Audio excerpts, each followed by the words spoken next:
A Little Sacrifice. Chapter 1. The mermaid emerged to waist height from the water and splashed her hands violently and hard against the surface. Geralt saw that she had gorgeous, utterly perfect breasts. Only the colour spoiled the effect. The nipples were dark green, and the areolae around them were only a little lighter. Nimbly aligning herself with an approaching wave, the mermaid arched gracefully, shook her wet willow-green hair, and sang melodiously. "What?"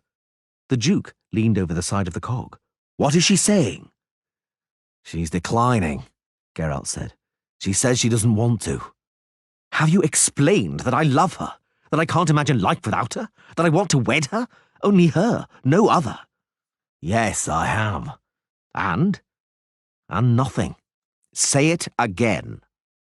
The Witcher touched his lips and produced a quavering warble. Struggling to find the words and the intonation, he began to translate the Duke's avowal. The mermaid, lying back on the water, interrupted. "Don't translate. Don't tire yourself," she sang. "I understand. When he says he loves me, he always puts on such a foolish expression. Did he say anything definite?" "Not really." "Pity," the mermaid said, before she flapped in the water and dived under, flexing her tail powerfully and making the sea foam with her notched flukes, which resembled the tail of a mullet. "What? What did she say?" the Duke asked. "That it's a shame." "What's a shame? What does she mean, shame?" "I'd say she turned you down." "Nobody refuses me," the Duke roared, denying the obvious facts. "My lord," the skipper of the cog muttered, walking over to them. "The nets are ready. All we need do is cast them and she will be yours." "I wouldn't advise it," Geralt said softly. "She's not alone. There are more of them beneath the waves, and there may be a kraken deeper down there." The skipper quaked, blanched, and seized his backside with both hands in a nonsensical gesture. A kraken?" "Yes, a kraken," the Witcher repeated. "I don't advise fooling around with nets. All she need do is scream, and all that'll be left of this tub will be a few floating planks that'll drown us like kittens. Besides, Aglaval, you should decide whether you want to wed her or catch her in a net and keep her in a barrel." "I love her," Aglaval said firmly. "I want her for my wife. But for that, she must have legs and not a scaly tail. And it's feasible, since I bought a magical elixir with a full guarantee for 2 pounds of exquisite pearls. After drinking it, she'll grow legs. She'll just suffer a little, for 3 days, no more. Call her, Witcher. Tell her again." "I've already told her twice. She said absolutely no. She doesn't consent. But she added that she knows a witch, a sea witch, who is prepared to cast a spell to turn your legs into a handsome tail, painlessly." "She must be insane. She thinks I would have a fishy tail? Not a chance. Call her, Geralt." The Witcher leaned far out over the side. The water in the boat's shadow was green and seemed as thick as jelly. He did not have to call. The mermaid suddenly shot out above the surface in a fountain of water. For a moment, she literally stood on her tail, then dived down into the waves and turned on her back, revealing her attributes in all their glory. Geralt swallowed. "Hey," she sang, "will this take much longer? My skin's getting chapped from the sun. White hair, ask him if he consents." "He does not," the Witcher sang back. "She nods. Understand, he cannot have a tail, cannot live beneath the water. You can breathe air, but he cannot breathe underwater." "I knew it," the mermaid screamed shrilly. "I knew it. Excuses, foolish, naive excuses, not a bit of sacrifice. Whoever loves makes sacrifices. I made sacrifices for him every day. I hauled myself out onto the rocks for him. I wore out the scales on my bottom, frayed my fins. I cut coals for him, and he will not sacrifice those 2 hideous pegs for me. Love doesn't just mean taking.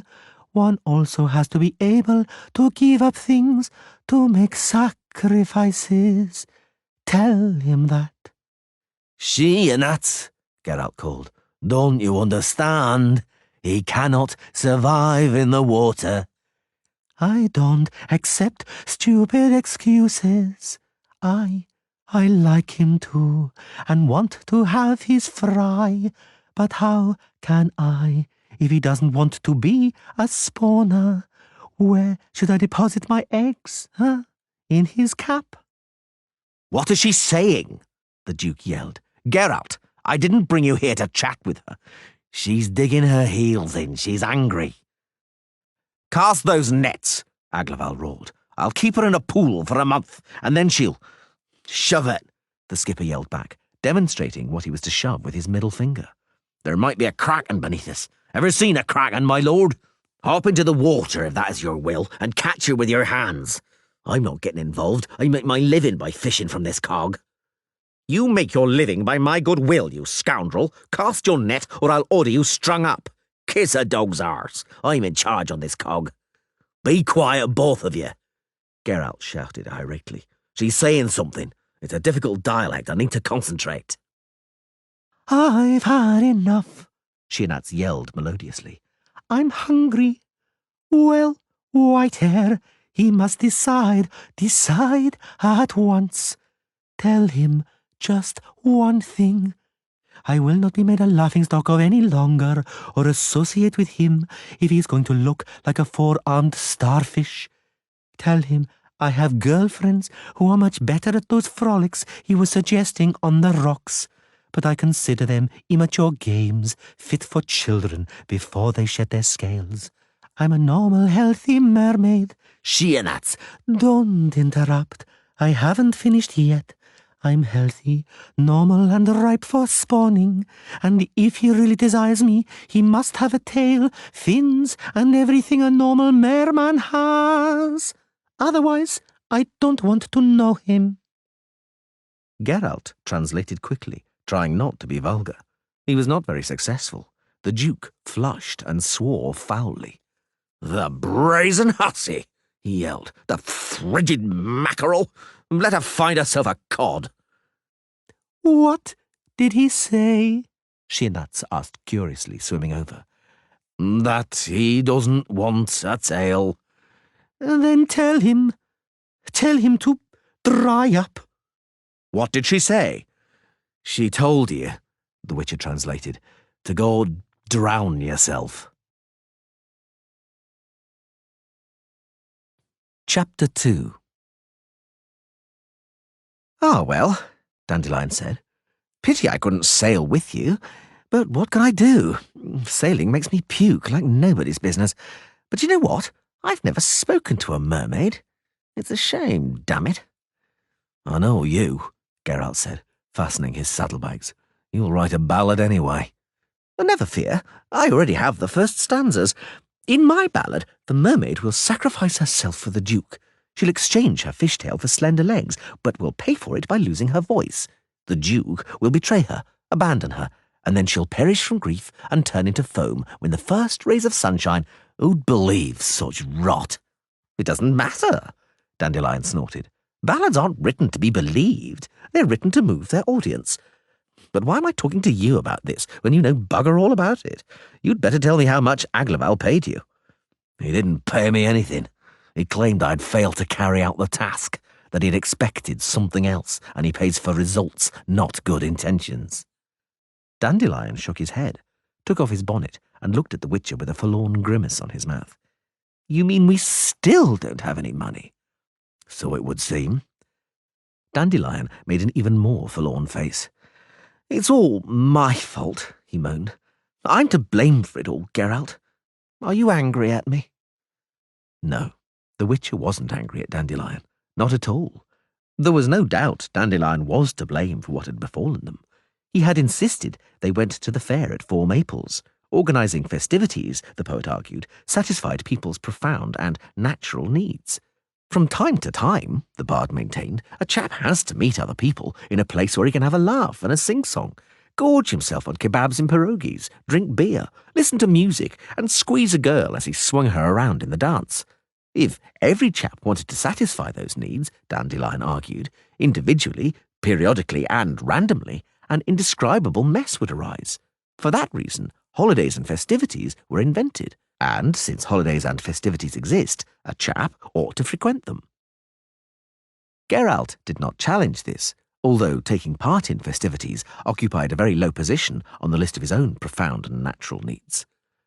Nonetheless, he agreed to accompany Dandelion, for he was counting on obtaining information from the gathered concentration of people about a possible mission or job.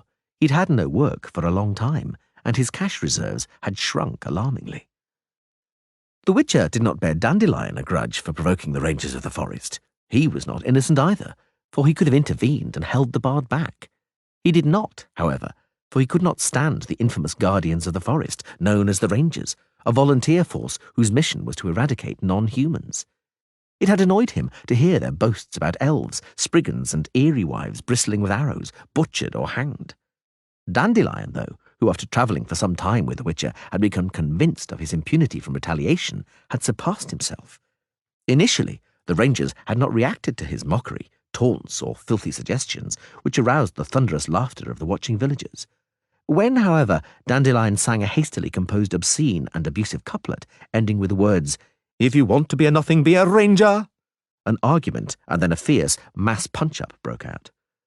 The shed, serving as the dance hall, went up in smoke. Intervention came in the form of a squad of men belonging to Castellan Budibog, also known as the Empty-Headed, on whose estates lay 4 maples. The Rangers, Dandelion and Geralt, were found jointly guilty of all the damage and offences, which included the seduction of a red-headed and mute girl, who was found in the bushes behind the barn following the incident, blushing and grinning foolishly, with her shift torn up to her armpits. Fortunately, Castellan Budibog knew Dandelion, so it ended with a fine being paid, which nonetheless ate up all the money they had. They also had to flee from 4 maples as fast as they could ride, because the Rangers, who had been chased out of the village, were threatening revenge, and an entire squad of them, numbering over 40 men, was hunting Rosalkas in the neighbouring forests. Geralt did not have the slightest desire to be hit by one of the Rangers' arrows, whose heads were barbed like harpoons and inflicted dreadful injuries. So they had to abandon their original plan, which had involved doing the rounds of the villages on the edge of the forest, where the Witcher had reasonable prospects of work. Instead, they rode to Bremervoord on the coast. Unfortunately, apart from the love affair between Duke Aglaval and the mermaid Sheernats, which offered small chances of success, the Witcher had failed to find a job. They had already sold Geralt's gold signet for food, and an Alexandrite brooch the troubadour had once been given as a souvenir by one of his numerous paramours. Things were tight. But no, the Witcher was not angry with Dandelion. "No, Dandelion," he said, "I'm not angry with you." Dandelion did not believe him, which was quite apparent by the fact that he kept quiet. Dandelion was seldom quiet. He patted his horse's neck and fished around in his saddlebags for the umpteenth time. Geralt knew he would not find anything there they could sell. The smell of food, borne on a breeze from a nearby tavern, was becoming unbearable. "Master!" somebody shouted. "Hey! Master!" "Yes," Geralt said, turning around. A big-bellied, well-built man in felt boots and a heavy fur-lined wolfskin coat clambered out of a cart pulled by a pair of onagers, which had just stopped alongside. That is," the paunchy man said, embarrassed, walking over. "I didn't mean you, sir. I meant Master Dandelion. It is I." The poet proudly sat up straight, adjusting his bonnet, bearing an egret feather. "What is your need, my good man?" "Begging your pardon," the paunchy man said, "I am Teleri Drowhard, spice merchant and dean of our local guild. My son, Gaspar, has just plighted his troth to Dahlia, the daughter of Mestfin, the cog skipper." "Ha!" Dandelion said, maintaining a haughty air. "I offer my congratulations and extend my wishes of happiness to the betrothed couple. How may I be of help? Does it concern jus prime noctis? I never decline that. No, that is, you see, the betrothal banquet and ball are this evening. Since it got out that you, master, have come to Bremervoord, my wife won't let up, just like a woman. Listen, she says, Teleri, we'll show everybody we aren't churls like them, that we stand for culture and art. That when we have a feast, it's refined and not an excuse to get pissed and throw up. I says to her, silly moo, but we've already hired one bard, won't that suffice? And she says one is too few. Ho, ho, Master Dandelion. Well, I never. Such a celebrity. That'll be one in the eye for our neighbours. Master, do us the honour. I'm prepared to give 25 talars as a gesture, naturally, to show my support for the arts. Do my ears deceive me? Dandelion drawled. I am to be the second bard? An appendix to some other musician? I have not sunk so low, my dear sir, as to accompany somebody. Geralt blushed. Forgive me, master, he gibbered. That isn't what I meant. It was my wife. Forgive me. Do us the honour. Dandelion, Geralt hissed softly. Don't put on airs. We need those few pennies. Don't try to teach me, the poet yelled. Me putting on airs? Me?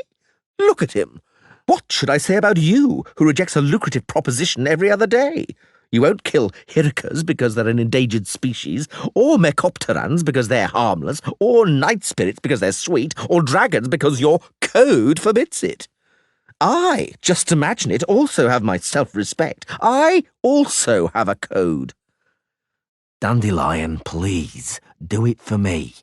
A little sacrifice, friend, nothing more. I swear I won't turn my nose up at the next job that comes along. Come on, Dandelion. The troubadour looked down at the ground and scratched his chin, which was covered in soft, fair bristles. Drauhard, mouth gaping, moved closer. Master, do us this honour. My wife won't forgive me if I don't invite you. Now then, I'll make it 30. 35, Dandelion said firmly. Geralt smiled and hopefully breathed in the scent of food wafting from the tavern. Agreed, master, agreed, Teleri Drauhard said quickly. So quickly, it was evident he would have given 40 had the need arisen. And now, my home, if you desire to groom yourself and rest, is your home. And you, sir, what do they call you? Geralt of Rivia. And I invite you too, sir, of course, for a bite to eat and something to drink. Certainly, with pleasure, Dandelion said. Show us the way, my dear sir. And just between us, who is the other bard? The Honourable Miss Essie Davin. Chapter 3. Geralt rubbed a sleeve over the silver studs of his jacket and his belt buckle one more time, smoothed down his hair, which was held down with a clean headband, and polished his boots by rubbing one leg against the other. Dandelion? The bard smoothed the egret feather pinned to his bonnet and straightened and pulled down his jerkin. The two of them had spent half the day cleaning their garments and tidying them up. What, Geralt? Behave in such a way as they throw us out after supper and not before. You must be joking, the poet said indignantly. Watch your manners yourself. Shall we go in? We shall. Do you hear? Somebody's singing. A woman. Have you only just noticed? That's Essie Davin, known as Little Eye. What? Have you never met a female troubadour? True, I forgot you steer clear of places where art flourishes. Little Eye is a gifted poet and singer, though not without her flaws, among which impertinence, so I hear, is not the least. What she is singing now happens to be one of my ballads. She will soon hear a piece of my mind which will make that little eye of hers water. Dandelion, have mercy. They'll throw us out. Don't interfere. These are professional issues. Let's go in. Dandelion? Huh? Why Little Eye? You'll see. The banquet was being held in a huge storeroom, emptied of barrels of herrings and cod liver oil. The smell had been killed, though not entirely, by hanging up bunches of mistletoe and heather decorated with coloured ribbons wherever possible. Here and there, as is customary, were also hung plats of garlic meant to frighten off vampires. The tables and benches, which had been pushed towards the walls, had been covered with white linen, and in a corner there was a large makeshift hearth and spit. It was crowded, but not noisy. More than 4 dozen people of various estates and professions, not to mention the pimply youth and his snub-nosed fiancée, with her eyes fixed on her husband-to-be, were listening reverentially to a sonorous and melodious ballad sung by a young woman in a demure blue frock sitting on a platform with a lute resting on her knee. The woman could not have been older than 18 and was very slim. Her long, luxuriant hair was the colour of dark gold. They entered as the girl finished the song and thanked the audience for the thunderous applause with a nod of her head, which shook her hair gently. "Greetings, master, greetings!" Drowhard, dressed in his best clothes, leapt briskly over to them and pulled them towards the centre of the storeroom. "Greetings to you, Geralt, sir. I am honoured. Yes. Come here. Noble ladies, noble gentlemen, here is our honoured guest, who gave us this honour and honoured us. Master Dandelion, the celebrated singer and poet, has honoured us with his great honour. Thus honoured, we—" Cheers and applause resounded, and just in time, for it was looking as though Drowhard would honour and stammer himself to death. Dandelion, blushing with pride, assumed a superior air and bowed carelessly, then waved a hand at a row of girls sitting on a long bench like hens on a roost, being chaperoned by older matrons. The girls were sitting stiffly, giving the impression they had been stuck to the bench with carpenter's glue or some other powerful adhesive. Without exception, they were holding their hands on tightly clenched knees, and their mouths were half open. "And presently," Drowhard called, "come forth, help yourself to beer, fellows, and to the victuals. Prithee, avail yourselves." The girl in the blue dress forced her way through the crowd, which had crashed onto the food-laden tables like a sea wave. "Greetings, Dandelion," she said. Geralt considered the expression "eyes like stars" banal and hackneyed, particularly since he had begun travelling with Dandelion, as the troubadour was inclined to throw that compliment about freely, usually, indeed, undeservedly. However, with regard to Essie Davin, even somebody as little susceptible to poetry as the Witcher had to concede the aptness of her nickname, for in her agreeable and pretty but otherwise unremarkable little face shone a huge, beautiful, shining dark blue eye, which riveted the gaze. Essie Davin's other eye was largely covered and obscured by a golden curl, which fell onto her cheek. From time to time, Essie flung the curl away with a toss of her head or a puff, at which point it turned out that Little Eye's other little eye was in every way the equal of the first. "Greetings, Little Eye," Dandelion said, grimacing. "That was a pretty ballad you just sang. You've improved your repertoire considerably. I've always maintained that if one is incapable of writing poetry oneself, one should borrow other people's. Have you borrowed many of them?" "A few," Essie Davin retorted at once and smiled, revealing little white teeth. "2 or 3. I wanted to use more, but it wasn't possible. Dreadful gibberish, and the tunes, though pleasant and unpretentious in their simplicity, not to say primitivism, are not what my audiences expect. Have you written anything new, Dandelion? I don't seem to be aware of it." "Small wonder," the bard sighed. "I sing my ballads in places to which only the gifted and renowned are invited, and you don't frequent such locations after all." Essie blushed slightly and blew the lock of hair aside. "Very true," she said. "I don't frequent bordellos, as the atmosphere depresses me. I sympathise with you that you have to sing in places like that, but, well, that's the way it is. If one has no talent, one can't choose one's audiences." Now Dandelion visibly blushed. Little Eye, however, laughed joyously, flung an arm around his neck all of a sudden, and kissed him on the cheek. The Witcher was taken aback, but not too greatly. A professional colleague of Dandelion's could not, indeed, differ much from him in terms of predictability.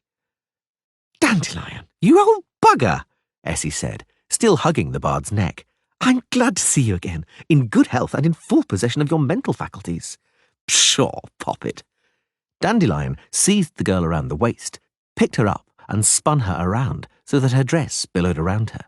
"You were magnificent, by the gods! I haven't heard such marvellous spitefulness for ages. You bicker even more captivatingly than you sing, and you look simply stunning." "I've asked you so many times," Essie said, blowing her lock of hair away and glancing at Geralt, "not to call me Poppet, Dandelion. Besides, I think it's high time you introduced me to your companion. I see he doesn't belong to our guild. Save us, oh gods! The troubadour laughed. He, Poppet, has no voice or ear and can only rhyme rear with beer. This is Geralt of Rivia, a member of the Guild of Witchers. Come closer, Geralt, and kiss Little Eye's hand. The Witcher approached, not really knowing what to do. One usually only kissed ladies of the rank of Duchess and higher on the hand, or the ring, and one was supposed to kneel.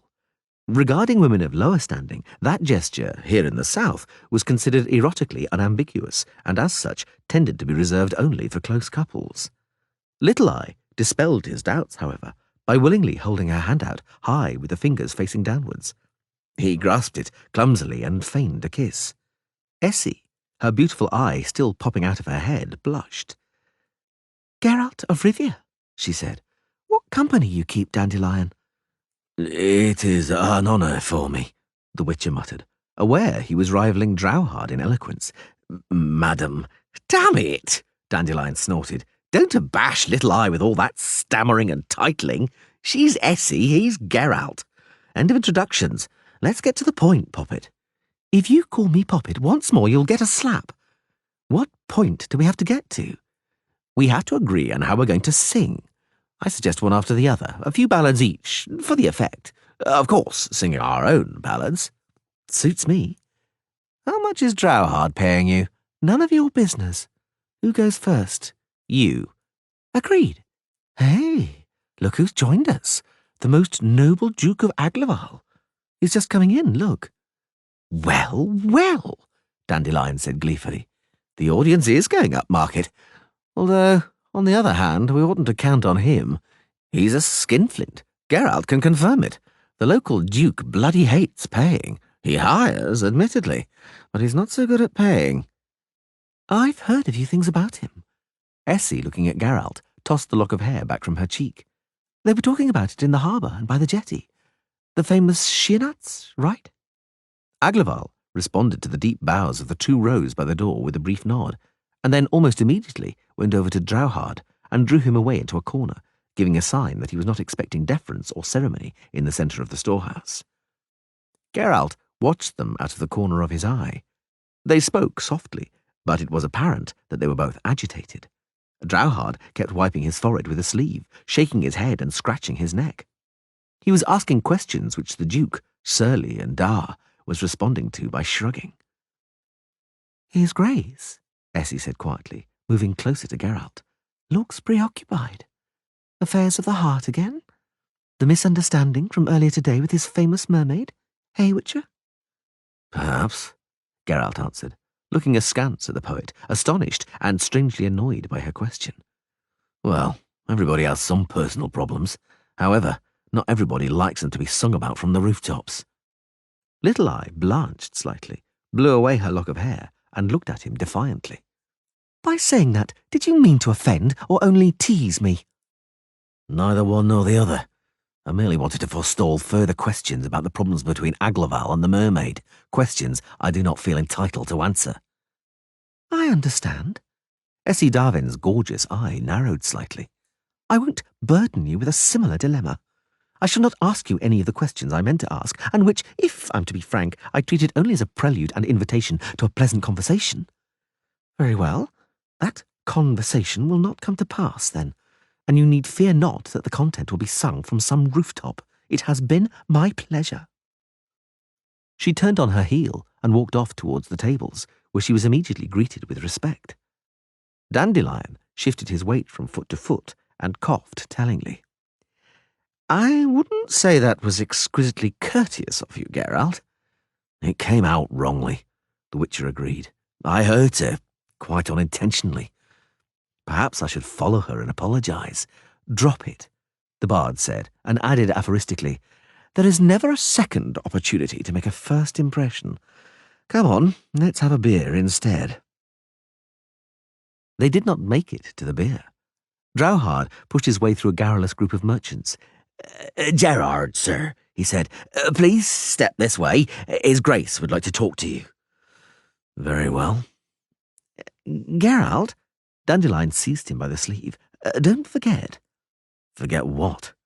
You promised to agree to any task without complaint. I shall hold you to it. What was it you said? A little sacrifice? Very well, Dandelion. He went off with Drauhard into the corner of the storeroom, away from the guests. Aglaval was sitting at a low table.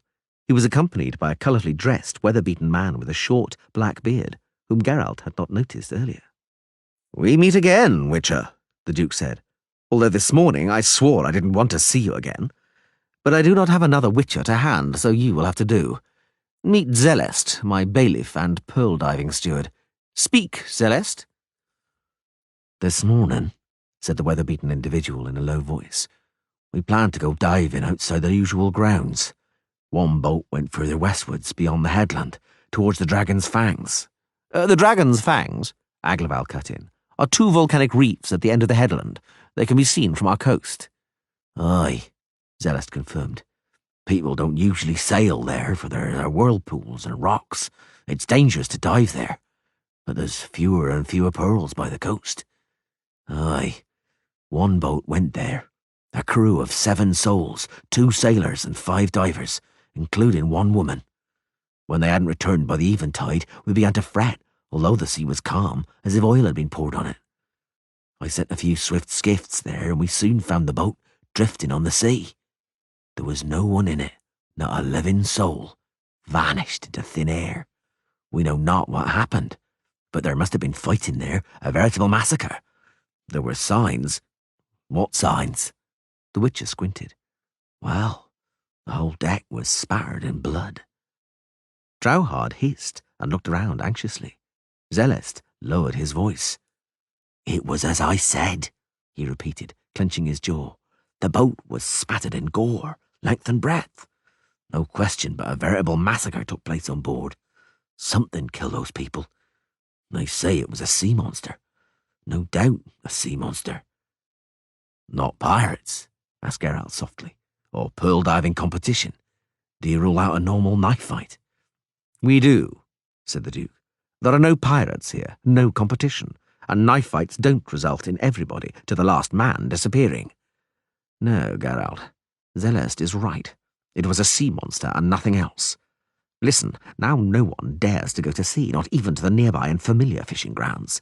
The people are scared stiff and the harbour is paralysed. Even the cogs and galleys aren't setting out. Do you see, Witcher? I see, Geralt nodded. Who will show me this place? Ha! Aglaval placed a hand on the table and drummed his fingers. I like that. That's Witcher talk, getting to the point at once, without unnecessary chatter. Yes, I like that. Do you see, Drauhard? I told you, a hungry Witcher is a good Witcher. Well, Geralt, after all, were it not for your musical companion, you would have gone to bed without your supper again. My information is correct, is it not? Drauhard lowered his head. Zelest stared vacantly ahead. Who'll show me the place? Geralt repeated, looking coldly at Aglaval. Zelest, said the Duke, his smile fading. Zelest will show you the Dragon's Fangs and the route to them. When will you start work? First thing tomorrow morning. Be at the harbour, Mr. Zelest. Very well, Master Witcher. Excellent. The Duke rubbed his hands and smiled mockingly again. Geralt, I'm relying on you to do better with this monster than you did with the Sheernat situation. I really am. Aha, one more thing. I forbid any gossiping about this incident. I don't want any more panic than we already have on our hands. Do you understand, Drauhard? I'll order your tongue torn out if you breathe a word. I understand, Your Grace. Good, Aglaval said, getting up. Then I shall go. I shall not interfere with the ball, nor provoke any rumours. Farewell, Drauhard. Wish the betrothed couple happiness on my behalf. My thanks, Duke. Essie Davin, who was sitting on a low stool surrounded by a dense crowd of listeners, was singing a melodious and wistful ballad about the woeful fate of a betrayed lover.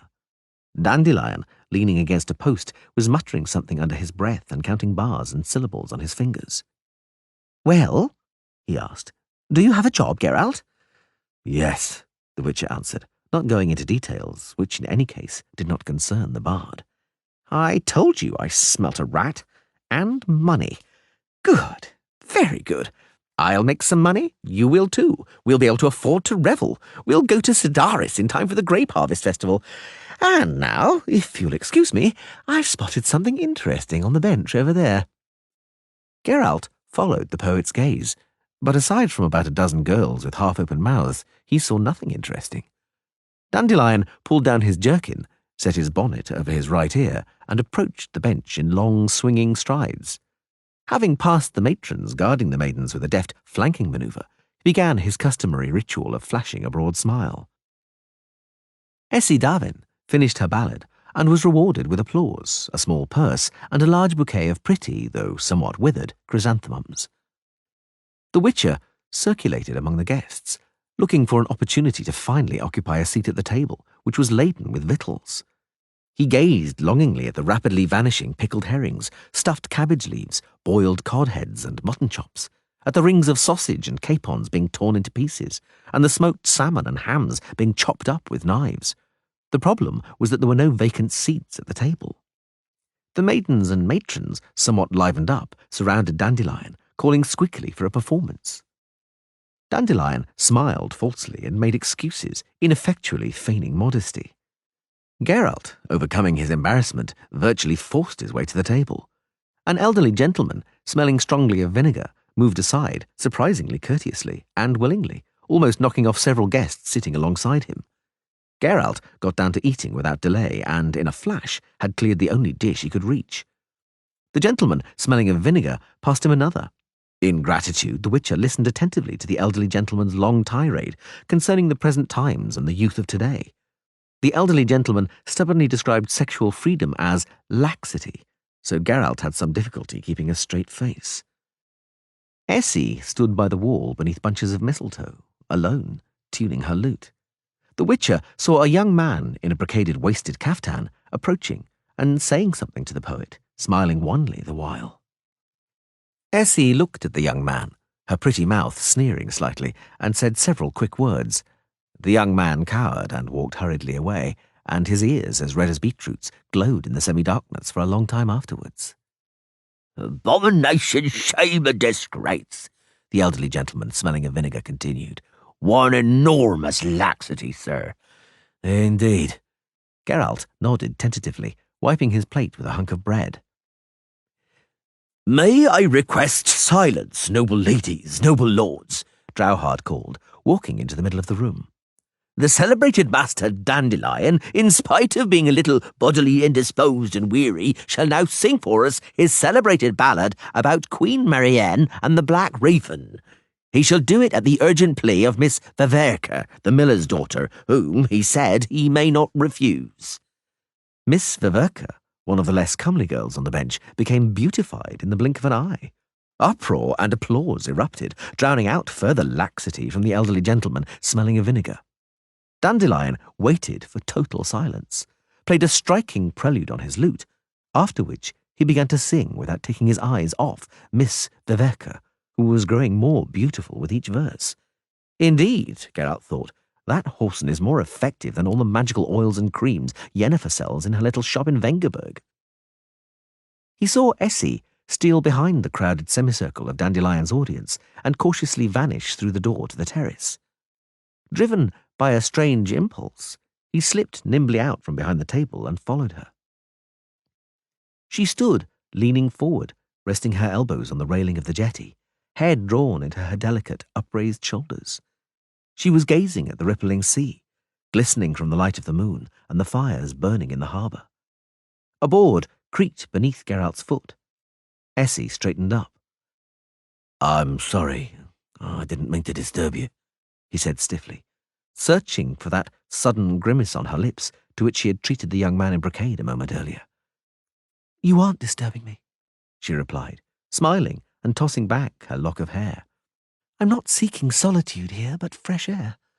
Was all that smoke and airlessness bothering you too?" "A little. But I'm more bothered by knowing that I offended you. I came here to apologise, Essie, to try to regain the chance of a pleasant conversation." "You deserve my apology," she said, pressing her hands down on the railing. "I reacted too impetuously. I always react too impetuously. I don't know how to control myself. Excuse me and give me another chance, for a conversation." He approached and leaned on the railing beside her. He felt the warmth emanating from her and the faint scent of verbena. He liked the scent of verbena, although the scent of verbena was not the scent of lilac and gooseberry. "What do you connect with the sea, Geralt?" she asked suddenly. "Unease," he answered, almost without thinking. "Interesting. And you seem so calm and composed." "I didn't say I feel unease. You asked for associations." "Associations are the image of the soul. I know what I'm talking about. I'm a poet." What do you associate with the sea, Essie?" he asked quickly, to put an end to discussion about the unease he was feeling. "With constant movement," she answered after a pause. "With change, and with riddles, with mystery, with something I cannot grasp, which I might be able to describe in 1,000 different ways, in 1,000 poems, never actually reaching the core, the heart of the matter." "Yes, that's it." "And so," he said, feeling the verbena affecting him more and more strongly, "what you feel is also unease, and you seem so calm and composed." She turned towards him, tossing back her golden curl and fixing her gorgeous eyes on him. "I'm not calm or composed, Geralt." It happened suddenly, utterly unexpectedly. The movement he made, which was supposed to have been just a touch, a gentle touch of her arms, turned into a powerful grasp of both hands around her very slender waist, into a rapid, though not rough, pulling of her closer, and into a sudden, passionate contact of their bodies. Essie stiffened suddenly, straightened, bent her torso powerfully backwards, pressed her hands down on his firmly, as though she wanted to pull away and push his hands from her waist. But instead of that, she seized them tightly, tipped her head forward, parted her lips, and hesitated. "Why? Why this?" she whispered. Her eye was wide open. Her golden curl had fallen onto her cheek. Calmly and slowly, he tipped his head forward, brought his face closer, and suddenly and quickly pursed his lips into a kiss. Essie, however, even then, did not release his hands grasping her waist and still powerfully arched her back, avoiding bodily contact. Remaining like that, they turned around slowly as though in a dance. She kissed him eagerly, expertly, for a long time. Then she nimbly and effortlessly freed herself from his embrace, turned away, once again leaned on the railing, and drew her head into her shoulders. Geralt suddenly felt dreadfully, indescribably stupid. The feeling stopped him from approaching her, from putting an arm around her hunched back. "Why?" she asked coolly, without turning around. "Why did you do that?" She glanced at him out of the corner of her eye, and the Witcher suddenly understood he had made a mistake. He suddenly knew that insincerity, lies, pretense, and bravado would lead him straight into a swamp, where only a springy, matted layer of grass and moss, liable to yield, tear, or break at any moment, separated him from the abyss below. "Why?" she repeated. He did not answer. "Are you looking for a woman for the night?" He did not reply. Essie turned slowly and touched his arm. "Let's go back in," she said easily. But he was not deceived by her manner, sensing how tense she was. "Don't make that face. It was nothing. And the fact that I'm not looking for a man for tonight isn't your fault, is it?" "Essie, let's go back, Geralt. Dandelion has played 3 encores. It's my turn. Come on, I'll sing." She glanced at him strangely and blew her lock of hair away from her eye. "I'll sing for you." Chapter 4. "Oh-ho," the Witcher said, feigning surprise.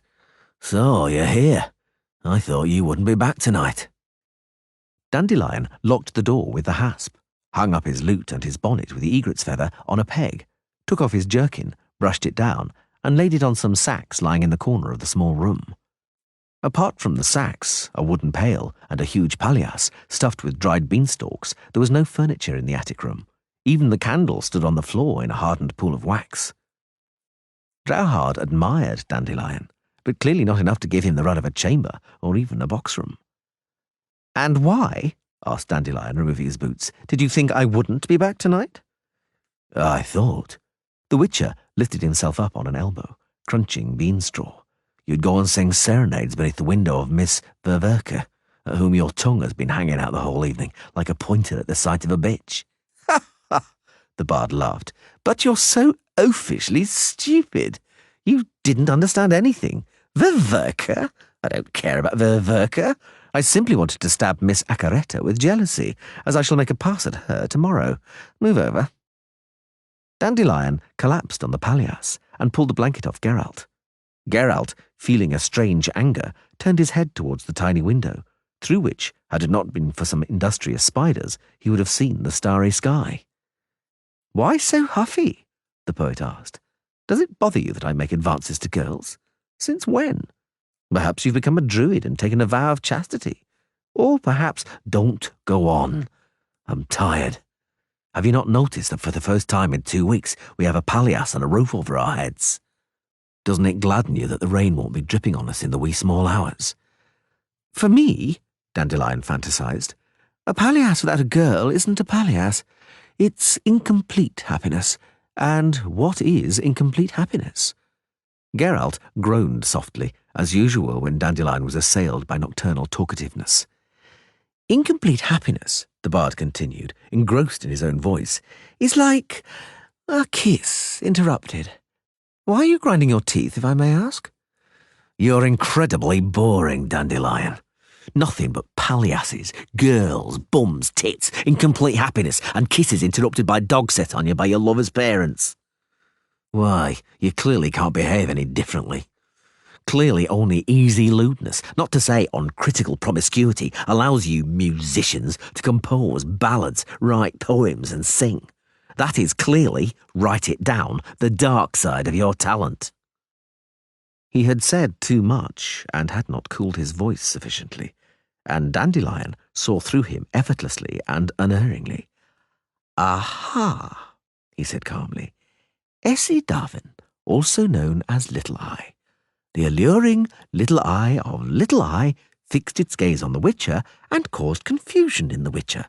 The Witcher behaved like a little schoolboy before a queen, and rather than blame himself, he is blaming her and searching for her dark side. You're talking rubbish, Dandelion." "No, my dear. Essie made an impression on you. You can't hide it. I don't see anything wrong with that, actually. But beware, and don't make a mistake. She is not what you think. If her talent has its dark sides, they certainly aren't what you imagine." "I conjecture," said the Witcher, trying to control his voice, "that you know her very well." "Quite well, but not in the way you think. Not like that." "Quite original for you, you'll admit." "You're stupid," the bard said, stretching and placing both hands under his neck. "I've known Poppet almost since she was a child. To me, she's like a younger sister. So I repeat, don't make any silly mistakes about her. You'd be harming her greatly, because you also made an impression on her. Admit it, you desire her." "Even if I did, unlike you, I'm not accustomed to talking about it," Geralt said sharply, "or writing songs about it. I thank you for your words about her, because perhaps you have indeed saved me from a stupid mistake. But let that be an end to it. I regard the subject as exhausted." Dandelion lay motionless for a moment, saying nothing. But Geralt knew him too well. "I know," the poet said at last. "Now I know everything." "You know fuck all, Dandelion." "Do you know what your problem is, Geralt? You think you're different. You flaunt your otherness, what you consider abnormal. You aggressively impose that abnormality on others, not understanding that for people who think clear-headedly, you're the most normal man under the sun, and they all wish that everybody was so normal. What of it that you have quicker reflexes than most, and vertical pupils in sunlight, that you can see in the dark like a cat, that you know a few spells? Big deal. I, my dear, once knew an innkeeper who could fart for 10 minutes without stopping, playing the tune to the psalm Greetus, Greetus, O Morning Star. Heedless of his, let's face it, unusual talent, That innkeeper was the most normal among the normal. He had a wife, children, and a grandmother afflicted by palsy. What does that have to do with Essie Davon? Could you explain? Of course. You wrongfully thought, Geralt, that little I was interested in you out of morbid, downright perverted curiosity, that she looks at you as though you were a queer fish, a two-headed calf or a salamander in a menagerie. And you immediately became annoyed, gave her a rude, undeserved reprimand at the first opportunity, struck back at a blow she hadn't dealt. I witnessed it, after all. I didn't witness the further course of events, of course, but I noticed your flight from the room and saw her glowing cheeks when you returned. Yes, Geralt, I'm alerting you to a mistake, and you have already made it. You wanted to take revenge on her for, in your opinion, her morbid curiosity. You decided to exploit that curiosity. You're talking rubbish. You tried, the bard continued, unmoved, to learn if it was possible to bed her in the hay, if she was curious to find out what it's like to make love with a misfit, with a witcher. Fortunately, Essie turned out to be smarter than you, and generously took pity on your stupidity, having understood its cause. I conclude this from the fact you did not return from the jetty with a fat lip. Have you finished? Yes, I have. Good night, then. I know why you're furious and gnashing your teeth. No doubt. You know everything. I know who warped you like that, who left you unable to understand a normal woman. Oh, but that Yennefer of yours was a troublemaker. I'm damned if I know what you see in her. Drop it, Dandelion. Do you really not prefer normal girls like Essie? What do sorceresses have that Essie doesn't? Age, perhaps? Little I may not be the youngest, but she's as old as she looks. And do you know what Yennefer once confessed to me after a few stiff drinks? She told me that the first time she did it with a man, it was exactly a year after the invention of the two-furrow plough. You're lying. Yennefer loathes you like the plague and would never confide in you. All right, I was lying, I confess. You don't have to. I know you. You only think you know me. Don't forget, I'm complicated by nature. Dandelion. The Witcher sighed, now genuinely tired. You're a cynic, a lecher, a womanizer, and a liar. And there's nothing, believe me, nothing complicated about that. Good night. Good night, Geralt. Chapter 5.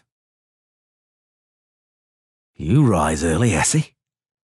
The poet smiled, holding down her hair, which was being blown around by the wind.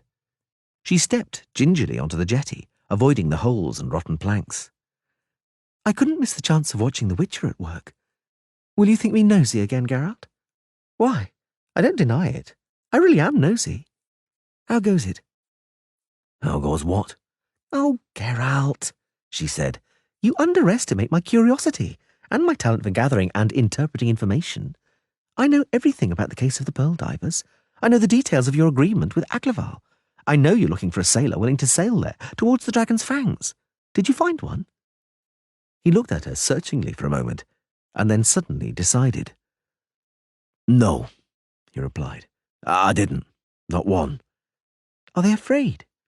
Yes, they are. How, then, do you intend to carry out an exploration if you can't go to sea? How, without sailing, do you plan to get at the monster that killed the pearl divers?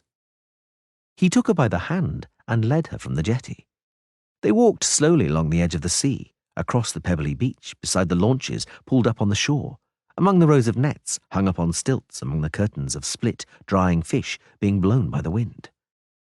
Geralt unexpectedly found that the poet's company did not bother him at all, that it was not wearisome or intrusive. Apart from that, he hoped that a calm and matter-of-fact conversation would erase the results of that stupid kiss on the terrace. The fact that Essie had come to the jetty filled him with the hope that she did not bear him a grudge. He was content. Get at the monster, he muttered, repeating her words. If only I knew how. I know very little about sea monsters. Interesting.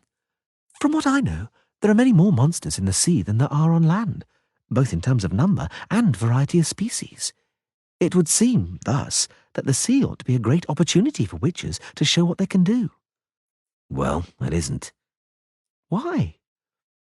The expansion of people onto the sea, he said, clearing his throat and turning his face away, hasn't lasted very long. Witches were needed long ago on the land during the first phase of colonization. We aren't cut out to fight sea-dwelling creatures, although you're right, the sea is full of all sorts of aggressive filth. But our witcher abilities are insufficient against sea monsters. Those creatures are either too big for us, or are too well armoured, or are too sure in their element, or all three. And the monster that killed the pearl divers? You have no idea what it was?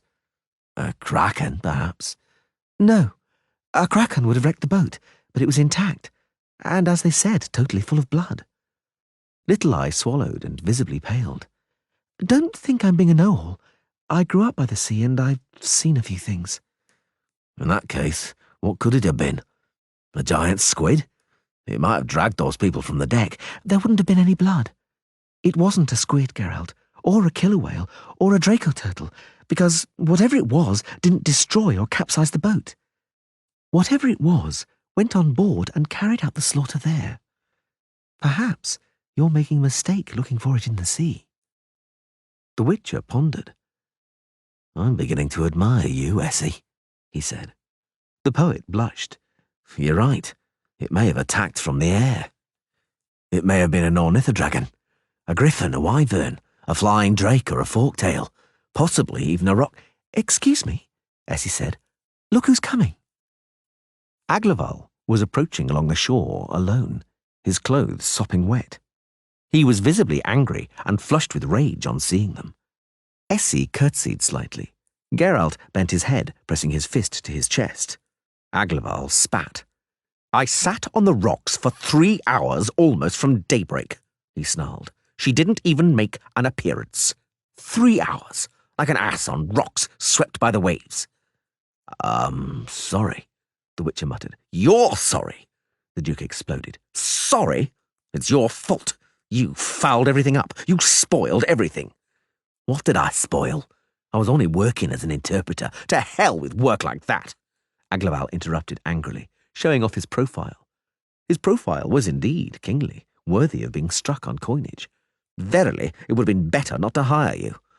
It sounds paradoxical, but while we didn't have an interpreter, we understood each other better, Sheernats and I, if you know what I mean. But now, do you know what they're saying in town? Rumours are spreading that the pearl divers perished because I enraged the mermaid, that it's her revenge. Nonsense, the Witcher commented coldly. How am I to know that it's nonsense? The Duke growled. How do I know you didn't tell her something? Do I really know what she's capable of? What monsters she chums around with down in the depths? By all means, prove to me that it's nonsense. Bring me the head of the beast that killed the pearl divers. Get to work instead of flirting on the beach. To work. Geralt reacted angrily. How? Am I to go out to sea, straddling a barrel? Your Zeleste threatened the sailors with torture and the noose, but in spite of that, no one wants to sail out with me. Zeleste himself isn't too keen either. So how? What? Does it bother me, how? Aglaval yelled, interrupting. That's your problem. What are witches for, if not so that decent folk don't have to rack their brains about how to rid themselves of monsters? I've hired you to do the job, and I demand you carry it out. If not, get out of here before I drive you to the borders of my realm with my whip. Calm down, Your Grace, Little Eye said softly, but her paleness and trembling hands betrayed her irritation. And please don't threaten, Geralt. It so happens that Dandelion and I have several friends. King Ithane of Sidaris, to mention but one, likes us and our ballads very much. King Ithane is an enlightened monarch and always says that our ballads aren't just lively music and rhymes, but a way of spreading news, that they are a chronicle of humankind.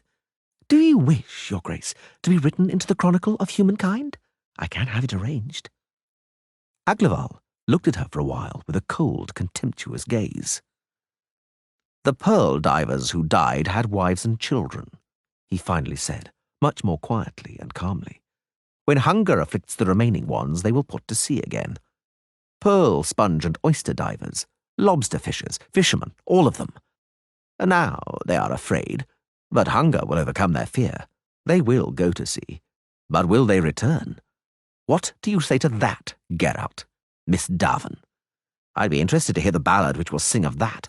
A ballad about a witcher standing idly on the shore, looking at the blood-spattered decks of boats and weeping children. Essie blanched even more, but raised her head proudly, blew away the lock of hair, and was just preparing a riposte when Geralt seized her hand and squeezed it, stopping her words. "That is enough," he said. "In this entire flood of words, only one has true significance. You hired me, Aglaval. I accepted the task and shall accomplish it, if it is feasible." "I am relying on it," the Duke said curtly. "Then goodbye. My respects, Miss Darwin." Essie did not curtsy. She only tilted her head.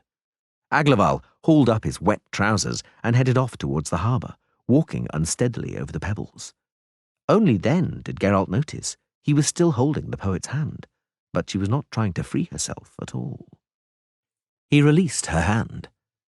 Essie, slowly returning to her normal colours, turned her face towards his. "It's easy to make you take a risk," she said. "All it takes is a few words about women and children, and so much is said about how unfeeling you witches are. Geralt, Aglaval doesn't give a hoot about women, children, or the elderly. He wants the pearl fishing to begin again because he's losing money every day they don't come back with a catch. He's taking you for a ride with those starving children, and you're ready to risk your life." "Essie," he interrupted. "I'm a witcher. It's my trade to risk my life. Children have nothing to do with it." "You can't fool me." "Why the assumption that I mean to?" "Perhaps because if you were the heartless professional you pretend to be, you would have tried to push up the price. But you didn't say a word about your fee. Oh, never mind. Enough of all that. Are we going back?" "Let's walk on a little." "Gladly." "Geralt?" "Yes?" "I told you I grew up by the sea.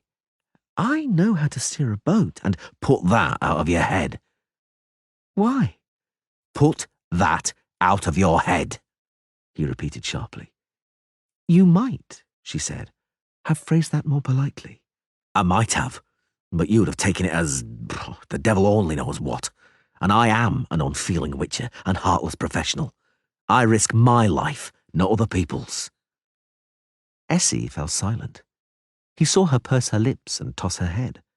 A gust of wind ruffled her hair again, and her face was covered for a moment by a confusion of golden curls. "I only wanted to help you," she said. "I know. Thank you." "Geralt?" "Yes?" "What if there is something behind the rumours Aglaval was talking about? You know well that mermaids aren't always friendly. There have been cases—" "I don't believe them." "Sea witches," Little Eye continued pensively. "Nereids, mermen, sea nymphs. Who knows what they're capable of? And Sheernats. She had reason—" "I don't believe it," he interrupted.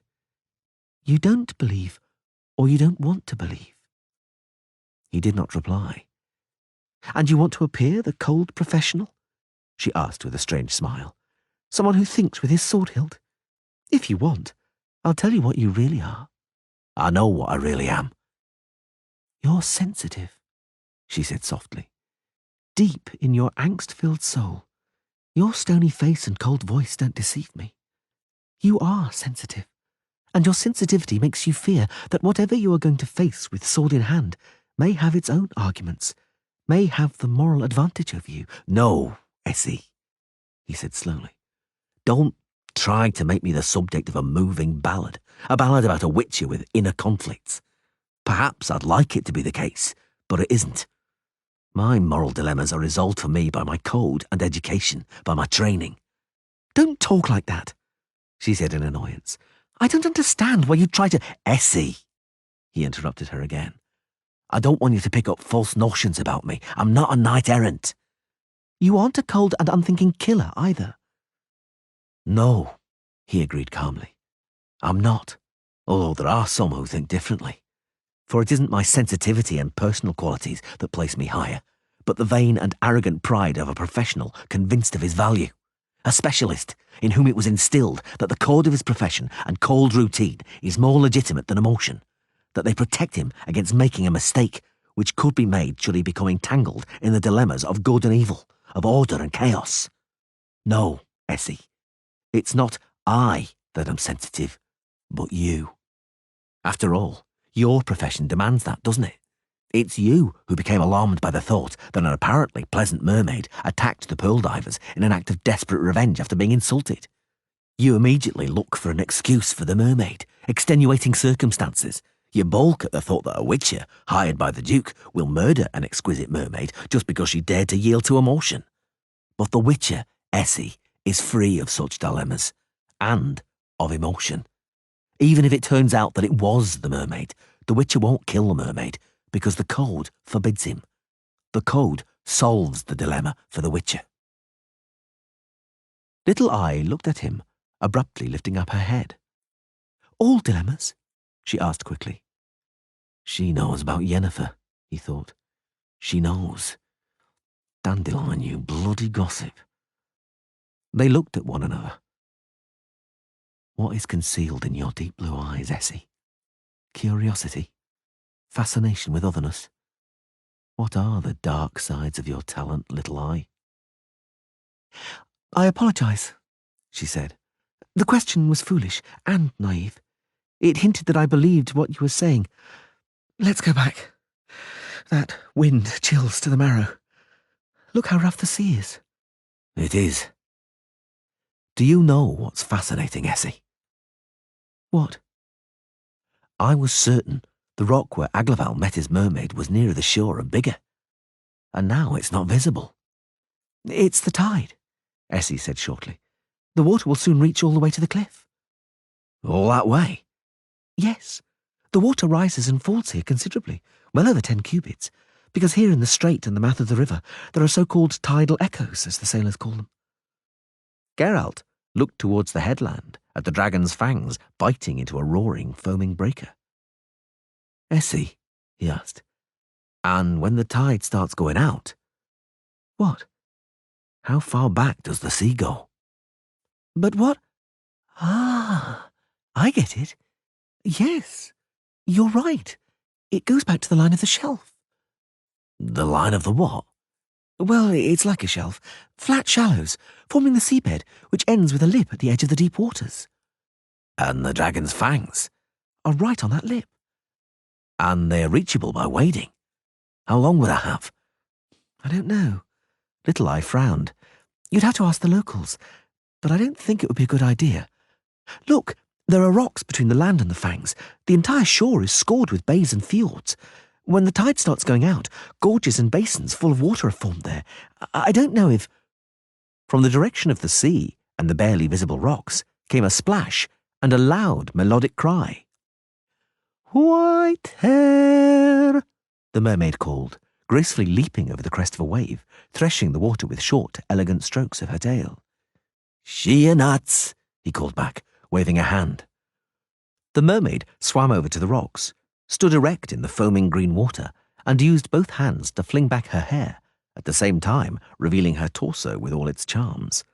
Geralt glanced at Essie. The girl blushed slightly, and with an expression of regret and embarrassment on her face, looked for a moment at her own charms, which barely protruded beneath her dress. Where is my man? Shinat sang, swimming closer. He was meant to have come. He did. He waited for 3 hours and then left. He left, the mermaid said, in a high trill of astonishment. He didn't wait. He could not endure 3 meagre hours. Just as I thought. Not a scrap of sacrifice. Not a scrap. Despicable, despicable, despicable. And what are you doing here, Whitehair? Did you come here for a walk with your beloved? You'd make a pretty couple. Were you not marred by your legs? She is not my beloved. We barely know each other. Yes, Shinat said in astonishment. Pity, you suit each other. You look lovely together. Who is it? I'm Essie Davenport, Little Eye sang, with an accent and melody, beside which the witch's voice sounded like the cawing of a crow. Nice to meet you, she nuts. The mermaid slapped her hands on the water and laughed brightly. "How gorgeous!" she cried. "You know our tongue. Upon my word, you astonish me, you humans. Verily, not nearly as much divides us as people say." The Witcher was no less astonished than the mermaid, although he might have guessed that the educated and well-read Essie would know the elder speech better than him. It was the language of the elves, a euphonious version of which was used by mermaids, sea witches, and nereids. It also ought to have been clear to him that the melodiousness and complicated intonation pattern of the mermaid's speech, which for him was a handicap, made it easier for Little Eye. "She and Nats," he called. "A few things divide us, nevertheless, and what occasionally divides us is spilled blood. Who killed the pearl divers over there by the two rocks? Tell me." The mermaid dived down, churning the water. A moment later, she spurted back out onto the surface again, and her pretty little face was contracted and drawn into an ugly grimace. "Don't you dare!" she screamed, piercingly shrilly. "Don't you dare go near the steps! It is not for you! Don't fall foul of them! It is not for you!" What isn't for us?" "Not for you!" she and Nats yelled, falling onto her back on the waves.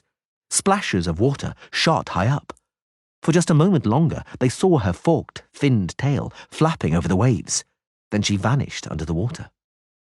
Little Eye tidied her hair, which had been ruffled by the wind. She stood motionless with her head bowed. "I didn't know," Geralt said, clearing his throat, "that you knew the elder speech so well, Essie." "You couldn't have known," she said, with a distinct bitterness in her voice. After all, you barely know me." Chapter 6. "Geralt," Dandelion said, looking around and sniffing like a hound, "it stinks terribly here, don't you think?" "Does it?" The Witcher sniffed. "I've been in places where it smelled worse. It's only the smell of the sea." The bard turned his head away and spat between two rocks. The water bubbled in the rocky clefts, foaming and soughing, exposing gorges full of sea-worn pebbles. "Look how nicely it's dried out, Geralt. Where has the water gone? What is it with those bloody tides? Where do they come from? Haven't you ever thought about it?" "No, I've had other concerns." "I think," Dandelion said, trembling slightly, "that down there, in the depths, at the very bottom of this bloody ocean, crouches a huge monster, a fat, scaly beast, a toad with horns on its vile head. And from time to time it draws water into its belly, and with the water everything that lives and can be eaten. Fish, seals, turtles, everything. And then, having devoured its prey, it pukes up the water, and we have the tide. What do you think about that?" "I think you're a fool. Yennefer once told me that the moon causes the tides." Dandelion cackled. "What bloody rubbish! What does the moon have to do with the sea? Only dogs howl at the moon. She was having you on, Geralt. That little liar of yours. She put one over on you. Not for the first time either, I'd say." The Witcher did not comment. He looked at the boulders glistening with water in the ravines exposed by the tide. The water was still exploding and foaming in them, but it looked as though they would get through. "Very well, let's get to work," he said, standing and adjusting his sword on his back. "We can't wait any longer, or we won't make it back before the tide comes in. Do you still insist on coming with me?" "Yes. Subjects for ballads aren't fir cones. You don't find them under a tree. Aside from that, it's Poppet's birthday tomorrow." "I don't see the link." "Pity. There exists the custom among we normal people of giving one another presents on birthdays. I can't afford to buy her anything, so I shall find something for her on the seabed." "A herring or a cuttlefish?" "Dolt. I'll find some amber, perhaps a seahorse or maybe a pretty conch. The point is, it's a symbol, a sign of concern and affection. I like Little Eye, and I want to please her. Don't you understand?" "Oh, I thought not. Let's go. You first, because there might be a monster down there." "Right." The Witcher slid down from the cliff onto the slippery rocks covered with algae. I'll go first, in order to protect you if needs be, as a sign of my concern and affection. Just remember, if I shout, run like hell and don't get tangled up in my sword. We aren't going to gather seahorses. We're going to deal with a monster that murders people. They set off downwards into the rifts of the exposed seabed, in some places wading through the water still swirling in the rocky vents. They splashed around in hollows lined with sand and bladderwrack. To make matters worse, it began to rain, so they were soon soaked from head to foot. Dandelion kept stopping and digging around in the pebbles and tangles of seaweed. "Oh, look, Geralt, a little fish. It's all red, by the devil. And here, look, a little eel. And this, what is it? It looks like a great big transparent flea. And this, oh, mother, Geralt!" The Witcher turned around at once, with his hand on his sword. It was a human skull, white, worn smooth by the rocks, jammed into a rocky crevice full of sand. But not only sand. Dandelion, seeing a lugworm writhing in the eye socket, shuddered and made an unpleasant noise. The Witcher shrugged and headed towards the rocky plain exposed by the sea, in the direction of the two jagged reefs known as the Dragon's Fangs, which now looked like mountains. He moved cautiously. The seabed was strewn with sea cucumbers, shells and piles of bladderwrack. Large jellyfish swayed and brittle stars whirled in the rock pools and hollows. Small crabs as colourful as hummingbirds fled from them, creeping sideways, their legs scurrying busily. Geralt noticed a corpse some way off, wedged between the rocks. The drowned man's chest could be seen moving beneath his shirt and the seaweed, though in principle there was no longer anything to move it. It was teeming with crabs, outside and inside. The body could not have been in the water longer than a day, but the crabs had picked it so clean it was pointless examining it closer. The Witcher changed direction without a word, giving the corpse a wide berth. Dandelion did not notice anything. "Why, but it stinks of rot here," he swore, trying to catch up with Geralt. He spat and shook water from his bonnet. "And it's tipping down, and I'm cold. I'll catch a chill and lose my bloody voice. Stop moaning. If you want to go back, you know the way." Right beyond the base of the Dragon's Fangs stretched out a flat, rocky shelf, and beyond it was deep water, the calmly rippling sea, the limit of the tide. "Ha, Geralt," Dandelion said, looking around.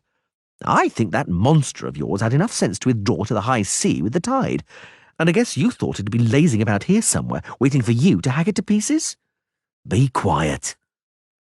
The Witcher approached the edge of the shelf and knelt down, cautiously resting his hands on the sharp shells clinging to the rocks. He could not see anything. The water was dark, and the surface was cloudy, dulled by the drizzle. Dandelion searched the recesses of the reefs, kicking the more aggressive crabs from his legs, examining and feeling the dripping rocks, bearded with sagging seaweed and specked with coarse colonies of crustaceans and mollusks. "Hey, Geralt!" "What?" "Look at those shells. They're pearl oysters, aren't they?" "No." "Know anything about them?" "No." "So keep your opinions to yourself until you do know something. They are pearl oysters, I'm certain. I'll start collecting pearls. At least there'll be some profit from this expedition, not just a cold. Shall I begin, Geralt?" "Go ahead. The monster attacks pearl divers. Pearl collectors probably fall into the same category." "Am I to be bait?" "Start collecting. Take the bigger ones, because if you don't find any pearls, we can make soup out of them." "Forget it. I'll just collect pearls. Fuck the shells." "Damn it, bitch. How do you bloody open it? Do you have a knife, Geralt?" "Haven't you even brought a knife?" "I'm a poet, not some knifer. Oh, to hell with it. I'll put them in a bag and we'll get the pearls out later. Hey, you, scram!" He kicked off a crab, which flew over Geralt's head and splashed into the water. The Witcher walked slowly along the edge of the shelf, eyes fixed on the black, impenetrable water. He heard the rhythmic tapping of the stone Dandelion was using to dislodge the shells from the rock. "Dandelion, come and look." The jagged, cracked shelf suddenly ended in a level, sharp edge, which fell downwards at an acute angle. Immense, angular, regular blocks of white marble overgrown with seaweed, mollusks, and sea anemones swaying in the water like flowers in the breeze, could clearly be seen beneath the surface of the water. "What is it? They look like steps." "Because they are steps," Dandelion whispered in awe. They're steps leading to an underwater city, to the legendary Is, which was swallowed up by the sea. Have you heard the legend of the city of the chasm, about Is beneath the waves? I shall write such a ballad the competition won't know what's hit them. I have to see it up close. Look, there's some kind of mosaic. Something is engraved or carved there. Some kind of writing? Move away, Geralt. Dandelion, that's a trench. You'll slip off. Never mind, I'm wet anyway. See, it's shallow here, barely waist deep on this first step, and as wide as a ballroom. Oh, bloody hell! Geralt jumped very quickly into the water and grabbed the bard who had fallen in up to his neck. "I tripped on that shit," Dandelion said, gasping for air, recovering himself and lifting a large flat mollusk dripping water from its cobalt blue shell, overgrown with threads of algae. "There's loads of these on the steps. It's a pretty colour, don't you think? Grab it and shove it in your bag. Mine's already full." "Get out of there," the Witcher snapped, annoyed. "Get back on the shelf this minute, Dandelion. This isn't a game." "Quiet. Did you hear that? What was it?" Geralt heard it. The sound was coming from below, from under the water. Dull and deep, although simultaneously faint. Soft, brief, broken off. The sound of a bell. "It's a bloody bell," Dandelion whispered, clambering out onto the shelf. "I was right, Geralt. It's the bell of the sunken Is, the bell of the city of monsters, muffled by the weight of the depths. It's the damned reminding us, will you shut up?" The sound repeated, considerably closer. "Reminding us," the bard continued, squeezing out the soaking tail of his jerkin, "of its dreadful fate. That bell is a warning." The Witcher stopped paying attention to Dandelion's voice and concentrated on his other senses. He sensed something. "It's a warning," Dandelion said, sticking the tip of his tongue out, as was his custom when he was concentrating. "A warning because... so we would not forget. Oh, I've got it. The heart of the bell sounds softly. It sings a song of death which can be borne more easily than oblivion." The water right next to the Witcher exploded. Dandelion screamed. The goggle-eyed monster emerging from the foam aimed a broad, serrated, scythe-like blade at Geralt. Geralt's sword was already in his hand from the moment the water had begun to swell, so now he merely twisted confidently at the hips and slashed the monster across its drooping, scaly dewlap. He immediately turned the other way, where another creature was churning up the water. It was wearing a bizarre helmet and something resembling a suit of armour made of tarnished copper. The Witcher parried the blade of the short spear being thrust towards him with a broad sweep of his sword, and with the momentum the parry gave him, struck across the ichthyoid reptilian toothy muzzle. He leapt aside towards the edge of the shelf, splashing water. "Fly, Dandelion! Give me your hand! Fly, damn it!" Another creature emerged from the water, the curved sword whistling in its rough green hands. The Witcher thrust his back against the edge of the shellfish-covered rock, assumed a fighting position, but the fish-eyed creature did not approach. It was the same height as Geralt. The water also reached to its waist, but the impressively puffed-up comb on its head and its dilated gills gave the impression of greater size. The grimace distorting the broad maw, armed with teeth, was deceptively similar to a cruel smile. The creature, paying no attention to the two twitching bodies floating in the red water, raised its sword, gripping the long hilt without a crossguard in both hands. Puffing up its comb and gills even more, it deftly spun the blade in the air. Geralt heard the light blade hiss and whir. The creature took a pace forward, sending a wave towards the Witcher. Geralt took a swing and whirled his sword in response, and also took a step, taking up the challenge.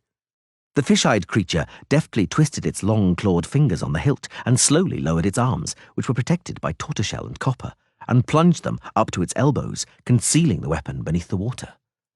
The Witcher grasped his sword in both hands, his right hand just below the crossguard, his left by the pommel, and lifted the weapon up and a little to the side, above his right shoulder. He looked into the monster's eyes, but they were the iridescent eyes of a fish, eyes with spherical irises glistening coldly and metallically, eyes which neither expressed nor betrayed anything, nothing that might warn of an attack. From the depths at the bottom of the steps, disappearing into the black chasm, came the sound of a bell. Closer and closer, more and more distinct. The fish-eyed creature lunged forward, pulling its blade from under the water, attacking as swiftly as a thought with a montant thrust. Geralt was simply lucky. He had expected the blow to be dealt from the right. He parried with his blade, directed downwards, powerfully twisting his body, and rotated his sword, meeting the monster's sword flat. Now everything depended on which of them would twist their fingers more quickly on the hilt, who would be first to move from the flat, static impasse of the blades to a blow whose force was now being generated by both of them, by shifting their body weight to the appropriate leg. Geralt already knew they were as fast as each other. But the fish-eyed creature had longer fingers. The Witcher struck it in the side above the hips, twisted into a half-turn, smote, pressing down on the blade, and easily dodged a wide, chaotic, desperate, and clumsy blow. The monster, noiselessly opening its ichthyoid mouth, disappeared beneath the water, which was pulsating with crimson clouds. "Give me your hand, quickly!" Dandelion yelled. "They're coming, a whole gang of them! I can see them!" The Witcher seized the bard's right hand, and Dandelion hauled him out of the water onto the rocky shelf. A broad wave splashed behind him. The tide had turned. They fled swiftly, pursued by the swelling wave. Geralt looked back and saw numerous other fish-like creatures bursting from the water, saw them giving chase, leaping nimbly on their muscular legs. Without a word, he speeded up. Dandelion was panting, running heavily and splashing around the now knee-high water. He suddenly stumbled and fell, sloshing among the bladder wrack, supporting himself on trembling arms. Geralt caught him by the belt and hauled him out of the foam, now seething all around them. "Run!" he cried. "I'll hold them back." "Geralt, run, Dandelion! The water's about to fill the rift, and then we won't get out of here. Run for your life!" Dandelion groaned and ran. The Witcher ran after him, hoping the monsters would become strung out in the chase. He knew he had no chance taking on the entire group. They chased him just beside the rift because the water there was deep enough for them to swim, while he was clambering the slippery rocks with difficulty, wallowing in the foam. In the rift, however, it was too tight for them to assail him from all sides. He stopped in the basin where Dandelion had found the skull. He stopped and turned around and calmed down. He struck the first with the very tip of his sword where the temple would have been on a man. He split open the belly of the next one, which was armed with something resembling a short battle-axe. A third fled. The Witcher rushed up the gorge, but at the same time a surging wave boomed, erupting in foam, seethed in an eddy in the vent, tore him off the rocks and dragged him downwards into the boiling water. He collided with a fishy creature flapping about in the eddy and thrust it away with a kick. Something caught him by his legs and pulled him down towards the seafloor. He hit the rock on his back, opened his eyes, just in time to see the dark shapes of the creatures, two swift blurs. He parried the first blow with his sword and instinctively protected himself from the second by raising his left arm. He felt a blow, pain, and immediately afterwards the sharp sting of salt. He pushed off from the bottom with his feet, splashed upwards towards the surface, formed his fingers together and released a sign. The explosion was dull and stabbed his ears with a brief paroxysm of pain. "If I get out of this," he thought, beating the water with his arms and legs, "if I get out of this, I'll ride to Yen in Vengerberg and I'll try again. If I get out of this." He thought he could hear the booming of a trumpet or a horn. The tidal wave exploding again in the chimney lifted him up and tossed him out on his belly onto a large rock. Now he could clearly hear a booming horn and Dandelion's cries, seemingly coming from all sides at once. He snorted the salt water from his nose and looked around, tossing his wet hair from his face. He was on the shore, right where they had set out from. He was lying belly down on the rocks, and a breaker was seething white foam around him. Behind him, in the gorge, now a narrow bay, a large grey dolphin danced on the waves. On its back, tossing her wet, willow-green hair, sat the mermaid. She still had beautiful breasts. "White hair," she sang, waving a hand which was holding a large, conical, spirally twisting conch. "Are you in one piece?" "Yes," the Witcher said in amazement. The foam around him had become pink. His left arm had stiffened and was stinging from the salt. His jacket sleeve was cut, straight and evenly, and blood was gushing from the cut.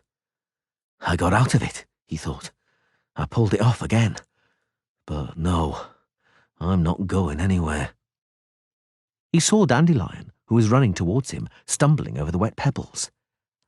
I've held them back, the mermaid sang, and sounded the conch again, but not for long. Flee and return here no more. White hair, the sea is not for you.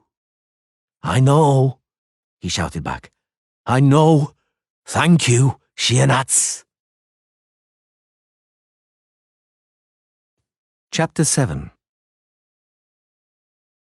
Dandelion, Little Eye said, tearing the end of the bandage with her teeth and tying a knot on Geralt's wrist. Explain to me how a pile of snail shells ended up at the bottom of the stairs. Draughard's wife is clearing them up right now and is making it clear what she thinks of you two. Shells? Dandelion asked. What shells? I have no idea. Perhaps some passing ducks dropped them. Geralt smiled, turning his head toward the shadow. He smiled at the memory of Dandelion's curses. He had spent the entire afternoon opening shells and rummaging around in the slippery flesh, during which process he had nicked himself and soiled his shirt, but hadn't found a single pearl. And no small wonder, as they weren't pearl oysters at all, but ordinary scallops and mussels. They abandoned the idea of making soup from the shellfish when Dandelion opened the first shell. The mollusk looked unappealing and stank to high heaven. Little Eye finished bandaging him and sat down on an upturned tub. The Witcher thanked her, examining his neatly bandaged arm. The wound was deep and quite long, extending as far as the elbow, and intensely painful when he moved it. She had put on a makeshift dressing by the seashore, but before they got back, it had begun to bleed again. Just before the girl arrived, Geralt had poured a coagulating elixir onto his mutilated forearm and boosted it with an anaesthetic elixir, and Essie had caught them just as he and Dandelion were suturing the wound using a fishing line tied to a hook. Little Eye swore at them and got down to making a dressing herself, while Dandelion regaled her with a colourful tale of the fight, several times reserving himself the exclusive right to compose a ballad about the whole incident. Essie naturally flooded Geralt with an avalanche of questions, which he was unable to answer. She took that badly, and evidently had the impression he was concealing something from her. She became sullen and ceased her questioning. Aglaval already knows, she said. You were seen returning, and Mrs. Draughard ran off to spread the word when she saw the blood on the stairs. The people dashed towards the rocks, hoping the sea would toss something out. They're still hanging around there, but haven't found anything, from what I know. Nor will they, the Witcher said. I shall visit Aglaval tomorrow, but ask him, if you would, to forbid people from hanging around the dragon's fangs. Just not a word, please, about those steps or Dandelion's fantasies about the city of Ys. Treasure and sensation hunters would immediately go, and there'll be further deaths. I'm not a gossip, Essie said sulkily, sharply tossing her lock from her forehead. If I ask you something, it isn't in order to dash off to the well at once and blab it to the washerwomen. I'm sorry. I must go, Dandelion suddenly said. I've got a rendezvous with Acaretta. Geralt, I'm taking your jerkin because mine is incredibly filthy and wet. Everything here is wet, Little Eye said sneeringly, nudging the articles of clothing strewn around with the tip of her shoe in disgust. How can you? They need to be hung up and properly dried. You're dreadful. It'll dry off by itself. Dandelion pulled on Geralt's damp jacket and examined the silver studs on the sleeves with delight. Don't talk rubbish. And what's this? Oh, no, that bag is still full of sludge and seaweed. And this? What's this? Yuck!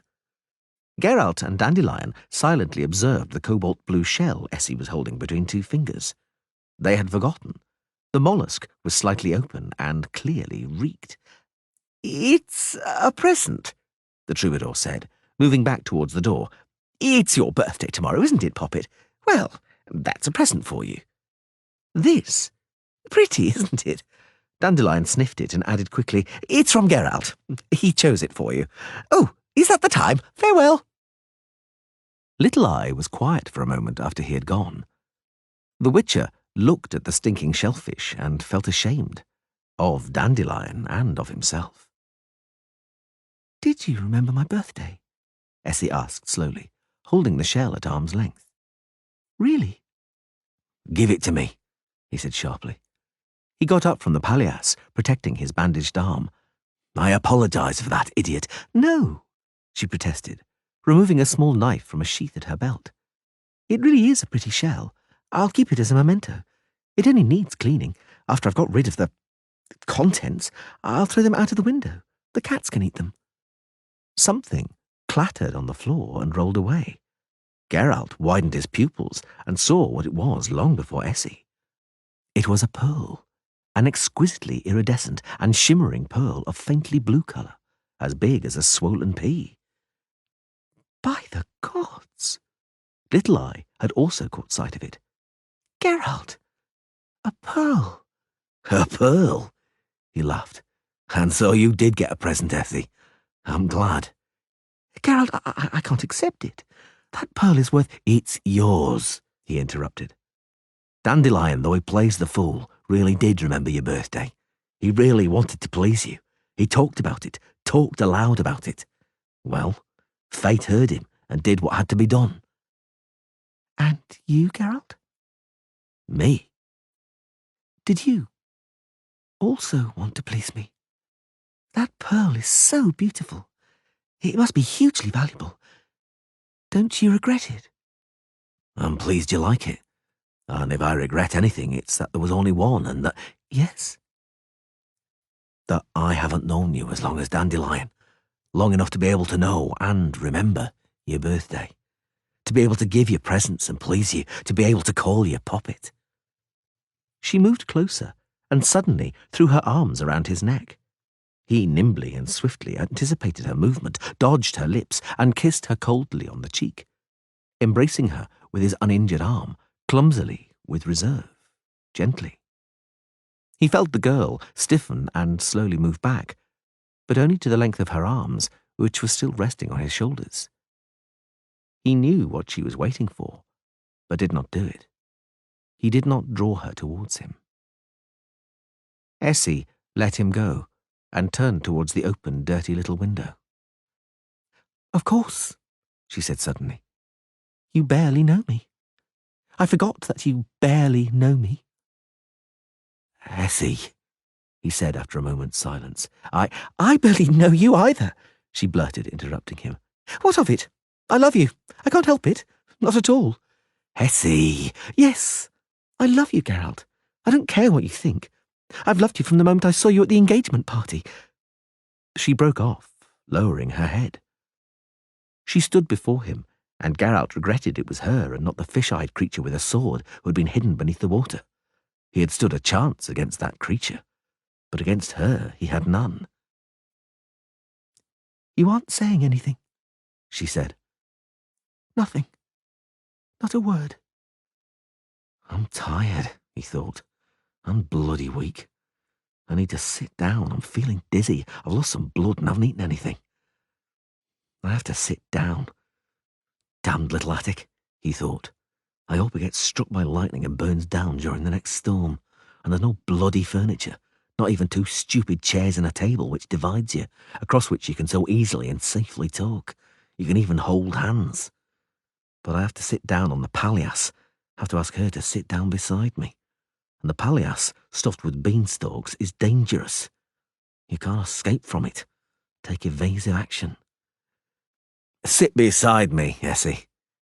She sat down reluctantly, tactfully, far away. Too close. When I found out, she whispered, interrupting the long silence.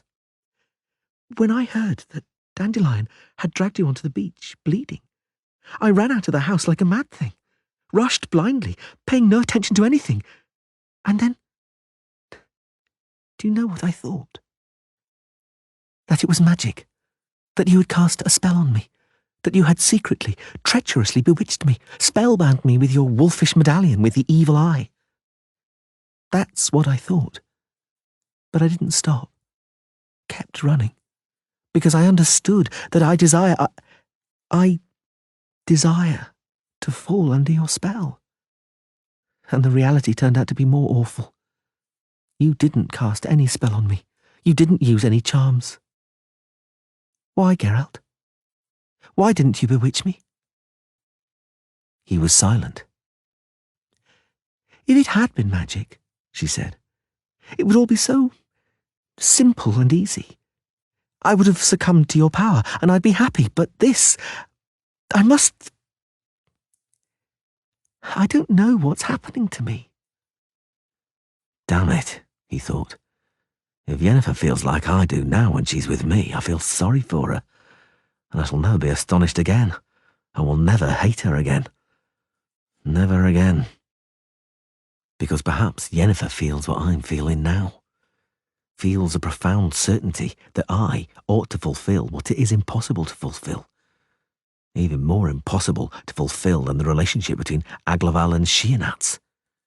Certainty that a little sacrifice isn't enough here. You'd have to sacrifice everything, and there'd still be no way of knowing if that would be enough. No, I won't continue to hate Yennefer for not being able and not wanting to give me more than a little sacrifice. Now I know that a little sacrifice is a hell of a lot.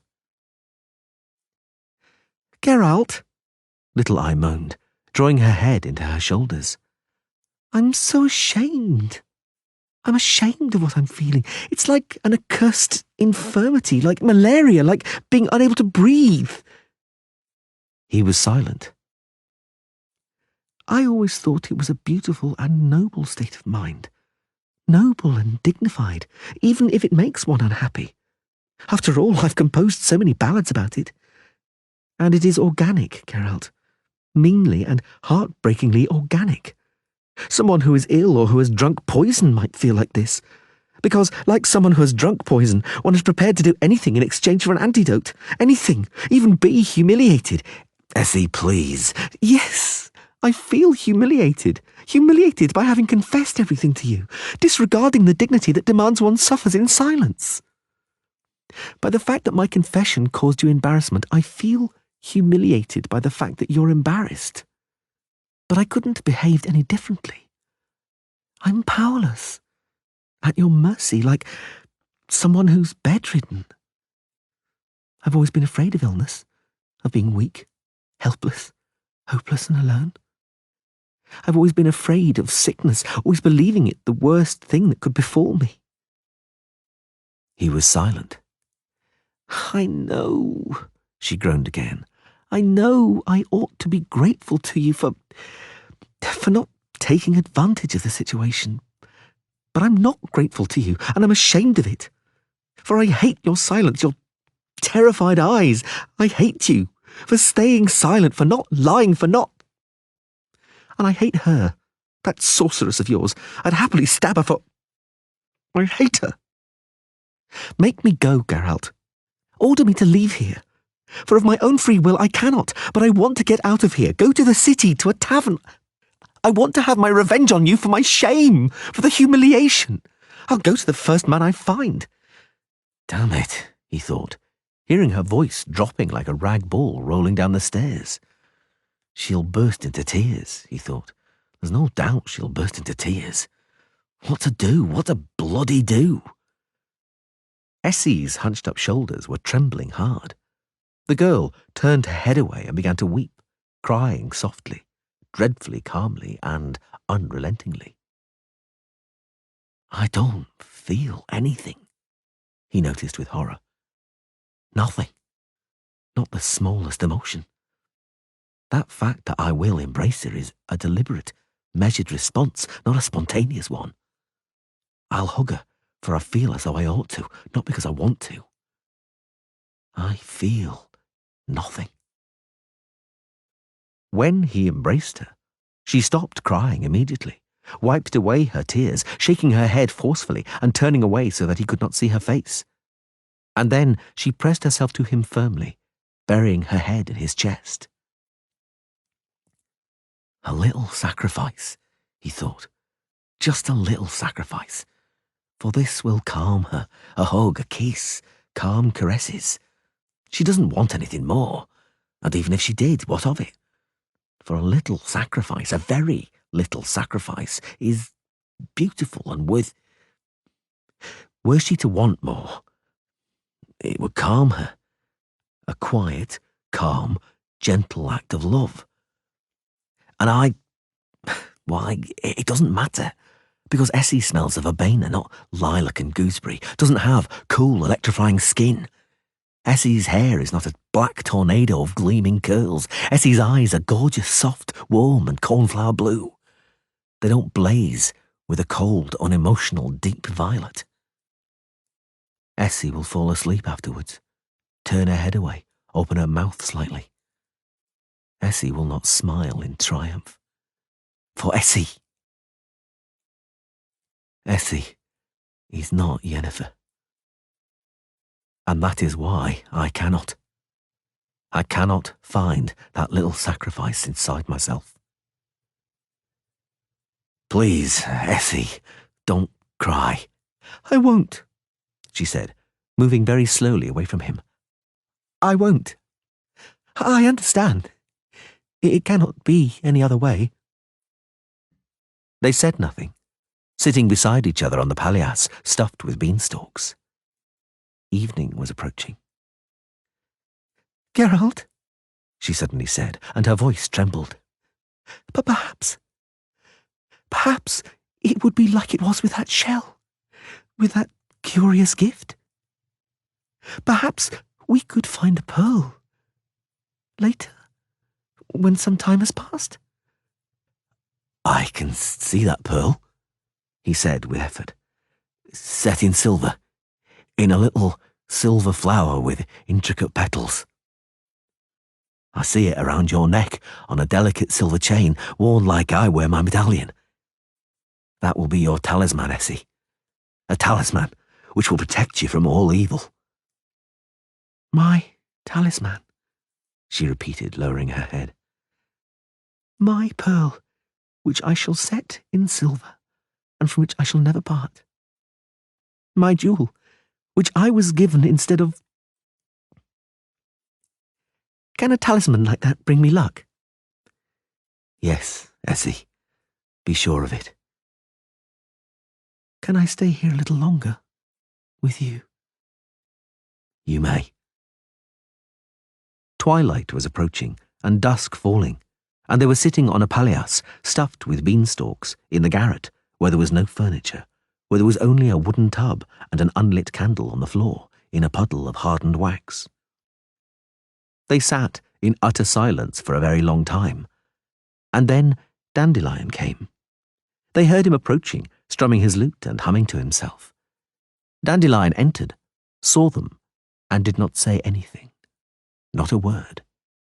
Essie also said nothing, stood up and went out without looking at them. Dandelion did not say a word, but the Witcher saw in his eyes the words that remained unsaid. Chapter 8. An intelligent race, Aglaval repeated pensively, resting an elbow on the armrest and his fist on his chin. An underwater civilization. Fish-like people living on the seabed, steps leading to the depths.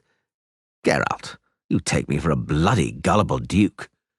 Little Eye, standing beside Dandelion, snarled angrily. Dandelion shook his head in disbelief.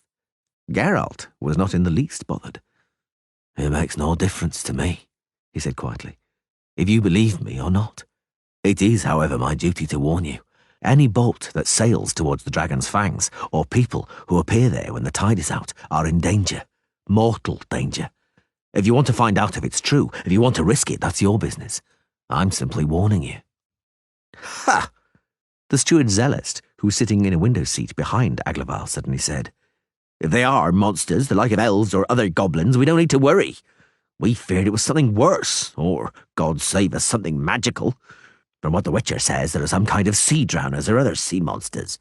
There are ways of dealing with drowners. I heard tell that one sorcerer gave some drowners short shrift in Lake Montfort.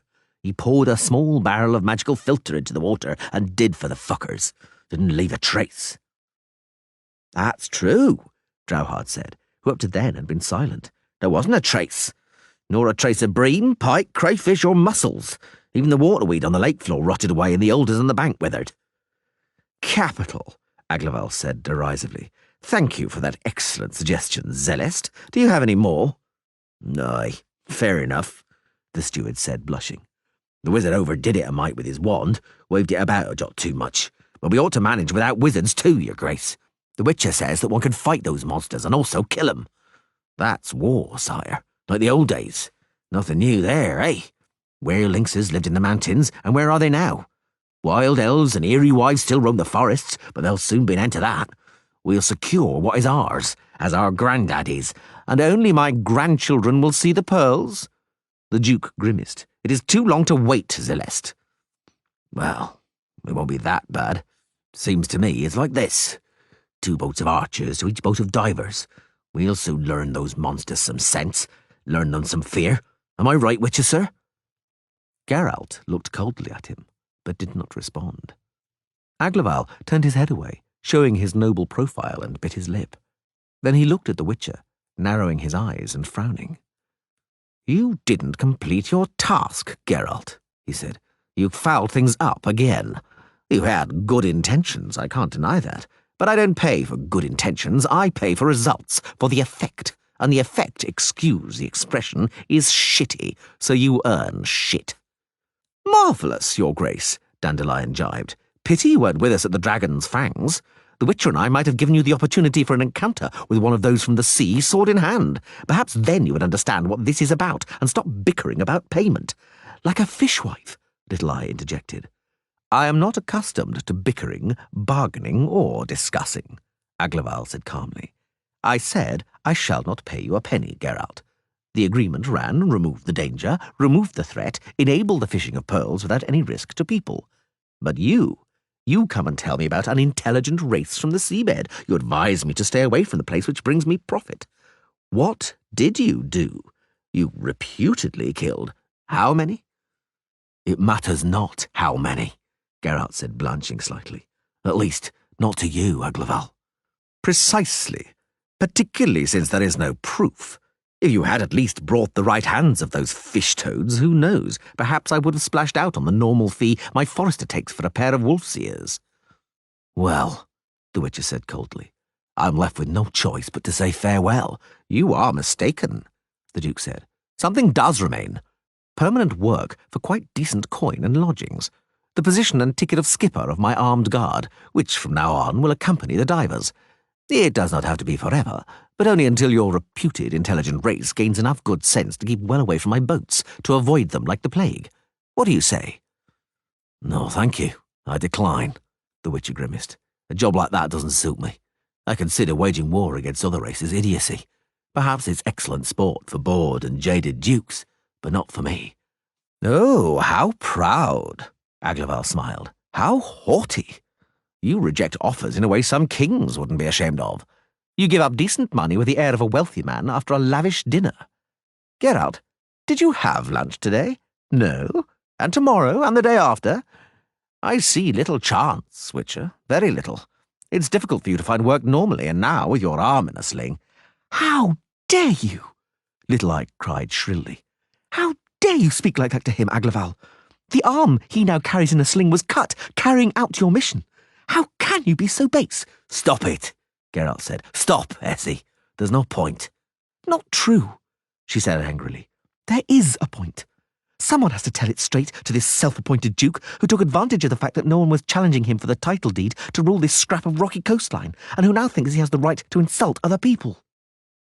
Aglaval flushed and tightened his lips, but said nothing, and did not move. Yes, Aglaval, Essie continued, clenching her shaking hands into fists. The opportunity to insult other people amuses and pleases you. You delight in the contempt you can show the Witcher who is prepared to risk his neck for your money. You should know the Witcher mocks your contempt and slights. They do not make the faintest impression on him. He doesn't even notice them. No, the Witcher does not even feel what your servants and subjects Zelest and Drowhard feel, and they feel shame. Deep, burning shame. The Witcher doesn't feel what Dandelion and I feel, and we feel revulsion. Do you know why that is, Aglaval? I'll tell you. The Witcher knows he is superior. He is worthier than you, and that gives him his strength. Essie fell silent and lowered her head, but not quickly enough for Geralt not to see the tear which sparkled in the corner of her gorgeous eye. The girl touched the little flower with silver petals hanging around her neck, the flower in the centre of which nestled a large sky-blue pearl. The little flower had intricate plaited petals executed in masterly fashion. Drauhard, the Witcher thought, had come up trumps. The craftsman he had recommended did a good job and had not taken a penny from them. Drauhard had paid for everything. "So, Your Grace," Little Eye continued, raising her head, "don't make a fool of yourself by offering the Witcher the role of a mercenary in an army you plan to field against the ocean. Don't expose yourself to ridicule, for your suggestion could only prompt mirth. Don't you understand yet? You can pay the Witcher for carrying out a task. You can hire him to protect people from evil, to remove the danger that threatens them. But you cannot buy the Witcher. You cannot use him to your own ends, because the Witcher, even wounded and hungry, is better than you, has more worth. That is why he scorns your meagre offer. Do you understand?" "No, Miss Darwin," Aglaval said coldly. "I do not understand. On the contrary, I understand less and less. And the fundamental thing I indeed do not understand is why I have not yet ordered your entire trio hanged, after having you thrashed with a scourge and scorched with red-hot irons. You, Miss Darwin, are endeavouring to give the impression of somebody who knows everything. Tell me then why I do not do that." "As you please," the poet shot back at once. "You do not do that, Aglaval, because somewhere, deep inside, glimmers in you a little spark of decency, a scrap of honour, not yet stifled by the vain glory of a nouveau riche and petty trader. Inside, Aglaval, at the bottom of your heart, a heart which, after all, is capable of loving a mermaid." Aglaval went as white as a sheet and gripped the armrests of his chair. Bravo, the Witcher thought. Bravo, Essie, wonderful. He was proud of her, but at the same time he felt sorrow. Tremendous sorrow. "Go away," Aglaval said softly.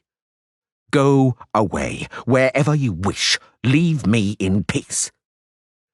"Farewell, Duke," Essie said, "and on parting, accept some good advice.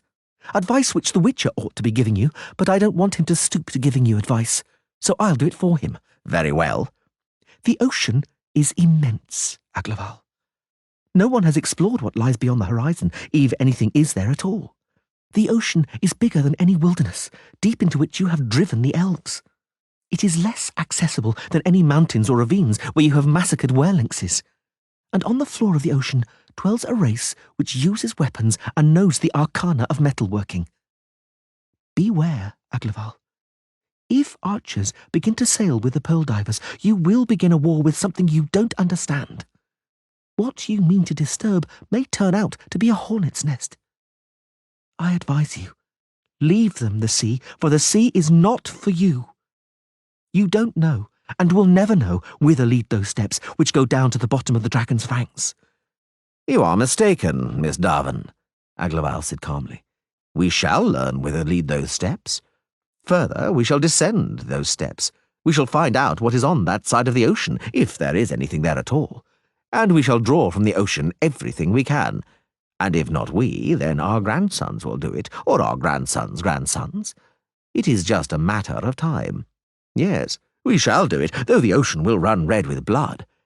And you know it, Essie, oh, wise Essie, who writes the chronicles of humanity in your ballads. Life is not a ballad, oh, poor little gorgeous-eyed poet, lost among her fine words. Life is a battle, and we were taught that struggle by these witches whose worth is greater than ours. It was they who showed us the way, who paved the way for us. They strewed the path with the corpses of those who stood in the way of humans and defended that world from us. We, Essie, are only continuing that battle. It is we, not your ballads, who create the chronicles of humanity. And we no longer need witches, and now nothing will stop us. Nothing." Essie blanched, blew her lock away and tossed her head. "Nothing, Aglaval?" "Nothing, Essie." The poet smiled. A sudden noise, shouts and stamping, came from the anterooms. Pages and guards rushed into the chamber. They knelt or bowed by the doors in 2 rows. Sheernats stood in the doorway. Her willow-green hair was elaborately coiffured, pinned up with a marvellous circlet encrusted with coral and pearls. She was in a gown the colour of seawater, with frills as white as foam. The gown had a plunging neckline, so that the mermaid's charms, though partly concealed and decorated with a necklace of nephrite and lapis lazuli, still earned the highest admiration. "Sheernats," Aglaval groaned, dropping to his knees. "My sheernats." The mermaid slowly came closer, and her gait was soft and graceful, as fluid as an approaching wave. She stopped in front of the Duke, flashed her delicate white little teeth in a smile, then quickly gathered her gown in her small hands and lifted it quite high, high enough for everyone to be able to judge the quality of the marine sorceress, the sea witch. Geralt swallowed. There was no doubt the sea witch knew what shapely legs were, and how to make them. "Ha!" Dandelion cried. "My ballad! It is just like in my ballad. She has gained legs for him, but has lost her voice."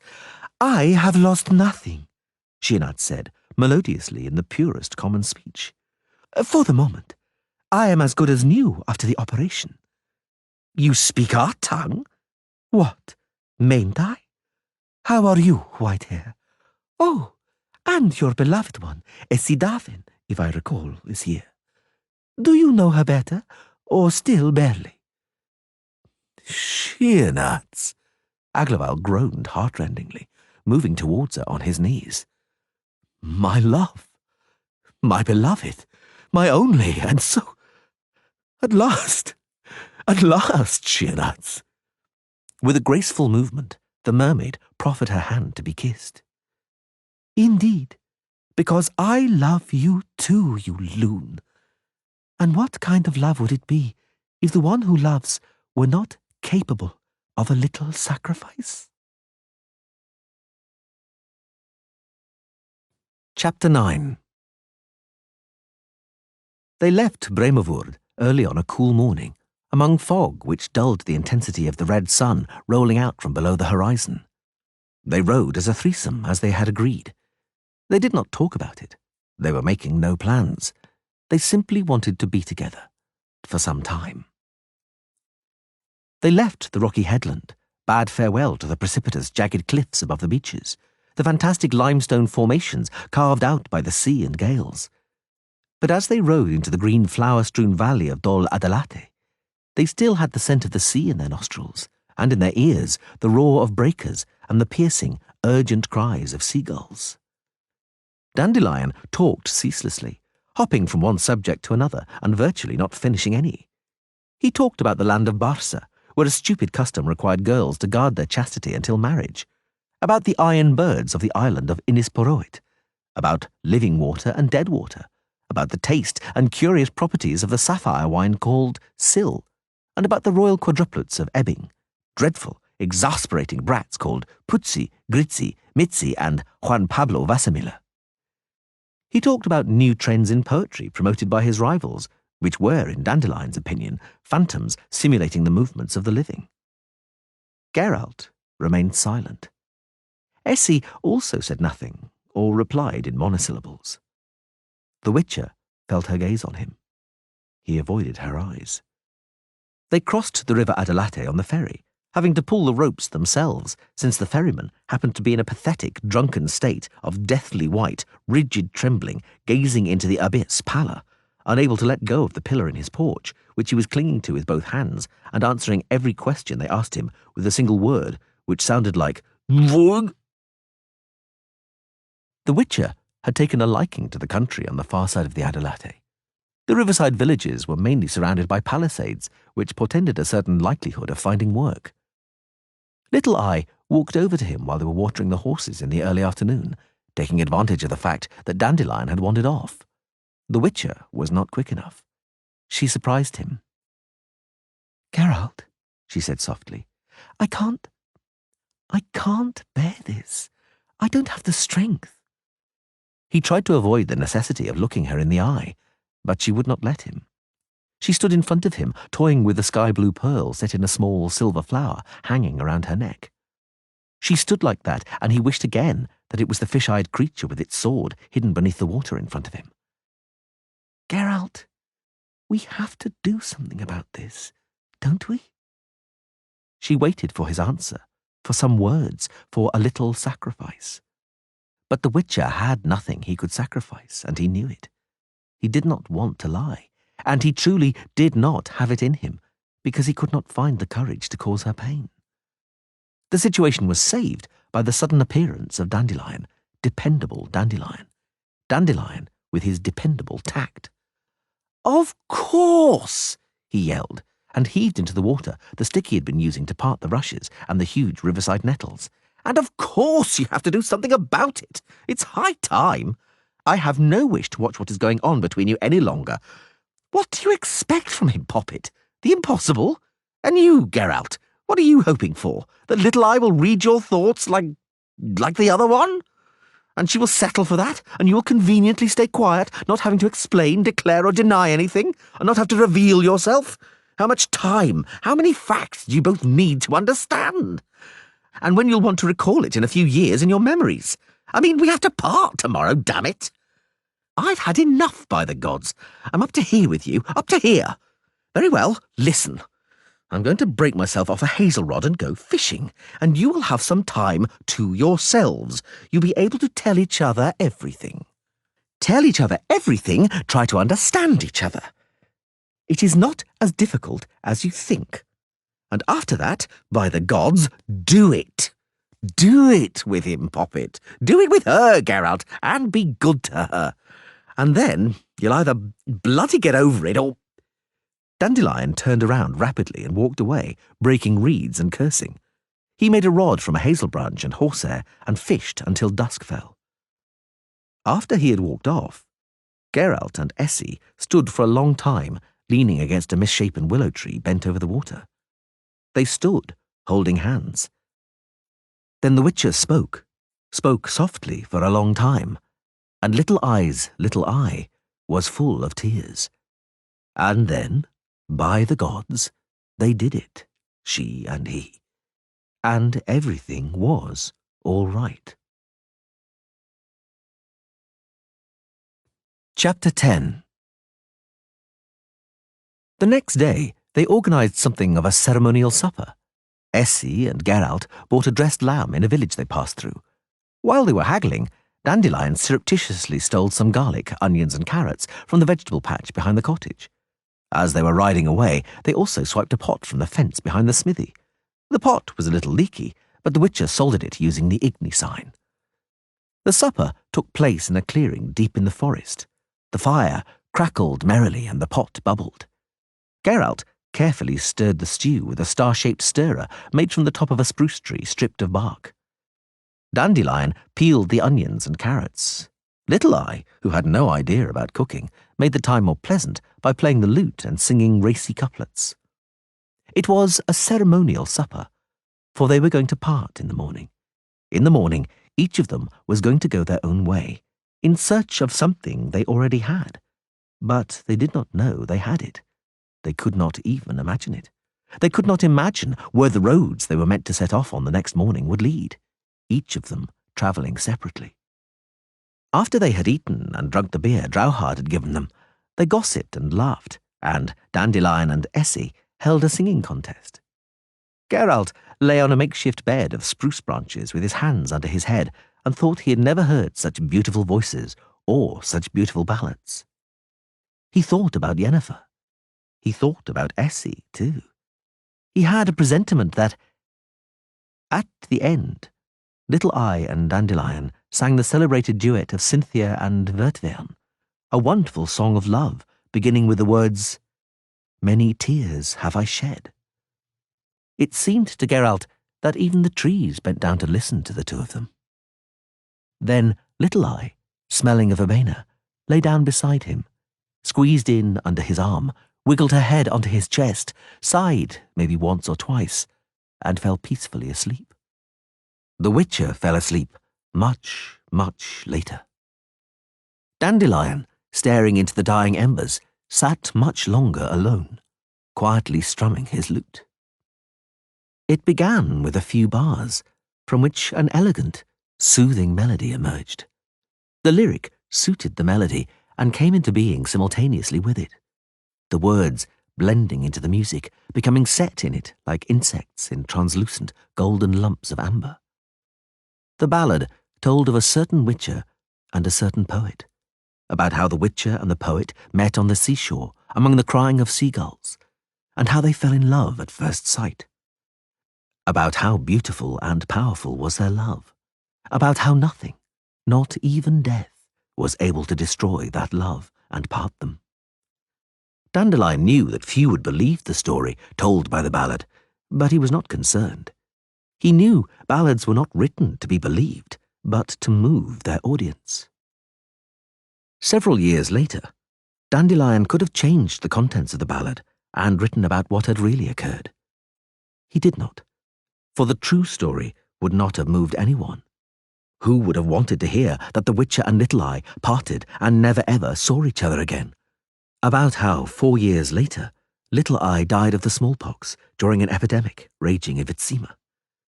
About how he, Dandelion, had carried her out in his arms between corpses being cremated on funeral pyres, and had buried her far from the city in the forest, alone and peaceful, and, as she had asked, buried 2 things with her, her lute and her sky-blue pearl. The pearl from which she was never parted. No, Dandelion stuck with his first version, and he never sang it. Never. To no one. Right before the dawn, while it was still dark, a hungry, vicious werewolf crept up to their camp, but saw that it was Dandelion, so he listened for a moment, and then went on his way. The Sword of Destiny. Chapter 1. He found the first body around noon. The sight of victims of violent death seldom shocked the Witcher. Much more often, he looked at corpses with total indifference. This time, he was not indifferent. The boy was around 15. He was lying on his back, legs sprawled, his face frozen in a grimace of terror. In spite of that, Geralt knew the boy had died at once, had not suffered, and probably had not even known he was dying. The arrow had struck him in the eye and was driven deep into the skull through the occipital bone. The arrow was fletched with striped pheasant flight feathers dyed yellow. The shaft stuck up above the tufts of grass. Geralt looked around and quickly and easily found what he was hunting for. A second, identical arrow, lodged in the trunk of a pine tree, around 6 paces behind the corpse. He knew what had happened. The boy had not understood the warning, and hearing the whistle and thud of the arrow, had panicked and begun to run the wrong way, towards the one who had ordered him to stop and withdraw at once. The hissing, venomous feathered whistle and the short thud of the arrowhead cutting into the wood. "Not a step further, man," said that whistle and that thud. "Begone, man. Get out of Brokilon at once. You have captured the whole world, man. You are everywhere. Everywhere you introduce what you call modernity, the era of change, what you call progress. But we want neither you nor your progress here. We do not desire the changes you bring. We do not desire anything you bring." A whistle and a thud. "Get out of Brokilon." Get out of Brokilon, thought Geralt. Man. No matter that you are 15 and struggling through the forest, insane with fear, unable to find your way home. No matter that you are 70 and have to gather brushwood because otherwise they will drive you from the cottage for being useless. They will stop giving you food. No matter that you are 6 and were lured by a carpet of little blue flowers in a sunny clearing. Get out of Brokilon. A whistle and a thud. Long ago, thought Geralt, before they shot to kill, they gave 2 warnings, even 3. Long ago, he thought, continuing on his way. Long ago. Well, that's progress. The forest did not seem to deserve the dreadful notoriety it enjoyed. It was terribly wild and arduous to march through, but it was the commonplace arduousness of a dense forest, where every gap, every patch of sunlight filtered by the boughs and leafy branches of huge trees was immediately exploited by dozens of young birches, alders and hornbeams, by brambles, junipers and ferns, the tangle of shoots covering the crumbly mire of rotten wood, dry branches and decayed trunks of the oldest trees, the ones that had lost the fight, the ones that had lived out their lifespan. The thicket, however, did not generate the ominous, weighty silence which would have suited the place more. No, Brokilon was alive. Insects buzzed, lizards rustled the grass underfoot. Iridescent beetles scuttled, thousands of spiders tugged webs glistening with drops of water. Woodpeckers thumped tree trunks with sharp series of raps, and jays screeched. Brokilon was alive.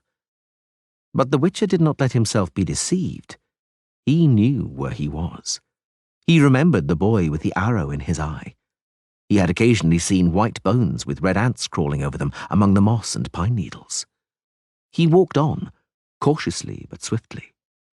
The trail was fresh. He hoped to reach and send back the men walking in front of him. He deluded himself that it was not too late. But it was. He would not have noticed the next corpse had it not been for the sunlight reflecting on the blade of the short sword it was gripping. It was a grown man. His simple clothing, coloured a practical dun, indicated his lowly status. His garments, not counting the bloodstains surrounding the 2 feathers sticking into his chest, were clean and new, so he could not have been a common servant. Geralt looked around and saw a third body, dressed in a leather jacket and short green cape.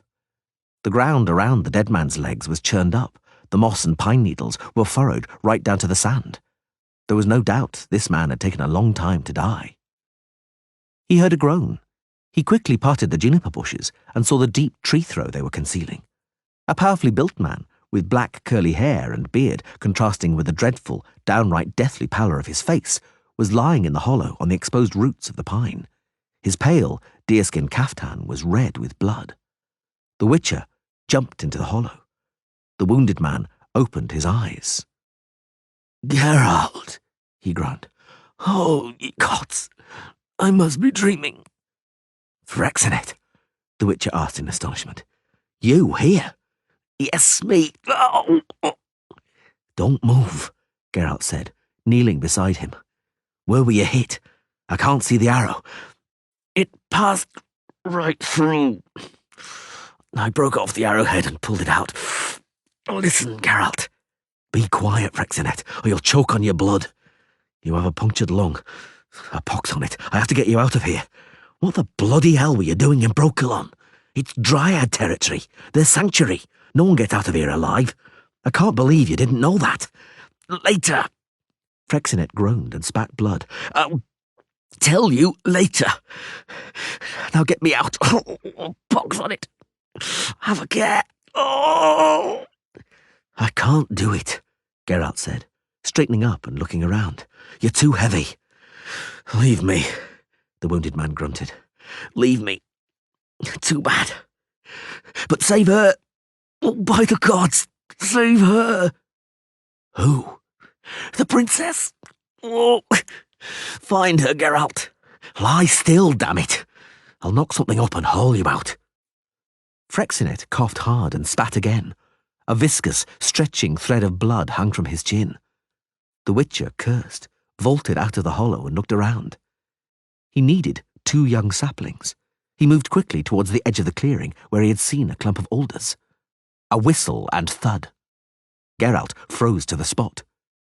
The arrow, buried in a tree trunk at head height, had hawk feather fletchings. He looked at the angle of the ashen shaft and knew where it had been shot from. About 4 dozen paces away there was another hollow, a fallen tree, and a tangle of roots sticking up in the air, still tightly gripping a huge lump of sandy earth. There was a dark mass of blackthorn there amid the lighter stripes of birches. He could not see anyone. He knew he would not. He raised both hands very slowly. "Caidmil, var an eithni meath a doen canel. I see a gwyn blythe." This time he heard the soft twang of the bowstring and saw the arrow, for it had been shot for him to see, powerfully. He watched it soar upwards, saw it reach its apex and then fall in a curve. He did not move. The arrow plunged into the moss almost vertically 2 paces from him. Almost immediately, a second lodged next to the first at exactly the same angle. He was afraid he might not see the next one. "Mea ddaithne," he called again. "Esea Gwynblaith!" "Gladir fort," a voice like a breath of wind. A voice, not an arrow. He was alive. He slowly unfastened his belt buckle, drew his sword well away from himself and threw it down. A second dryad emerged noiselessly from behind a fir trunk wrapped around with juniper bushes, no more than 10 paces from him. Although she was small and very slim, the trunk seemed thinner. He had no idea how he had not seen her as he approached. Perhaps her outfit had disguised her, a patchwork which accentuated her shapely form, sewn weirdly from scraps of fabric in numerous shades of green and brown, strewn with leaves and pieces of bark. Her hair, tied with a black scarf around her forehead, was olive green, and her face was crisscrossed with stripes painted using walnut shell dye. Naturally, her bowstring was taut, and she was aiming an arrow at him. "Aithne," he began. "Tayasep!" He obediently fell silent, standing motionless, holding his arms away from his trunk. The dryad did not lower her bow. "Dunka!" she cried. "Brian, Kimvort!" The one who had shot the arrows earlier darted out from the blackthorn and slipped over the upturned trunk, nimbly clearing the depression. Although there was a pile of dry branches in it, Geralt did not hear even one snap beneath her feet. He heard a faint murmur close behind, something like the rustling of leaves in the wind. He knew there was a third. It was that one, dashing out from behind him, who picked up his sword. Her hair was the colour of honey and was tied up with a band of bulrush fibres. A quiver full of arrows swung on her back. The furthest one approached the tree throw swiftly. Her outfit was identical to that of her companions. She wore a garland woven from clover and heather on her dull, brick-red hair. She was holding a bow not bent, but with an arrow nocked. "Tentesa in meath ab Aithne'lev?" she asked, coming over. Her voice was extremely melodious, and her eyes huge and black. "Es Gwynblaith?" "Aye, Esea," he began, but the words in the Brokilon dialect, which sounded like singing in the dryad's mouth, stuck in his throat and made his lips itchy. "Do none of you know the common speech? I don't speak you. Anvile! Wortliche!" She cut him off. "I am Gwynblaith, White Wolf. Lady Aithne knows me. I am travelling to her as an envoy. I have been in Brokilon before, in Duin Canell." "Gwynblaith?" The redhead narrowed her eyes. "Wat geheern?" "Yes," he confirmed. "The Witcher." The olive-haired one snorted angrily, but lowered her bow.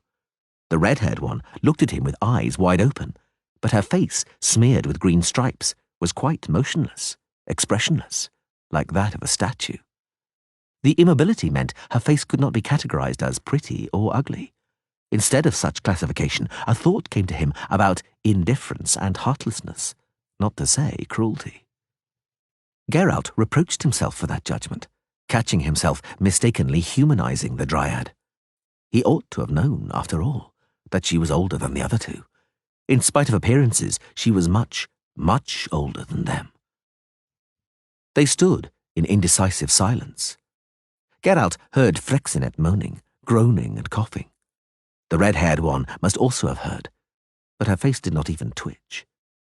The Witcher rested his hands on his hips. "There's a wounded man over there in the tree hole," he said calmly. "He will die if he doesn't receive aid." "Pay up!"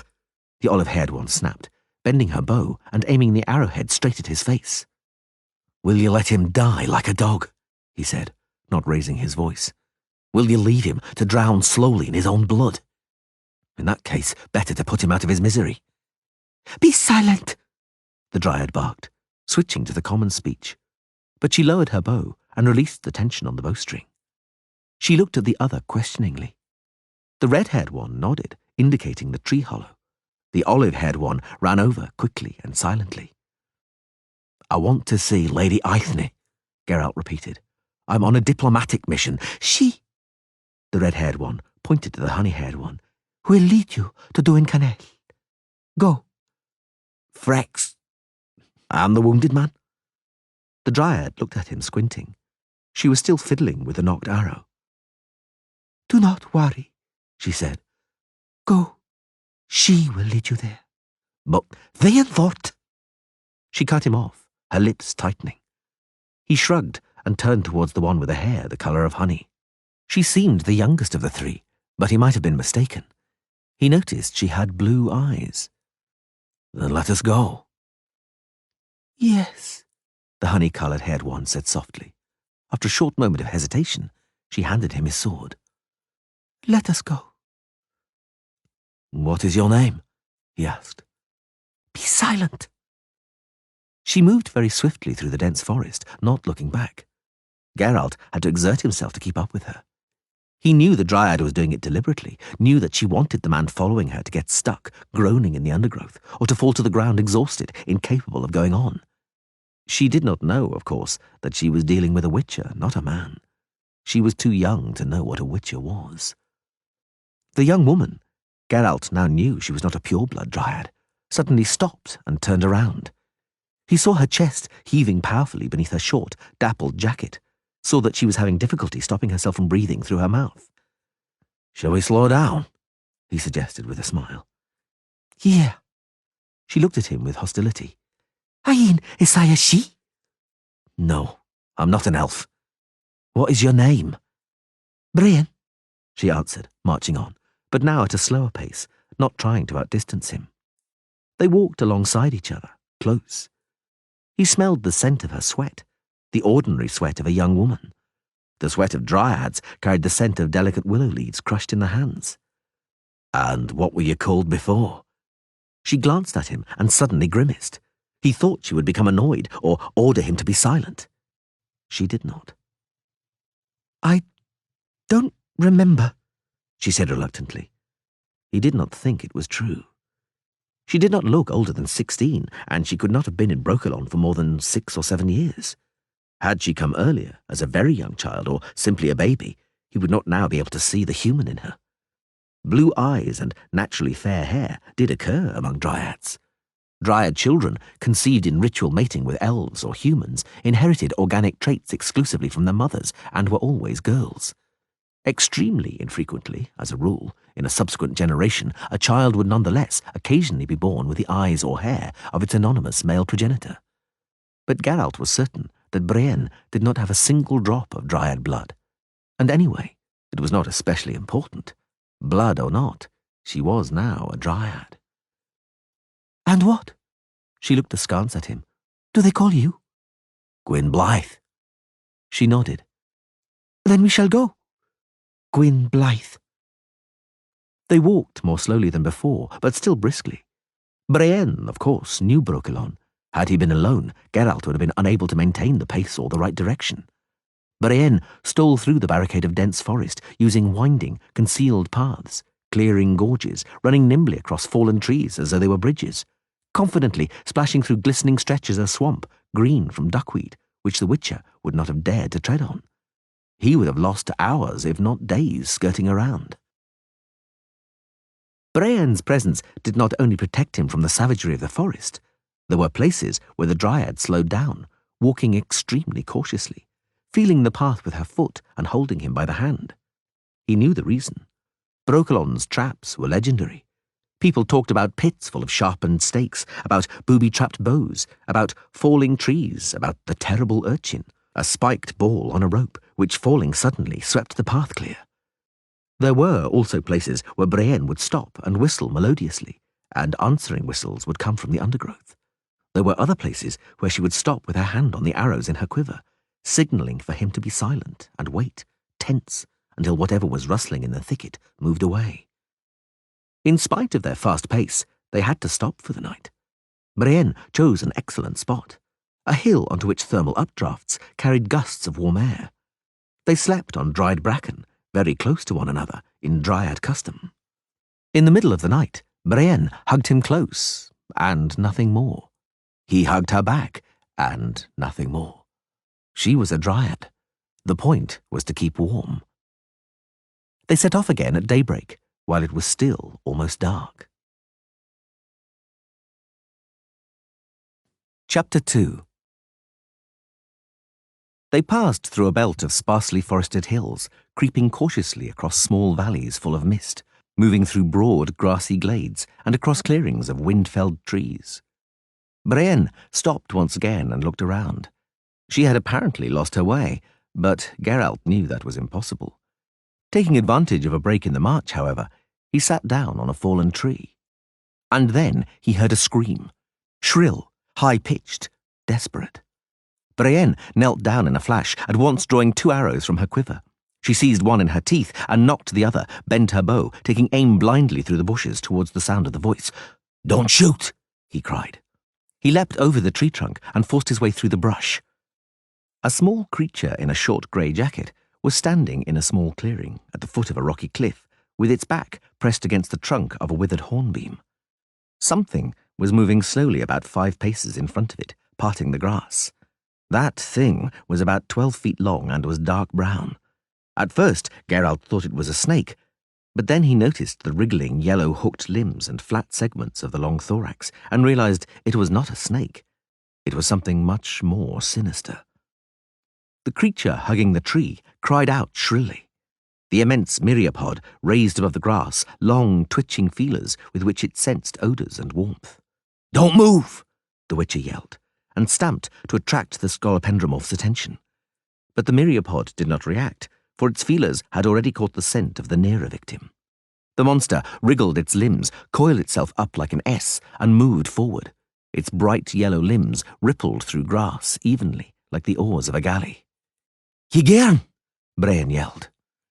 Geralt hurtled into the clearing in 2 bounds, jerking his sword from its scabbard on his back as he ran, and in full flight struck the petrified creature beneath the tree with his hip, shoving it aside into some brambles. The scolopendromorph rustled the grass, wriggled its legs and attacked, raising its anterior segments, its venom-dripping pincers chattering. Geralt danced, leapt over the flat body, and slashed it with his sword from a half-turn, aiming at a vulnerable spot between the armoured plates on its body. The monster was too swift, however, and the sword struck the chitinous shell without cutting through it. The thick carpet of moss absorbed the blow. Geralt dodged, but not deftly enough. The scolopendromorph wound the posterior part of its body around his legs with enormous strength. The Witcher fell, rolled over, and tried to pull himself free. In vain. The myriapod flexed and turned around to reach him with its pincers, and at the same time fiercely dug its claws into the tree and wrapped itself around it. Right then, an arrow hissed above Geralt's head, penetrating the armour with a crack, pinning the creature to the trunk. The scolopendromorph writhed, broke the arrow, and freed itself, but was struck at once by 2 more. The Witcher kicked the thrashing abdomen off and rolled away to the side. Brienne, kneeling, was shooting at an astonishing rate, sending arrow after arrow into the scolopendromorph. The myriapod was breaking the shafts to free itself, but each successive arrow would pin it to the trunk again. The creature snapped its flat, shiny, dark red maw and clanged its pincers by the places which had been pierced by the arrows, instinctively trying to reach the enemy which was wounding it. Geralt leapt at it from the side, took a big swing, and hacked with his sword, ending the fight with 1 blow. The tree acted like an executioner's block. Brienne approached slowly, an arrow nocked, kicked the body writhing in the grass, its limbs thrashing around, and spat on it. "Thanks," the Witcher said, crushing the beast's severed head with blows of his heel. "Eh? You saved my life." The Dryad looked at him. There was neither understanding nor emotion in her expression. "Ye gern," she said, nudging the writhing body with a boot. "It broke my arrows." "You saved my life, and that little Dryad's," Geralt repeated. "Where the bloody hell is she?" Brienne deftly brushed aside the bramble thicket and plunged an arm among the thorny shoots. "As I thought," she said, pulling the little creature in the grey jacket from the thicket. "See for yourself, Gwynblythe." It was not a Dryad. Neither was it an elf, sylph, puck, or halfling. It was a quite ordinary little human girl. In the centre of Brokilon, it was the most extraordinary place to come across an ordinary human little girl. She had fair, mousy hair and huge, glaringly green eyes. She could not have been more than 10 years old. "Who are you?" he asked. "How did you get here?" She did not reply. Where have I seen her before? He wondered. I've seen her before somewhere. Either her or someone very similar to her. Don't be afraid, he said hesitantly. I'm not afraid, she mumbled indistinctly. She clearly had a cold. Let us get out of here, Brian suddenly said, looking all around. Where there is one Ygern, you can usually expect another, and I have few arrows now. The girl looked at her, opened her mouth, and wiped it with the back of her hand, smearing dust over her face. Who the hell are you? Geralt asked again, leaning forward. What are you doing in this forest? How did you get here? The girl lowered her head and sniffed loudly. Cat got your tongue? Who are you? I said. What's your name? Ciri, she said, sniffing. Geralt turned around. Brienne, examining her bow, glanced at him. Listen, Brienne. What? Is it possible? Is it possible she has escaped from doing Canel? Eh? Don't play dumb, he said, annoyed.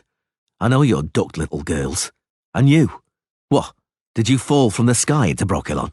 I'm asking if it's possible. No! The Dryad cut him off. I have never seen her before. Geralt looked at the little girl. Her ashen-grey hair was dishevelled, full of pine needles and small leaves, but smelled of cleanliness, not smoke, nor the cowshed, nor tallow. Her hands, although incredibly dirty, were small and delicate, without scars or calluses. The boy's clothes, the jacket with the red hood she had on, did not indicate anything, but her high boots were made of soft, expensive calfskin. No, she was certainly not a village child. Frexinet, the Witcher suddenly thought. This was the one that Frexinet was looking for. He'd followed her into Brokilon. Where are you from? I'm asking you, you scamp. How dare you talk to me like that? The little girl lifted her head haughtily and stamped her foot. The soft moss completely spoiled the effect. Ha, the Witcher said and smiled. A princess indeed, at least in speech, for your appearance is wretched. You're from Verden, aren't you? Do you know you're being looked for? Don't worry, I'll deliver you home. Listen, Brian. The moment he looked away, the girl turned very quickly on her heel and ran off through the forest across the gentle hillside. Bloody dung, the Dryad yelled, reaching for her quiver. Come here! The little girl, stumbling, rushed blindly through the forest, crunching over dry branches. Stop! Shouted Geralt. Where are you bloody going? Brienne bent her bow in a flash. The arrow hissed venomously, describing a flat parabola, and the arrowhead thudded into the tree trunk, almost brushing the little girl's hair. The girl cringed and flattened herself to the ground. You bloody fool! The Witcher hissed, hurrying over to the Dryad. Brienne deftly drew another arrow from her quiver. You might have killed her. This is Brokilon, she said proudly, but she's only a child. What of it? He looked at the arrow's shaft. It had striped fletchings made from a pheasant's flight feathers dyed yellow in a decoction of tree bark. He did not say a word. He turned around and went quickly into the forest. The little girl was lying beneath the tree, cowering, cautiously raising her head and looking at the arrow stuck into the tree. She heard his steps and leapt to her feet, but he reached her with a single bound and seized her by the red hood of her jacket. She turned her head and looked at him, then at his hand, holding her hood. He'd released her. Why did you run away? None of your business, she sniffed. Leave me alone, you... Foolish brat, he hissed furiously. This is Brokilon. Wasn't the myriapod enough? You wouldn't last till morning in this forest. Haven't you got it yet? Don't touch me, she yelled. You peasant. I'm a princess, so you better be careful. You're a foolish imp. I'm a princess. Princesses don't roam through forests alone. Princesses have clean noses.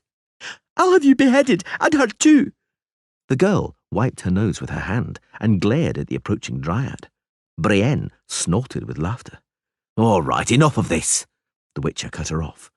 Why were you running away, your highness? And where to? What were you afraid of? She said nothing and sniffed. Very well, as you wish. He winked at the Dryad. We're going. If you want to stay alone in the forest, that's your choice. But the next time a Ygern attacks you, don't yell. It doesn't befit a princess. A princess dies without even a squeal, having first wiped her snotty nose. Let's go, Brienne. Farewell, your highness. Wait! Aha! I'm coming with you. We are greatly honoured, aren't we, Brienne? But you won't take me to Kistrin again, do you swear? Who is... he began. Oh, damn it. Kistrin. Prince Kistrin, the son of King Ervil of Verden. The little girl pouted her lips, sniffed and turned away. Enough of these trifles, said Brienne grimly. Let us march on. Hold on, hold on. The Witcher straightened up and looked down at the Dryad. Our plans are changing somewhat, my comely archer. Eh? Brienne said, raising her eyebrows. Lady Aithne can wait. I have to take the little one home, to Verden. The Dryad squinted and reached for her quiver. You're not going anywhere, nor is she. The Witcher smiled hideously. Be careful, Brienne, he said. I'm not that pup whose eye you speared with an arrow from the undergrowth. I can look after myself. Bloody arse, she hissed, raising her bow. You're going to Duncanech, and so is she, not to Verden. No, not to Verden, the mousy-haired girl said, throwing herself at the Dryad and pressing herself against her slim thigh. I'm going with you, and he could go to Verden by himself to silly old Kistrin if he wants. Brienne did not even look at her, did not take her eyes off Geralt, but she lowered her bow. Yes, donc, she said, spitting at his feet. Very well, then go on your way. We'll see how you fare. You'll kiss an arrow before you leave Brokilon. She's right, thought Geralt. I don't have a chance. Without her, I won't get out of Brokilon, nor reach Duncanech. Too bad. We shall see. Perhaps I'll manage to persuade Aithne. Very well, Brienne, he said placatingly, and smiled. Don't be furious, fair one. Very well, have it your way. We shall all go to Duncanech, to Lady Aithne. The Dryad muttered something under her breath and unnocked the arrow. To the road, then, she said, straightening her hairband. We have tarried too long. Oh! The little girl yelped as she took a step. What's the matter? I've done something to my leg. Wait, Brienne. Come here, scamp. I'll carry your pickaback. She was warm and smelt like a wet sparrow. What's your name, princess? I've forgotten. Ciri. And your estates? Where do they lie, if I may ask? I won't tell, she grunted. I won't tell, and that's that. I'll get by. Don't wriggle or sniff right by my ear. What were you doing in Brokilon? Did you get lost? Did you lose your way? Not a chance. I'd never get lost. Don't wriggle. Did you run away from Kistrin? From Nastrog Castle? Before or after the wedding? How did you know? She sniffed, intent. I'm staggeringly intelligent. Why did you run away to Brokilon, of all places? Weren't there any safer directions? I couldn't control my stupid horse. You're lying, princess. Looking at your size, the most you could ride is a cat, and a gentle one at that. I was riding with Mark, Sir Voyme's esquire, but the horse fell in the forest and broke its leg, and we lost our way. You said that never happens to you. He got lost, not me. It was foggy, and we lost our way. You got lost, thought Geralt. Sir Voyme's poor esquire, who had misfortune to happen upon Brienne and her companions. A young stripling who had probably never known a woman. Helped the green-eyed scamp escape because he'd heard a lot of nightly stories about virgins being forced to marry. He helped her escape to fall to a Dryad's dyed arrow, one who probably hasn't known a man herself, but already knows how to kill. I asked you if you bolted from Nastrog Castle before or after the wedding. I just scarpeted and it's none of your business, she grunted. Grandmama told me I had to go there and meet him, that Kistrin, just meet him. But that father of his, that big-bellied king... Ervil. Kept on... The wedding. But I don't want him, that Kistrin. Grandmama said... Is Prince Kistrin so revolting? I don't want him, Ciri proudly declared, sniffing loudly. He's fat, stupid, and his breath smells. Before I went there, they showed me a painting, but he wasn't fat in the painting. I don't want a husband like that. I don't want a husband at all. Ciri, the Witcher said hesitantly. Kistrin is still a child like you. In a few years he might turn into a handsome young man. Then they can send me another painting in a few years, she snorted. And him, too, because he told me that I was much prettier in the painting they showed him, and he confessed that he loves Alvina, a lady-in-waiting, and he wants to be a knight. See? He doesn't want me, and I don't want him. So what use is a wedding? Ciri, the Witcher muttered. He's a prince, and you're a princess. Princes and princesses marry like that. That's how it is. That's the custom. You sound like all the rest. You think that just because I'm small, you can lie to me. I'm not lying. Yes, you are. Geralt said nothing. Brienne, walking in front of them, turned around, probably surprised by the silence. She shrugged and set off. Which way are we going? Ciri asked glumly. I want to know. Geralt said nothing. Answer when I ask a question, she said menacingly, backing up the order with a loud sniff. Do you know who's sitting on you? He didn't react. I'll bite you in the ear, she yelled. The Witcher had had enough. He pulled the girl off his back and put her on the ground. Now listen, you brat, he said harshly, struggling with his belt buckle. In a minute, I'll put you across my knee, pull down your breeches and tan your backside. No one will stop me doing it because this isn't the royal court and I'm not your flunky or servant. You'll soon regret you didn't stay in Nastrog. You'll soon see it's better being a princess than a snot-nosed kid who got lost in the forest. Because it's true, a princess is allowed to act obnoxiously, and no one thrashes a princess's backside with a belt. At most, her husband, the prince, might with his own hand. Ciri cowered and sniffed a few times. Brienne watched dispassionately, leaning against a tree. Well? The Witcher asked, wrapping his belt around his wrist. Are we going to behave with dignity and temperance? If not, we shall set about tanning Her Majesty's hide. Well, what's it to be? The little girl snivelled and sniffed, then eagerly nodded. Are you going to be good, princess? Yes, she mumbled. Gloaming will soon fall, the Dryad said. Let us make haste, Gwynblythe. The forest thinned out. They walked through a sandy young forest, across moors and through fog-cloaked meadows with herds of red deer grazing. It was growing cooler. Noble lord, Ciri began after a long, long silence. My name is Geralt. What's the matter? I'm awfully hungry. We'll stop in a moment. It'll be dark soon. I can't go on, she sniffled.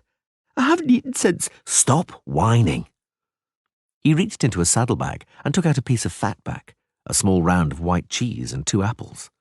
Have that. What's that yellow stuff? Fatback. I wouldn't eat that, she grunted.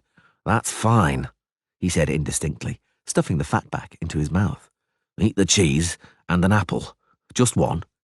Why only one? Don't wriggle. Have both.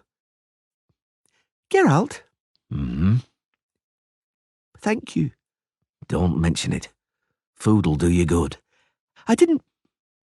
Not for that. That too, but... You saved me from that centipede. Almost died of fright. You almost died, he confirmed seriously.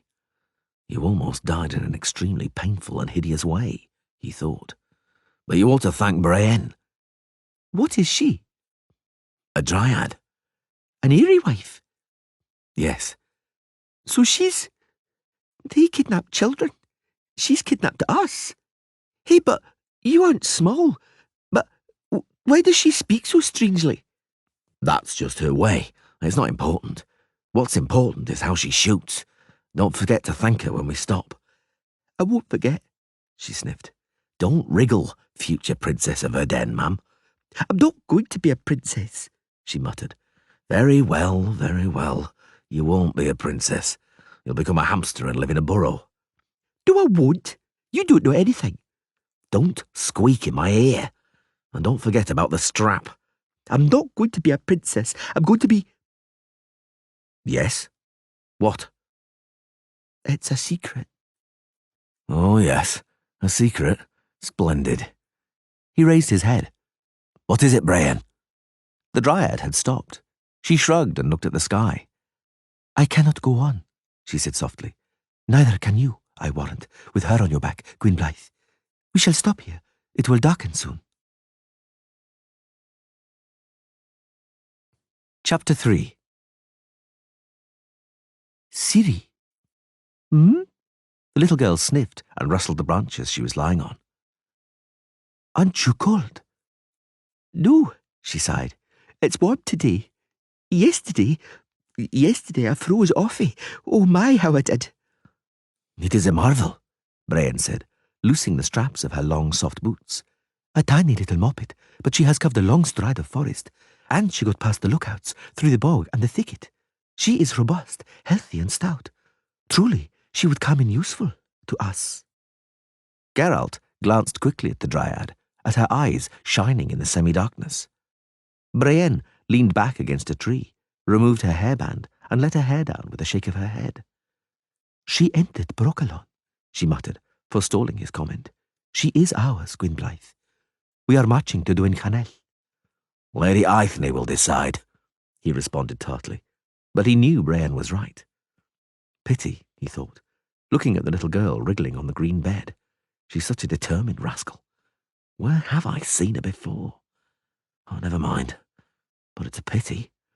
The world is so big and so beautiful, and Broccolon will now be her world until the end of her days, and there may not be many. Perhaps only until the day she falls in the bracken amidst cries and the whistles of arrows, fighting in this senseless battle for the forest, on the side of those who will lose, who have to lose, sooner or later. Ciri? Yes? Where do your parents live? I don't have any parents, she sniffed. They drowned at sea when I was tiny. Yes, he thought, that explains a lot. A princess, the child of a deceased royal couple. Who knows if she isn't the third daughter following 4 sons?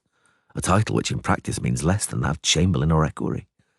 A mousy-haired, green-eyed thing hanging around the court who ought to be shoved out as quickly as possible and married off as quickly as possible before she matures and becomes a young woman and brings the threat of scandal, misalliance or incest, which would not be difficult in a shared castle bedchamber. Her escape did not surprise the Witcher. He had frequently met princesses and even queens roaming around with troops of wandering players, happy to have escaped some decrepit king still desirous of an heir. He had seen princes preferring the uncertain fate of a soldier of fortune to marriage to a lame or pockmarked princess chosen by their father, whose withered or doubtful virginity was to be the price of an alliance or dynastic coalition. He lay down beside the little girl and covered her with his jacket. "Sleep," he said. "Sleep, little orphan." Orphan? She growled. I'm a princess, not an orphan. And I have a grandmama. And my grandmama is a queen, so you'd better be careful. When I tell her you wanted to give me the strap, my grandmama will order your head chopped off. You'll see. Ghastly. Ciri, have mercy. Not a chance. But you're a good little girl, and beheading hurts awfully. You won't say anything, will you? I will. Ciri. I will. Afraid, are you? Dreadfully. You know, Ciri, you can die from having your head cut off. Are you mocking me? I wouldn't dream of it. She'll put you in your place, you'll see. No one takes liberties with my grandmama. When she stamps her foot, the greatest knights and warriors kneel before her. I've seen it myself, and if one of them is disobedient, then it's chop and off with his head. Dreadful. Ciri? Uh-huh. I think they'll cut off your head. My head? Naturally. After all, your grandmama, the Queen, arranged a marriage with Kistrin and sent you to Nastrog Castle in Verden. You were disobedient. As soon as you return, it'll be chop and off with your head. The little girl fell silent.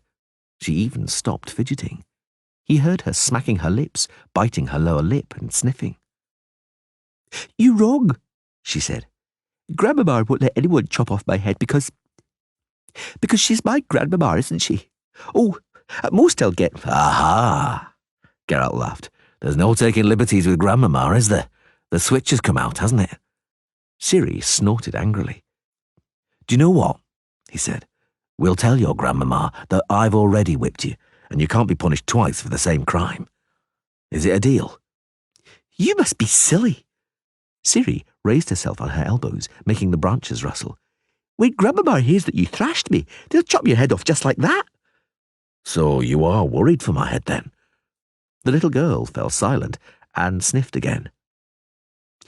Geralt. What, Ciri? Grandmama knows I have to go home. I can't be a princess or the wife of that stupid Christian. I have to go home, and that's that. You do, he thought. Regrettably, it doesn't depend on you or on your grandmama. It depends on the mood of old Ithne, and on my persuasive abilities. Grandmama knows, Ciri continued, because Geralt, promise you won't tell anybody. It's a terrible secret. Dreadful. I'm serious. Swear. I swear. Very well, I'll tell you. My mama was a witch, so you'd better watch your step. And my papa was enchanted too.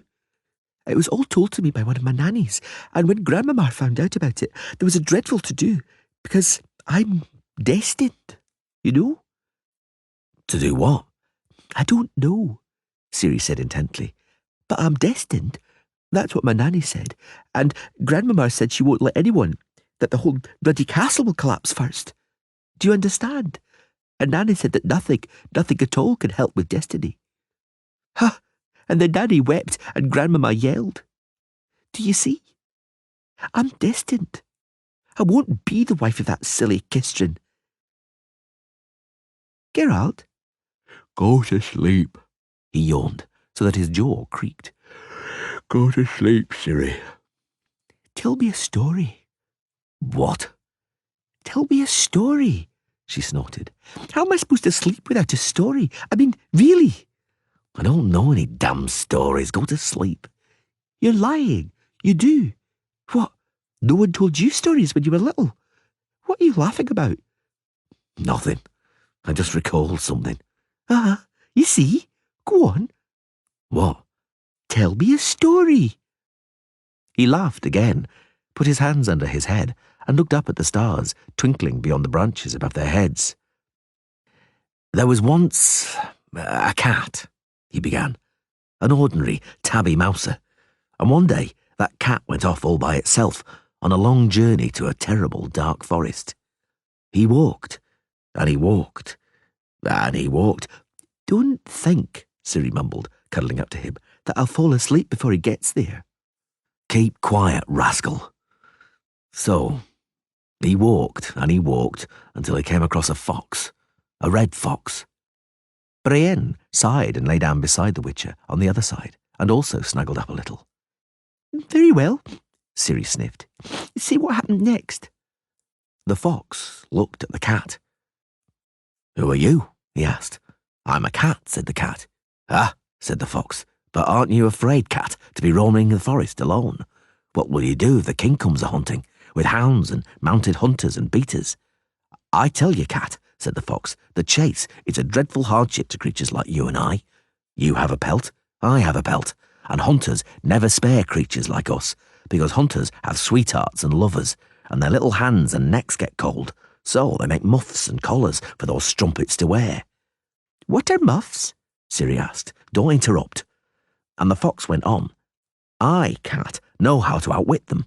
I have 1,286 ways to outfox those hunters, so cunning am I. And you, cat, how many ways do you have?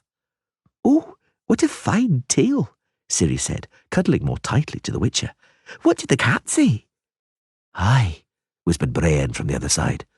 What did the cat say? The Witcher turned his head. The Dryad's eyes were sparkling, her mouth was half open, and she was running her tongue over her lips. He could understand.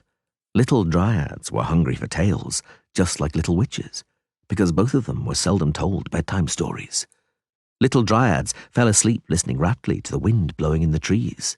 Little witches fell asleep listening raptly to their aching arms and legs. Our eyes also shone like Brienne's when we listened to the tales of Vesemir in Caer Morin. But that was long ago. So long ago. Well, Ciri said impatiently, what then? The cat said, I, fox, don't have any ways. I only know one thing, up a tree as quick as can be. That ought to be enough, oughtn't it? The fox burst out laughing. Ha, he said, what a goose you are. Flourish your stripy tail and flee, for you'll perish if the hunters trap you. And suddenly, from nowhere, the horns began to sound, and the hunters leapt out from the bushes, and they saw the cat and the fox, and they were upon them. Oh! Ciri sniffed, and the dryad shifted suddenly. Quiet! And they were upon them, yelling, "Have them! Skin them! We'll make muffs out of them! Muffs!" And they set the hounds on the fox and the cat darted up a tree like every cat does, right to the very top. But the hounds seized the fox, and before Reynard had time to use any of his cunning ways, he'd been made into a collar. And the cat meowed from the top of the tree and hissed at the hunters, but they couldn't do anything to him because the tree was as high as hell. They stood at the foot of the tree, swearing like troopers, but they had to go away empty-handed. And then the cat climbed down from the tree and slunk calmly home. What happened then? Nothing. That's the end. What about the moral? Ciri asked. Tales always have a moral, don't they? Eh? Brian said, hugging Geralt even harder. What's a moral? A good story has a moral, and a bad one doesn't, Ciri sniffed with conviction. That was a good one, the dryad yawned. So it has what it ought to have. You, Moppet, should have scurried up a tree from that eagern, like that canny tomcat. Not pondered, but scurried up the tree without thought, and that is all the wisdom in it. To survive, not to be caught. The Witcher laughed softly. Weren't there any trees in the castle grounds, Ciri? In Nastrog? Instead of coming to Brokilon, you could have skinned up a tree and stayed there at the very top until Kistrin's desire to wed had waned. Are you mocking me? Uh-huh. Know what? I can't stand you. That's dreadful. Ciri, you've stabbed me in the very heart. I know. She nodded gravely, sniffing, and then clung tightly to him. Sleep well, Ciri, he muttered, breathing in her pleasant sparrow scent. Sleep well. Good night, Brian. They are me, Gwynblythe. Above their heads, a billion Brokilon branches soughed, and hundreds of billions of Brokilon leaves rustled. Chapter 4. The next day, they reached the trees. Brienne knelt down and bent her head. Geralt felt the need to do the same. Ciri heaved a sigh of awe. The trees, chiefly oaks, yews, and hickories, had girths of over 100 feet, some much more. It was impossible to say how high their crowns were. The places where the mighty, twisted roots joined the vertical trunks were high above their heads, however. They could have walked more quickly as the giants grew slowly, and no other vegetation could survive in their shadows. There was only a carpet of decaying leaves. They could have walked more quickly, but they walked slowly, in silence, with bowed heads. Among the trees, they were small, insignificant, irrelevant, unimportant.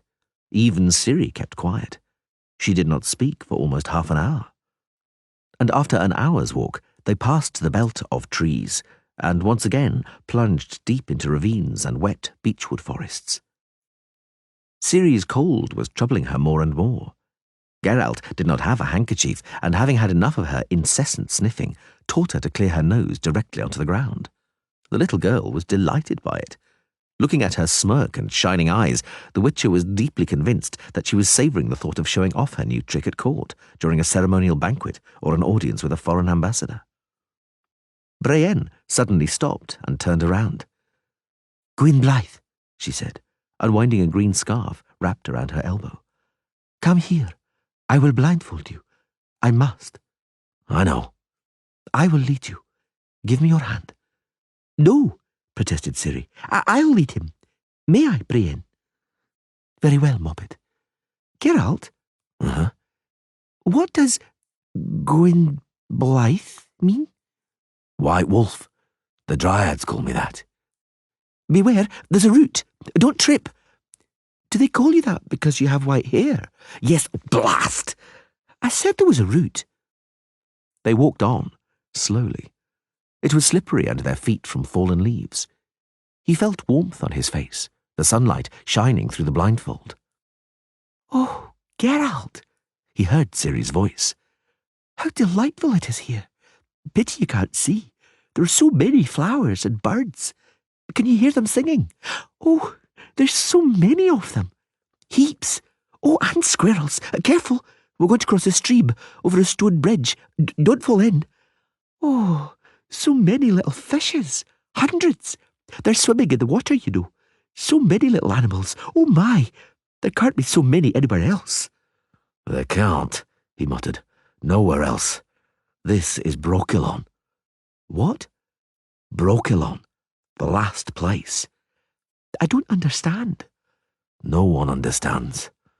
No one wants to understand. Chapter 5. You can take off the blindfold now, Gwynblythe. We have arrived. Brienne stood up to her knees in a dense carpet of fog. Duen Canel, she said, pointing. Duen Canel, the place of the oak, the heart of Brokilon. Geralt had already been there, twice, but he had never told anyone about it. No one would have believed him. A basin enclosed by the crowns of mighty green trees, bathed in fog and mist rising from the earth, the rocks and the hot springs. A basin. The medallion around his neck vibrated slightly. A basin bathed in magic. Duen Canel, the heart of Brokilon. Brienne lifted her head and adjusted the quiver on her back. We must go. Give me your little hand, Moppet. At first, the valley seemed to be lifeless, deserted, but not for long.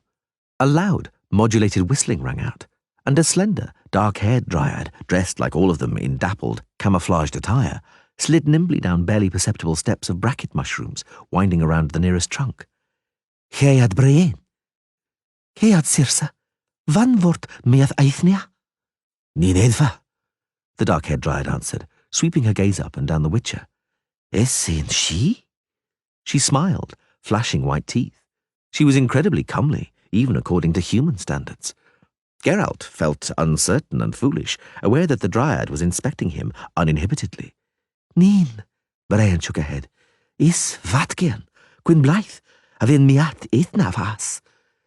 Gwynblythe, the beautiful dryad said, grimacing. Bloody kirme, name kin verd vort, tisfoil. Brienne sniggered. What is it? The Witcher asked, growing angry. Nothing. Brienne sniggered again. Nothing. Let us be moving. Oh, Ciri said in delight. Look at those funny cottages, Geralt. Duen Canel really began deep in the valley. The funny cottages, resembling huge bunches of mistletoe in shape, clung to the trunks and boughs at various heights, both low, just above the ground, and high, occasionally very high, right beneath the very crowns. Geralt also saw several larger constructions on the ground, shelters made of woven branches still covered in leaves. He saw movements in the openings to the shelters, but the dryads themselves could barely be made out.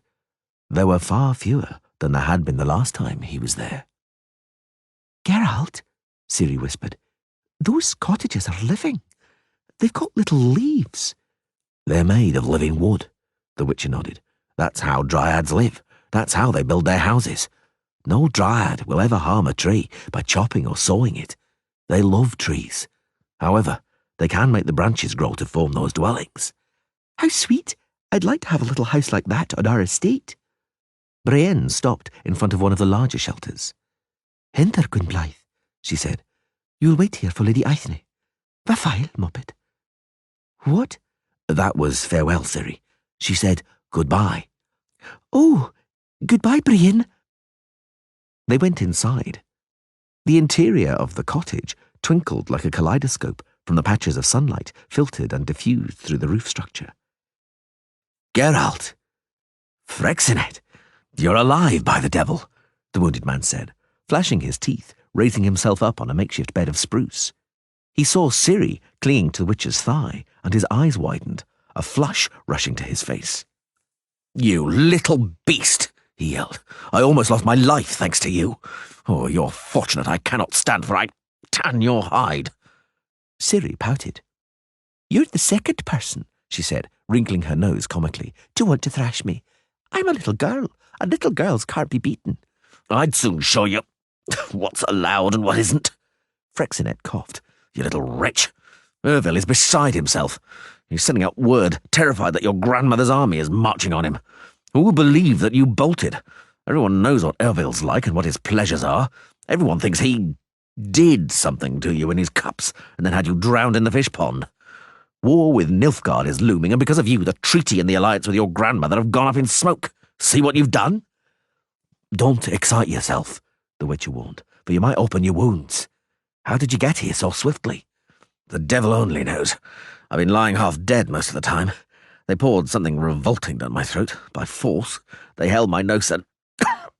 what a damn disgrace. You're alive thanks to what they poured down your throat. Did they bring you here? They dragged me here on a sledge. I asked after you, but they said nothing. I was certain you'd caught an arrow. You vanished so suddenly. But you're hale and hearty, not even in fetters. And not only that, prithee, you rescued Princess Cirilla. A pox on it. You get by everywhere, Geralt, and you always fall on your feet. The Witcher smiled, but did not respond. Frexinet hacked, turned his head away, and spat out saliva tinged pink. Well, he added, and you're sure to be the reason they didn't finish me off. They know you, bloody eerie wives. That's the second time you've got me out of trouble. Oh, come on, Baron. Frexinet, moaning, tried to sit up, but abandoned the attempt. Bollocks to my barony, he panted. I was a baron back in Ham. Now I'm something like a governor at Ervale's court in Verden. I mean, I was. Even if I get out of this forest somehow, there's no place for me in Verden now, apart from on the scaffold. This little weasel, Cirilla, slipped out of my hands and my protection. Do you think the three of us went to Brokilon for the hell of it? No, Geralt, I was fleeing too, and could only count on Ervale's mercy if I brought her back. And then I happened on those accursed eerie wives. If not for you, I'd have expired in that hollow. You've rescued me again. It's destiny. That's as clear as day. You're exaggerating. Frexinet shook his head. It's destiny, he repeated. It must have been written up there that we'd meet again, Witcher. That you'd save my skin again. Remember, people talked about it in Ham after you lifted that bird curse from me. Chance, Geralt said coldly. Pure chance, Frexinet. What chance? Damn it, if it hadn't been for you, I'd probably still be a cormorant. You were a cormorant? Ciri cried in excitement. A real cormorant? A bard? I was, the Baron grinned. I was cursed by a bitch. Damn her. For revenge. I bet you didn't give her a fur, Ciri said, wrinkling up her nose. For a, muff? There was another reason. Frexinet blushed slightly, then glowered angrily at the little girl. But what business is it of yours, you tyke? Ciri looked offended and turned her head away. Yes, Frexinet coughed. Where was I? When I was cursed in Ham. Were it not for you, Geralt, I would have remained a cormorant till the end of my days. I would be flying around the lake, shitting on tree branches, deluding myself that the shirt made of nettle fibres, stubbornly woven by my dear sister, would save me. Damn it, when I recall that shirt of hers, I feel like kicking somebody. That idiot. Don't say that. The Witcher smiled. She had the best of intentions. She was badly informed, that's all. Lots of nonsensical myths circulate about undoing curses. You were lucky anyway, Frexinet. She might have ordered you to dive into a barrel of boiling milk.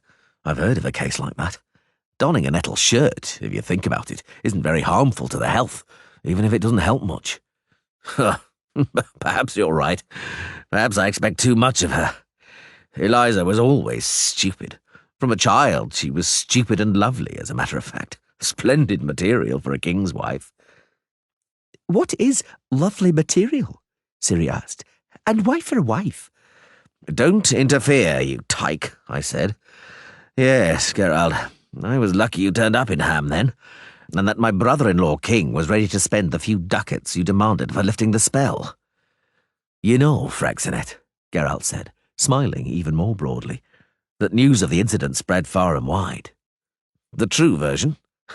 I wouldn't say that. To begin with, they gave you 10 more brothers. Oh, no.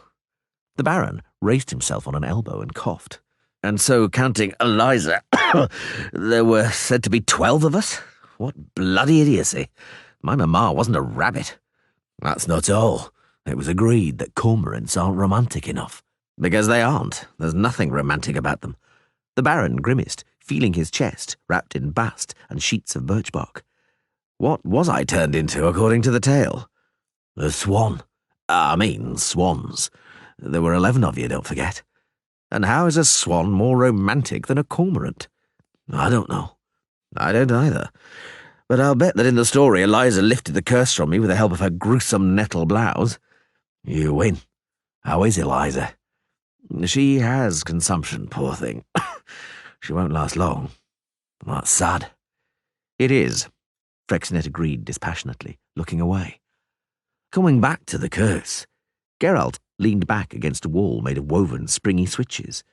You don't have any recurrences. You don't sprout feathers. No, may the gods be praised, the Baron sighed. Everything is in good order. The one thing that I was left with from those times is a taste for fish. There are no better victuals for me, Geralt, than fish. Occasionally, I go down to the fishermen on the jetty early in the morning, and before they find me something more refined, I gobble down a handful or two of bleak straight from the holding cage, a few minnows, dace, or chub. It's pure bliss, not food. He was a cormorant, Ciri said slowly, looking at Geralt. And you lifted the curse from him. You can do magic. I think it's obvious, Frexnet said, that he can. Every witcher can. Witcher? Didn't you know he was a witcher? The famous Geralt Riv? True enough, I was a little tyke like you to know what a witcher is. Things aren't what they used to be. Now there are very few witchers. You'd have a job finding one. You've probably never seen a witcher before. Ciri shook her head slowly, not taking her eyes off Geralt. A witcher, little tyke, is a... Frexnet broke off and paled, seeing Brienne entering the cottage. No, I don't want it. I won't let you pour any more of it down my throat. Never, never again. Geralt, tell her, calm down. Brienne did not grace Frexnet with anything more than a fleeting glance. She walked over to Ciri, who was squatting beside the witcher. Come, she said. Come, Moppet. Where to? Ciri grimaced. I'm not going. I want to be with Geralt. Go. The witcher managed to smile. You can play with Brienne and the young dryads. They'll show you doing Canel. She didn't blindfold me, Ciri said very slowly. She didn't blindfold me while we were walking here. She blindfolded you so you couldn't find your way back here when you leave. That means... Geralt looked at Brienne. The dryad shrugged and then hugged the little girl tightly. That means... Ciri's voice suddenly cracked. That means I'm not leaving here, doesn't it? No one can escape their destiny. All heads turned at the sound of that voice. Quiet but sonorous, hard and decisive. A voice demanding obedience, which brooked no argument. Brienne bowed. Geralt went down on one knee. Lady Aithne. The ruler of Brokilon was wearing a flowing, gauzy, light green gown.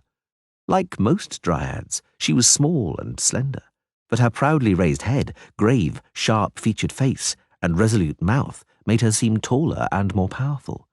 Her hair and eyes were the colour of molten silver. She entered the shelter escorted by 2 younger dryads armed with bows.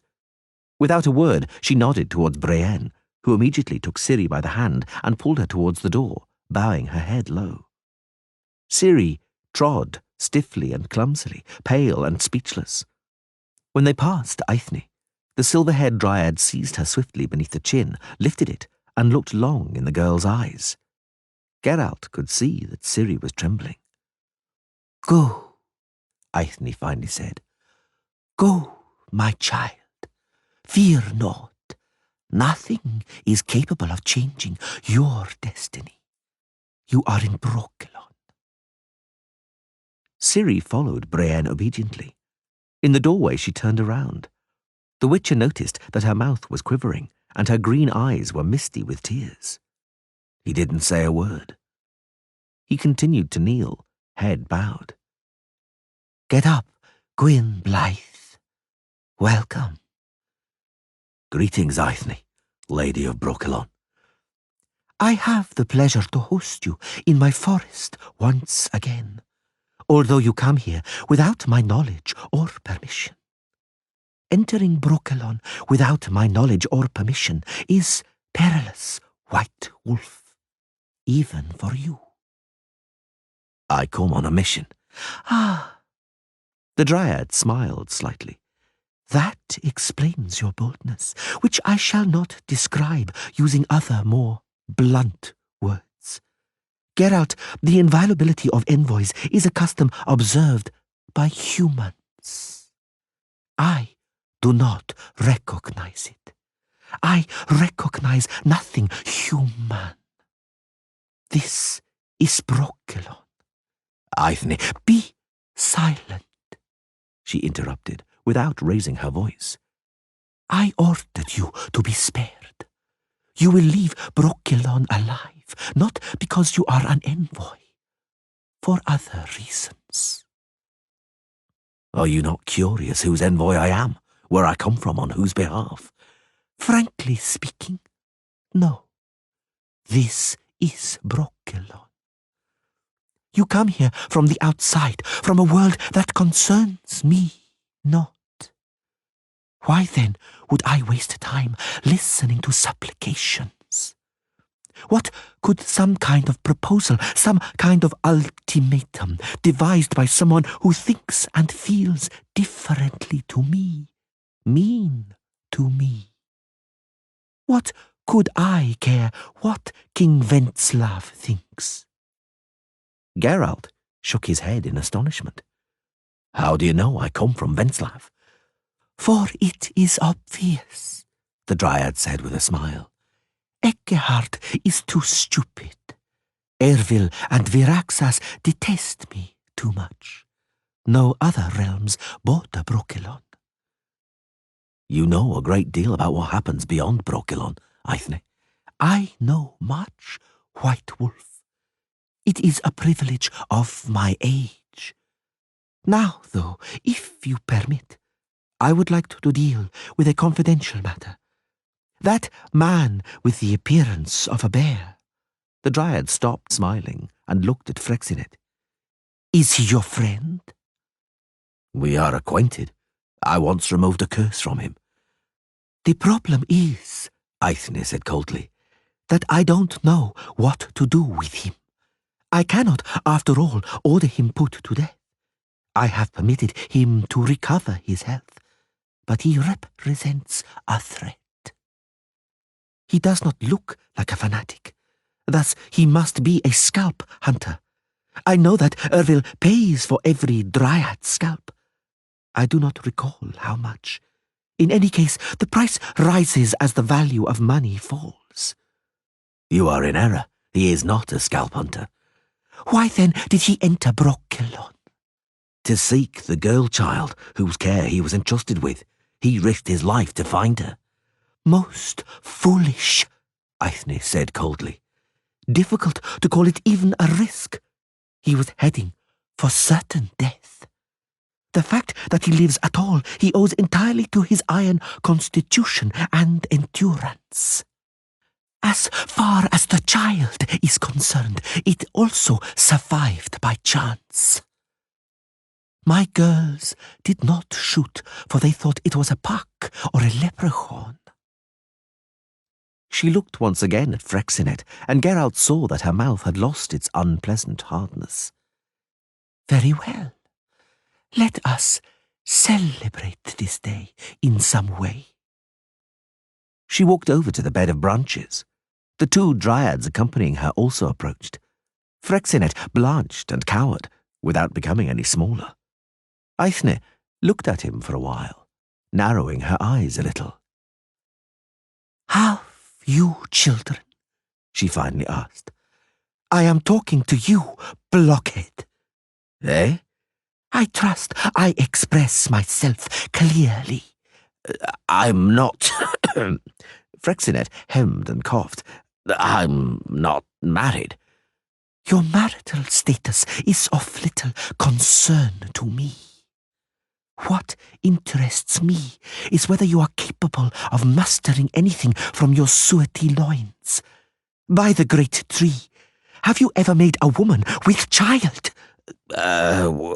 Yes. Yes, my lady, but Eithne waved a hand carelessly and turned towards Geralt. He shall stay in Brokilon, she said, until he is fully healed, and then a little longer. Afterwards, he may go whither he so wish. Thank you, Eithne. The Witcher bowed. And the little girl, what about her? Why do you ask? The Dryad looked at him with a cold glint in her silver eyes. You know. She is not an ordinary village child. She is a princess. That makes no impression on me, nor makes any difference. Listen, Not another word, Gwyn Blythe. He fell silent and bit his lip. What about my petition? I shall listen to it, the Dryad sighed. No, not out of curiosity. I shall do it for you, that you might distinguish yourself before Ventslav and collect the fee he probably promised you for reaching me. But not now. Now I shall be busy. Come to my tree this evening. When she had gone, Frexinet raised himself on an elbow, groaned, coughed, and spat on his hand. What is it all about, Geralt? Why am I to stay here? And what did she mean about those children?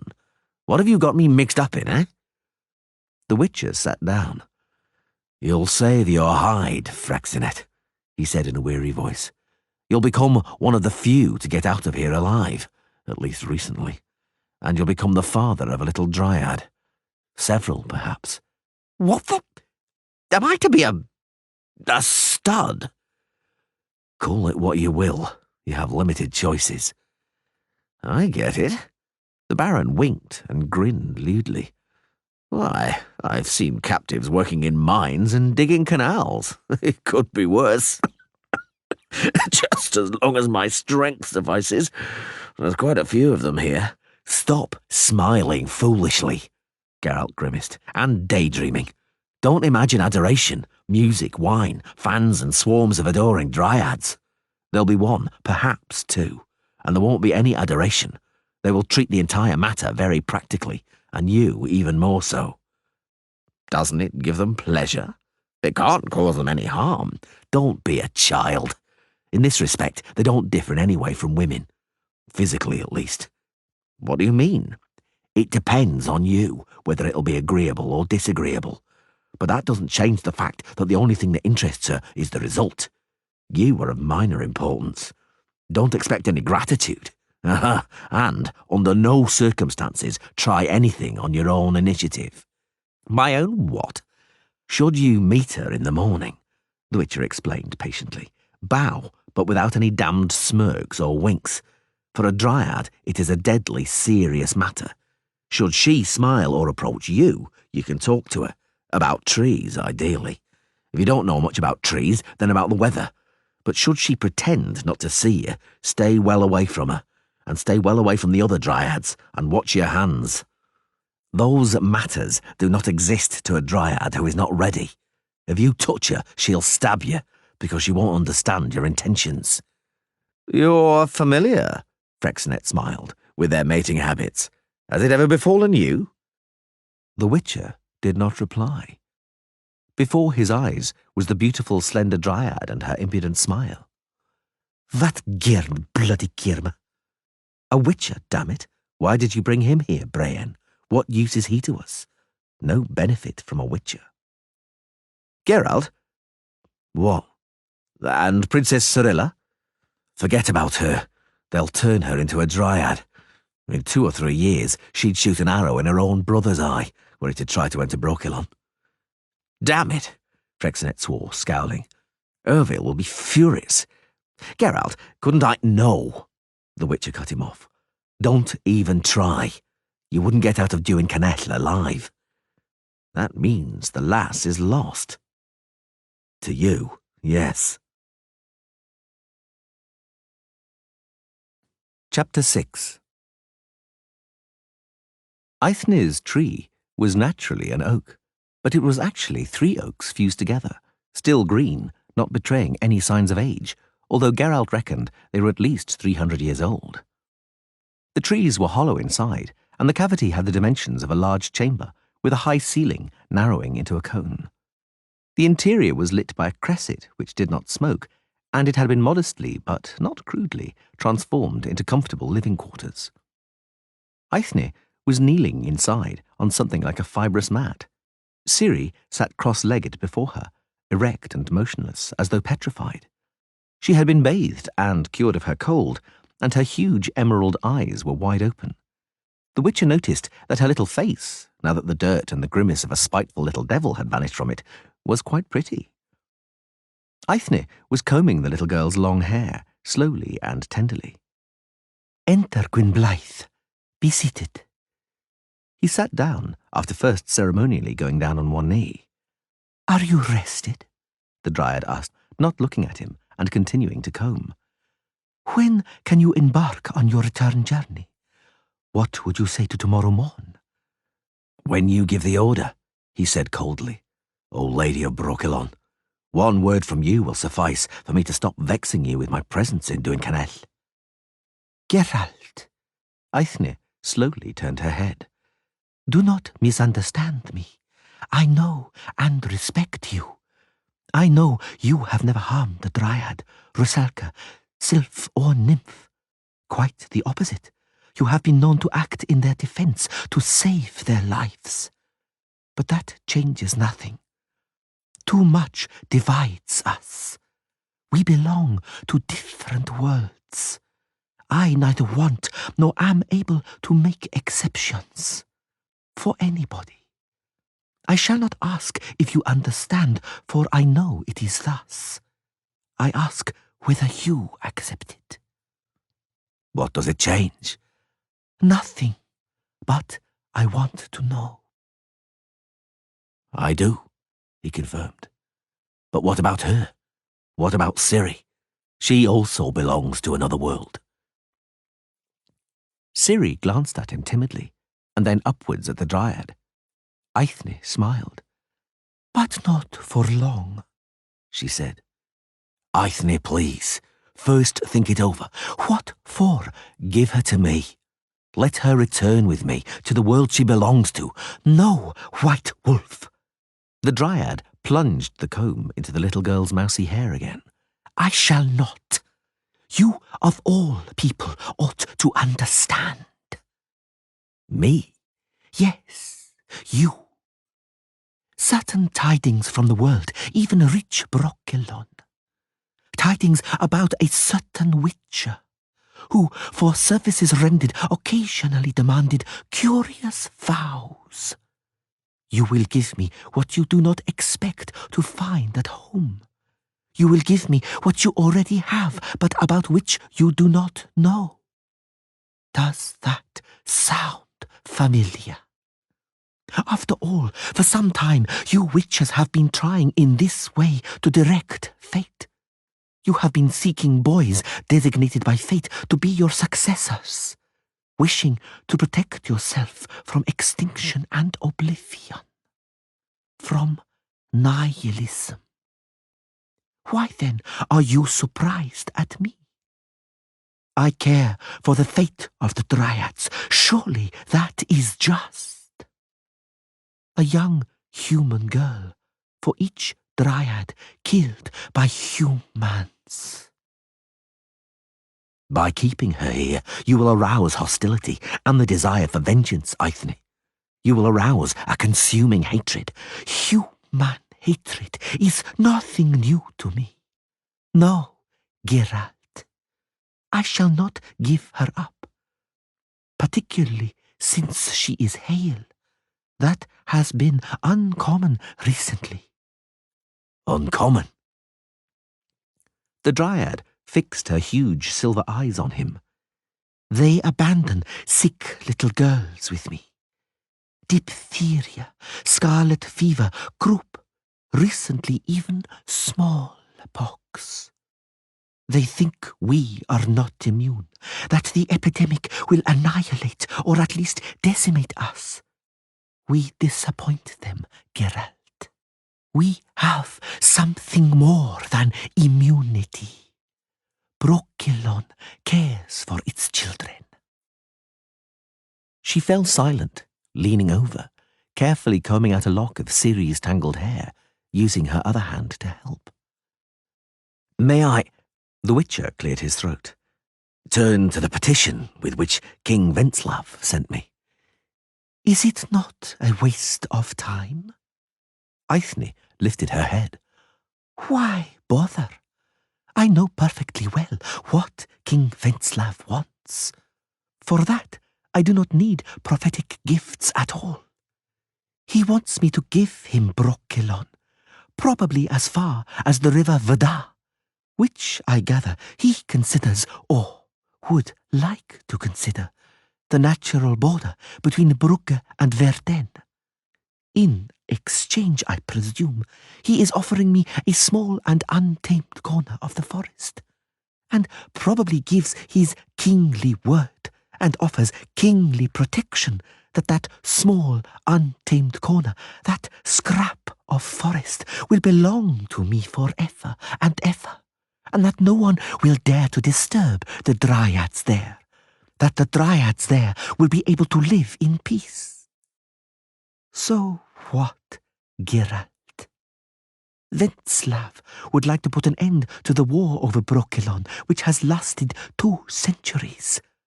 And in order to end it, the dryads would have to give up what they have been dying in the defense of for 200 years. Simply hand it over? Give up Brokilon? Geralt was silent. He had nothing to add. The dryad smiled. Did the royal proposal run thus, Gwynblythe? Or perhaps it was more blunt, saying, "Don't put on airs, you sylvan monster, beast of the wilderness, relict of the past. But listen to what I, King Venslav, want. I want cedar, oak and hickory, mahogany and golden birch, yew for bows and pine for masts, because Brokilon is close at hand, and otherwise I have to bring wood from beyond the mountains. I want the iron and copper that are beneath the earth. I want the gold that lies on Creag An.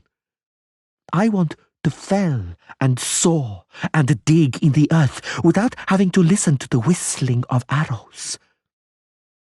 And most importantly, I want at last to be a king, one to whom everything bows down in his kingdom. I do not wish for some Brokilon in our kingdom, for a forest I cannot enter. Such a forest affronts me, rouses me to wrath, and affords me sleepless nights, for I am a man. We rule over the world. We may, if we wish, tolerate a few elves, dryads or razalkas in this world, if they are not too insolent. Submit to my will, O Witch of Brokilon, or perish. Eithne, you admitted yourself that Venslav is not a fool or a fanatic. You know, I am certain, that he is a just and peace-loving king. The bloodshed here pains and troubles him. If he stays away from Brokilon, not a single drop of blood shall be shed. You well know. Geralt raised his head. You well know it is not thus. People have been killed in Burnt Stump, in 8 Mile, in the Owl Hills. People have been killed in Brugge, and on the left bank of the Ribbon, beyond Brokilon. The places you have mentioned, the Dryad responded calmly, are Brokilon. I do not recognize human maps or borders. but the forest was cleared there 100 summers ago. What is 100 summers to Brokilon? Or 100 winters? Geralt fell silent. The Dryad put down the comb and stroked Ciri's mousy hair. Agree to Venslav's proposal, Eithne. The Dryad looked at him coldly. How shall we profit by that? We, the children of Brokilon. With the chance of survival. No, Eithne, do not interrupt. I know what you would say. I understand your pride in Brokilon's sovereignty. Nonetheless, the world is changing. Something is ending. Whether you like it or not, man's dominion over the world is a fact. Only those who assimilate with humans will survive. The rest will perish. Eithne, there are forests where dryads, rusalkas and elves live peacefully, having come to agreement with humans. We are so close to each other after all. Men can be the fathers of your children. What will you gain through this war you are waging? The potential fathers of your children are perishing from your arrows. And what is the result? How many of Brokilon's dryads are pure blood? How many of them are abducted human girls you have modified? You even have to make use of Frexinet because you have no choice. I seem to see few tiny dryads, Eithne. I see only her.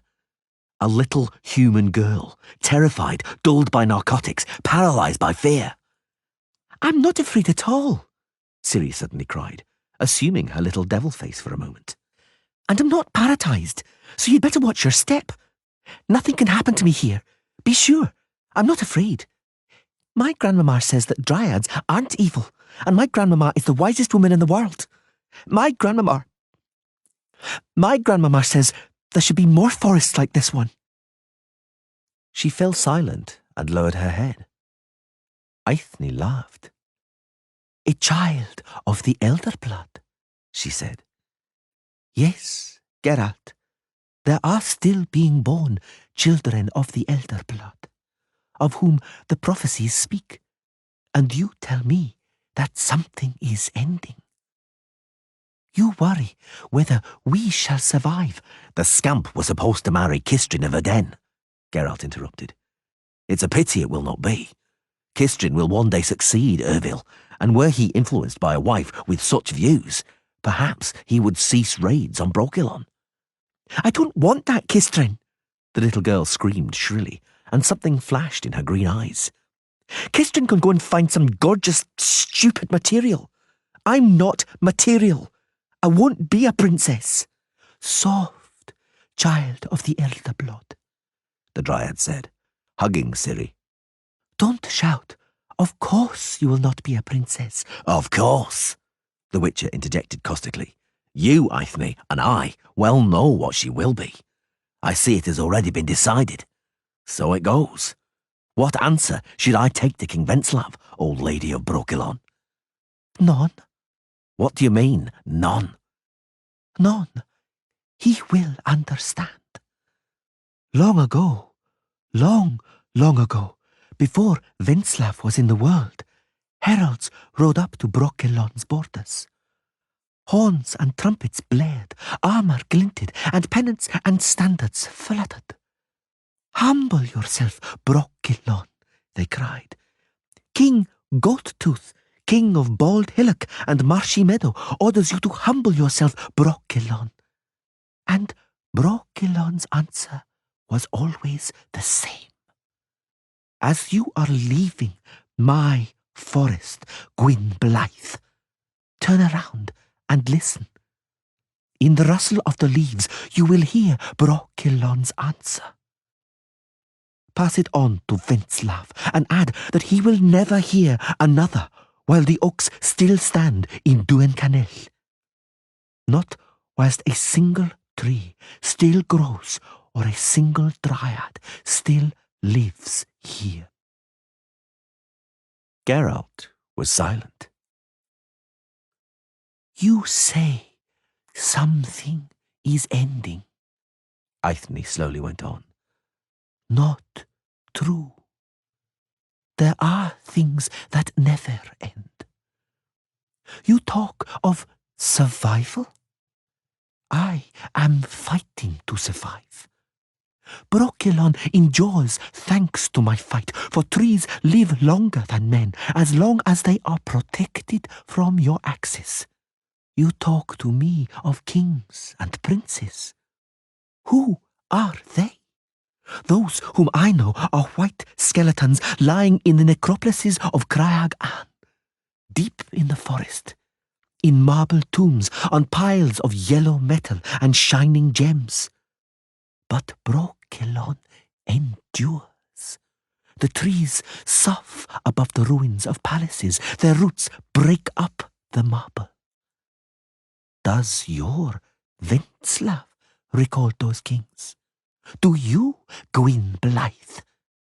And if not, how can you claim that something is ending? How do you know whose destiny is destruction and whose eternity? What entitles you to speak of destiny? Do you actually know what it is? No, the Witcher agreed. I do not. But if you know not, she interrupted, there is no place for any but. You know not. You simply know not. She was silent, touched her forehead with her hand, and turned her face away. When you came here the first time, years ago, she said, you did not know either. And Moren, my daughter, Geralt, Moren is dead. She fell by the ribbon defending Brokilon. I did not recognize her when they brought her to me. Her face had been crushed by the hooves of your horses. Destiny? And today you, Witcher, who could not give Moren a child, bring her, the child of the elder blood, to me. A little girl who knows what destiny is. No, it is not knowledge which would suit you, knowledge which you could accept. She simply believes. Say it again, Ciri. Repeat what you told me before the Witcher, Geralt of Rivia, White Wolf, entered. That Witcher who does not know. Say it again, child of the elder blood. Your Venerable Lady, Ciri said, in a voice that cracked. Do not keep me here. I cannot. I want to go home. I want to return home with Geralt. I must go with him. Why with him? For he is my fate. Eithne turned away. She was very pale. What do you say to that, Geralt? He did not reply. Eithne clapped her hands. Brienne entered the oak tree, emerging like a ghost from the night outside, holding a large silver goblet in both hands. The medallion around the witch's neck began vibrating rapidly and rhythmically. What do you say to that? Repeated the silver-haired dryad, standing up. She does not want to remain in Brokilon. She does not wish to be a dryad. She does not want to replace Moren. She wants to leave, walk away from her fate. Is that right, child of the elder blood? Is that what you actually want? Ciri nodded her bowed head. Her shoulders were trembling. The Witcher had had enough. Why are you bullying the child, Aithne? We both know you will soon give her the water of Brokilon, and what she wants will cease to mean anything. Why are you doing this? Why are you doing it in my presence? I want to show you what destiny is. I want to prove to you that nothing is ending, that everything is only beginning. No, Aithne, he said, standing up. I'm sorry if I'm spoiling this display for you, but I have no intention of watching it. You have gone too far, Lady of Brokilon, desirous to stress the chasm dividing us. You, the elder folk, like to say that hatred is alien to you, that it is a feeling known only to humans, but it is not true. You know what hatred is and are capable of hating. You merely evince it a little differently, more wisely and less savagely, but because of that, it may be more cruel. I accept your hatred, Aithne, on behalf of all humankind. I deserve it. I am sorry about Moren. The Dryad did not respond. And that is precisely Brokilon's answer, which I am to communicate to Venslav of Brugger, isn't it? A warning and a challenge. Clear proof of the hatred and power slumbering among these trees. By whose will? A human child will soon drink poison which will destroy its memory, taking it from the arms of another human child whose psyche and memory have already been annihilated. And that answer is to be carried to Venslav by a witcher who knows and feels affection for both children. The witcher who is guilty of your daughter's death. Very well, Aithne. Let it be in accordance with your will. Venslav will hear your answer, will hear my voice, will see my eyes and read everything in them. But I do not have to look on what is to occur here, and I do not want to. Aithne still said nothing. Farewell, Ciri. Geralt knelt down and hugged the little girl. Ciri's shoulders were trembling powerfully. Don't cry. Nothing evil can happen to you here. Ciri sniffed. The witcher stood up. Farewell, Brian, he said to the younger dryad. Good health and take care. Survive, Brian. Live as long as your tree. Like Brokilon. And one more thing. Yes, Gwyn Blythe? Brienne lifted her head, and something wet glistened in her eyes. It is easy to kill with a bow, girl. How easy it is to release the bowstring and think, it is not I, it is the arrow. The blood of that boy is not on my hands. The arrow killed him, not I. But the arrow does not dream anything in the night. May you dream nothing in the night either, blue-eyed dryad. Farewell, Brienne. Mona, Brienne said indistinctly. The goblet she was holding shuddered, and the transparent liquid filling it rippled. What? Mona, she wailed. I am Mona.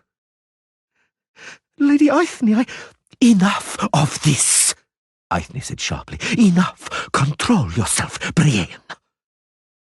Geralt laughed dryly.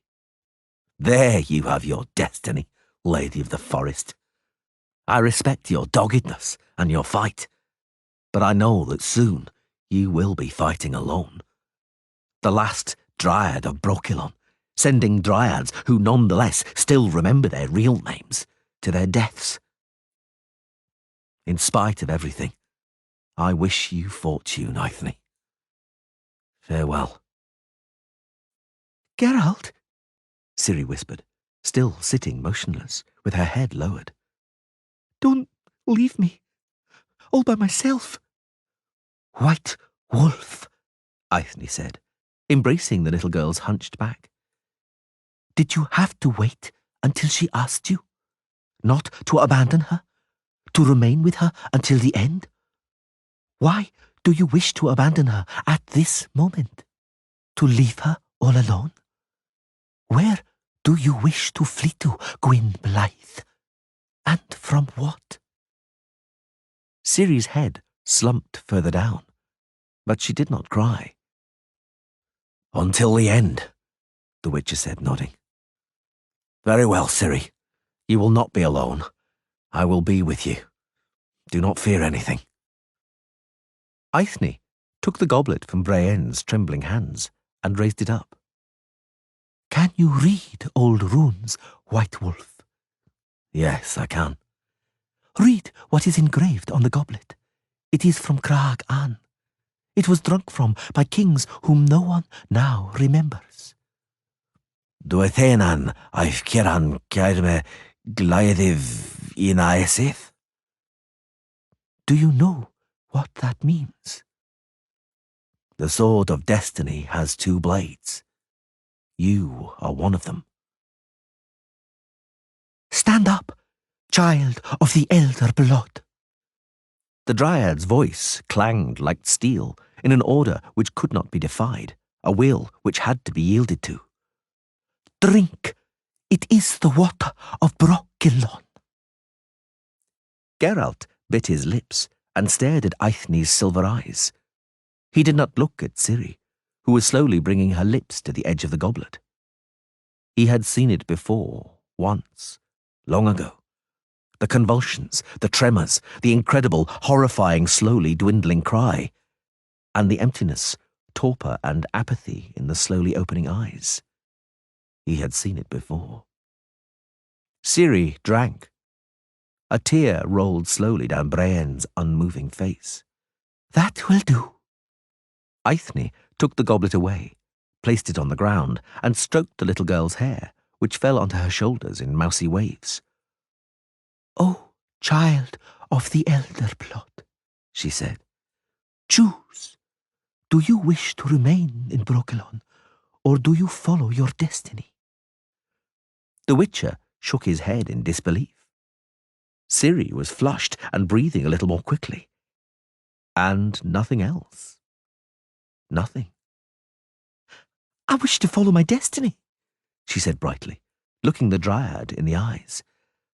"Then let it be," Eithne said, coldly and tersely. Brienne sighed aloud. "I wish to be alone," Eithne said, turning her back on them. "Please, leave." Brienne took hold of Ciri and touched Geralt's arm, but the Witcher pushed her arm away. "Thank you, Eithne," he said. The Dryad slowly turned to face him. "What are you thanking me for?" "For destiny," he smiled. "For your decision. For that was not the water of Brokilon, was it? It was Ciri's destiny to return home, but you, Eithne, played the role of destiny. And for that I thank you." "How little you know of destiny," the Dryad said bitterly. "How little you know, Witcher. How little you see. How little you understand. You thank me. You thank me for the role I have played? For a vulgar spectacle? For a trick, a deception, a hoax? For the sword of destiny being made, as you judge, of wood dipped in gold paint? Then go further. Do not thank, but expose me. Have it your own way. Prove that the arguments are in your favour. Fling your truth in my face. Show me the triumph of sober human truth, thanks to which, in your opinion, you gain mastery of the world. This is the water of Brokilon. A little still remains. Dare you, O conqueror of the world?" Geralt, although annoyed by her words, hesitated, but only for a moment. The water of Brokilon, even if it were authentic, would have no effect on him. He was completely immune to the toxic hallucinogenic tannins. But there was no way it could have been the water of Brokilon. Ciri had drunk it, and nothing had happened. He reached for the goblet with both hands and looked into the Dryad's silver eyes. The ground rushed from under his feet all at once and hurled him on his back. The powerful oak tree whirled around and shook. He fumbled all around himself with his numb arms and opened his eyes with difficulty. It was as though he were throwing off a marble tombstone. He saw above him Brienne's tiny face, and beyond her, Eithne's eyes shining like quicksilver. And other eyes, as green as emeralds. No, brighter, like spring grass. The medallion around his neck was quivering, vibrating. "Gwyn Blythe," he heard. "Watch carefully. No, closing your eyes will not help you at all.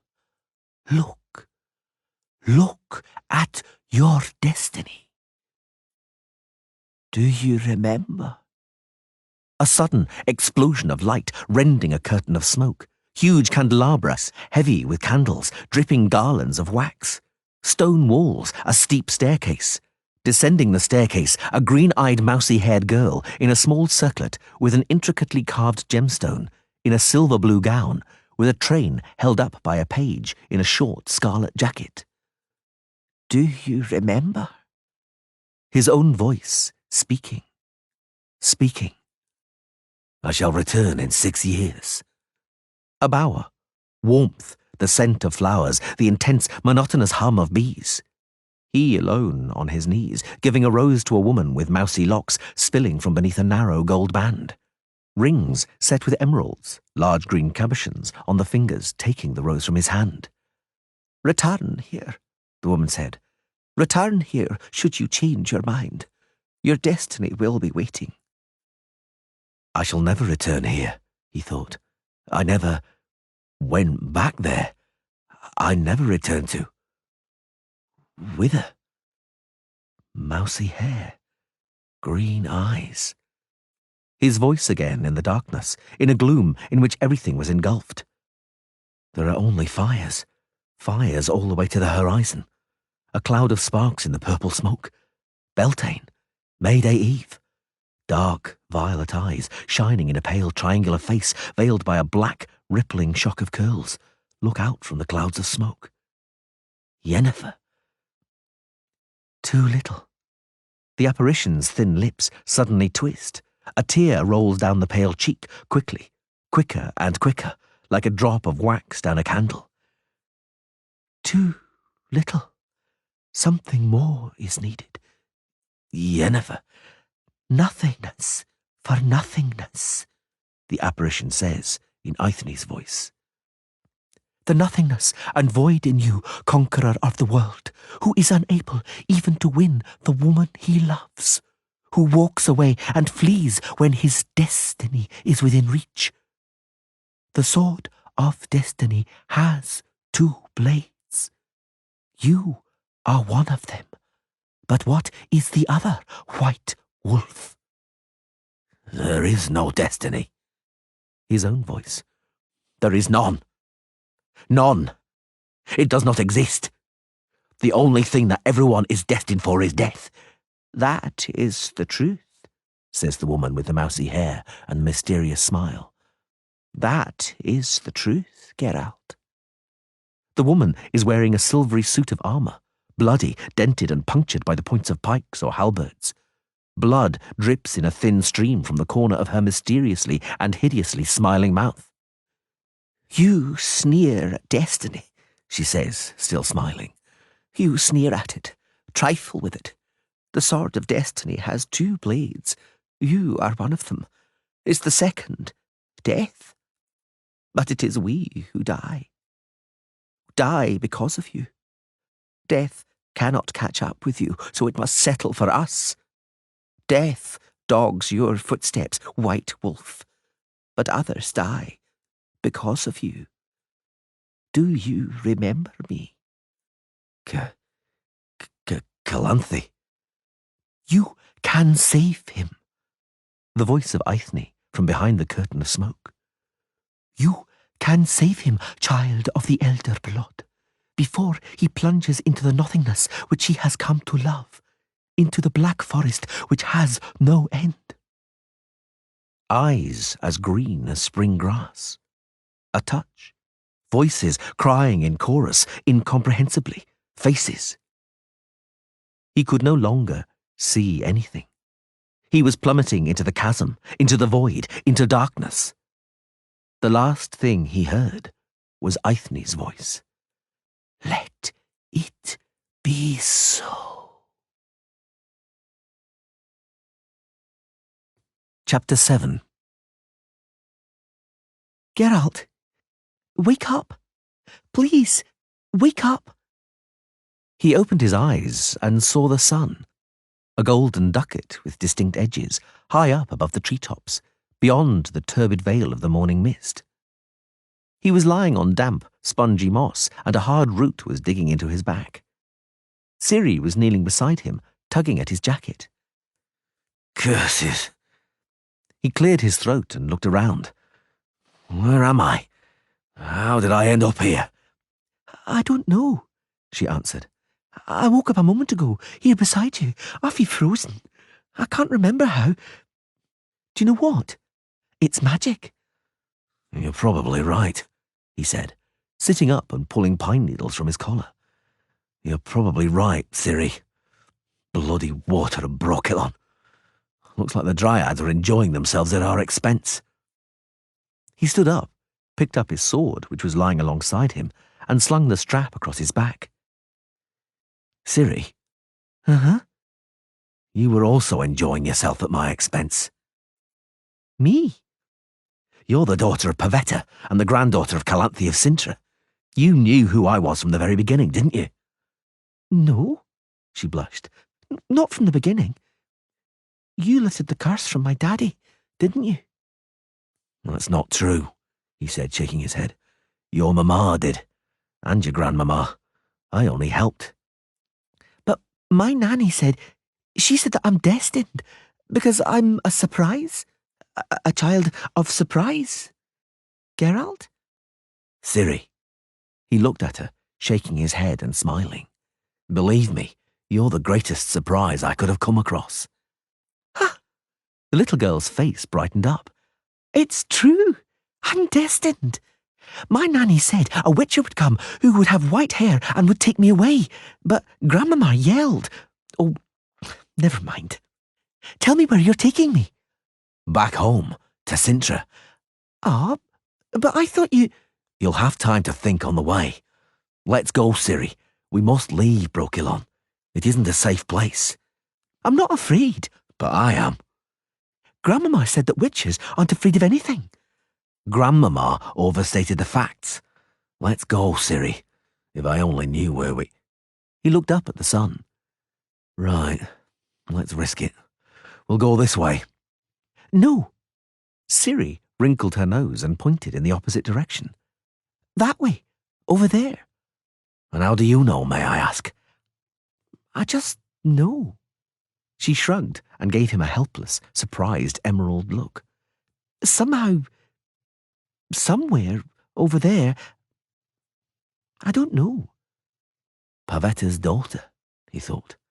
A child of the elder blood. She might have inherited something from her mother. Ciri. He tugged open his shirt and drew out his medallion. Touch this. Oh, she said, opening her mouth. What a dreadful wolf. What fangs he has. Touch it. Oh my. The Witcher smiled.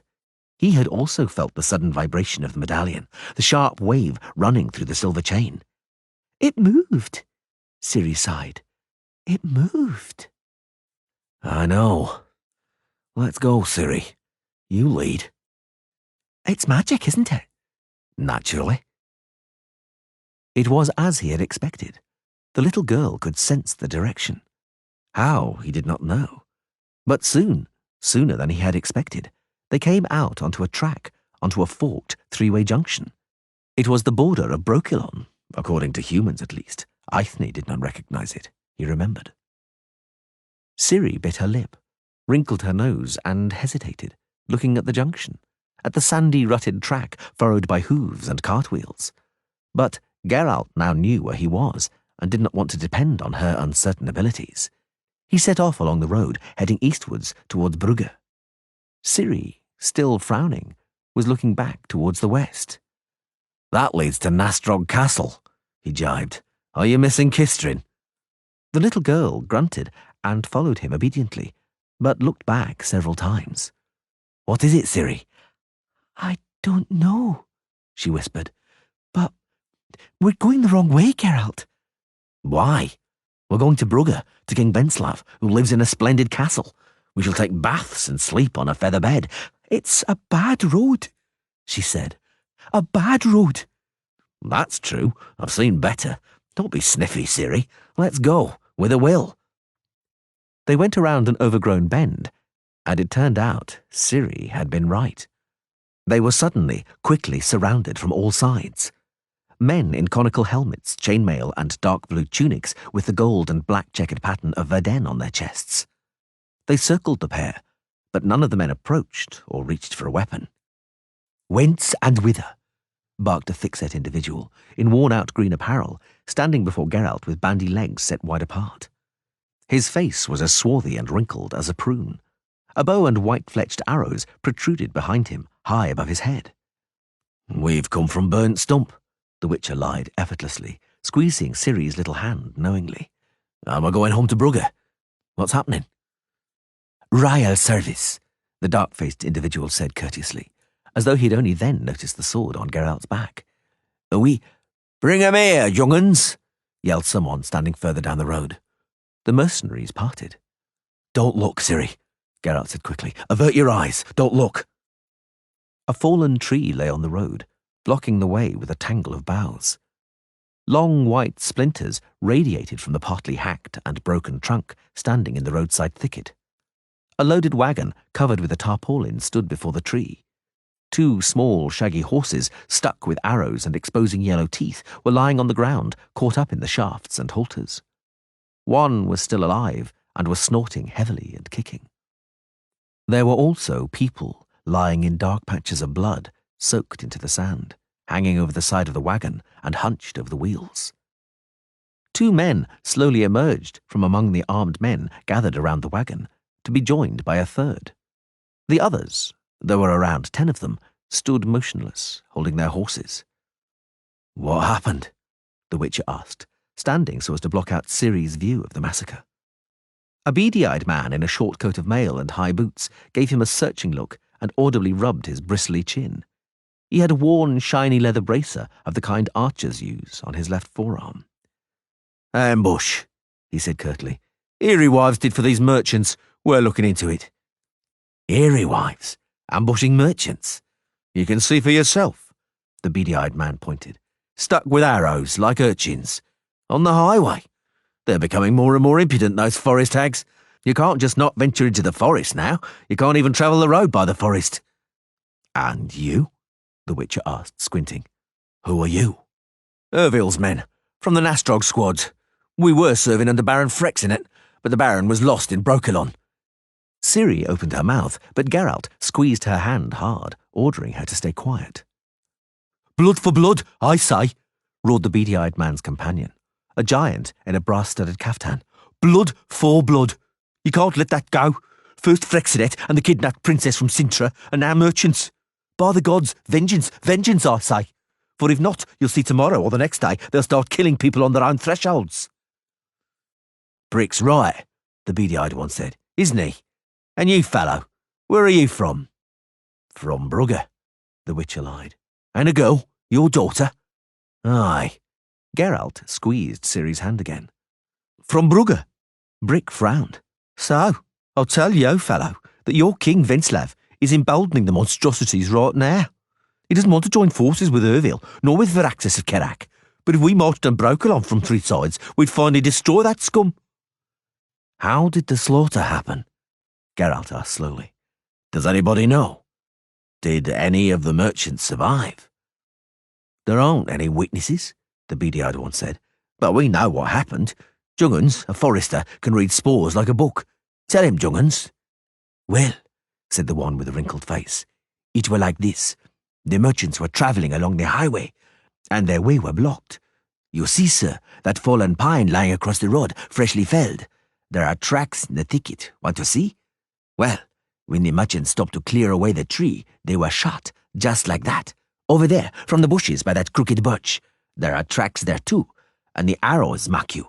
All dryad work, fletchings stuck on with resin, shafts bound with bast.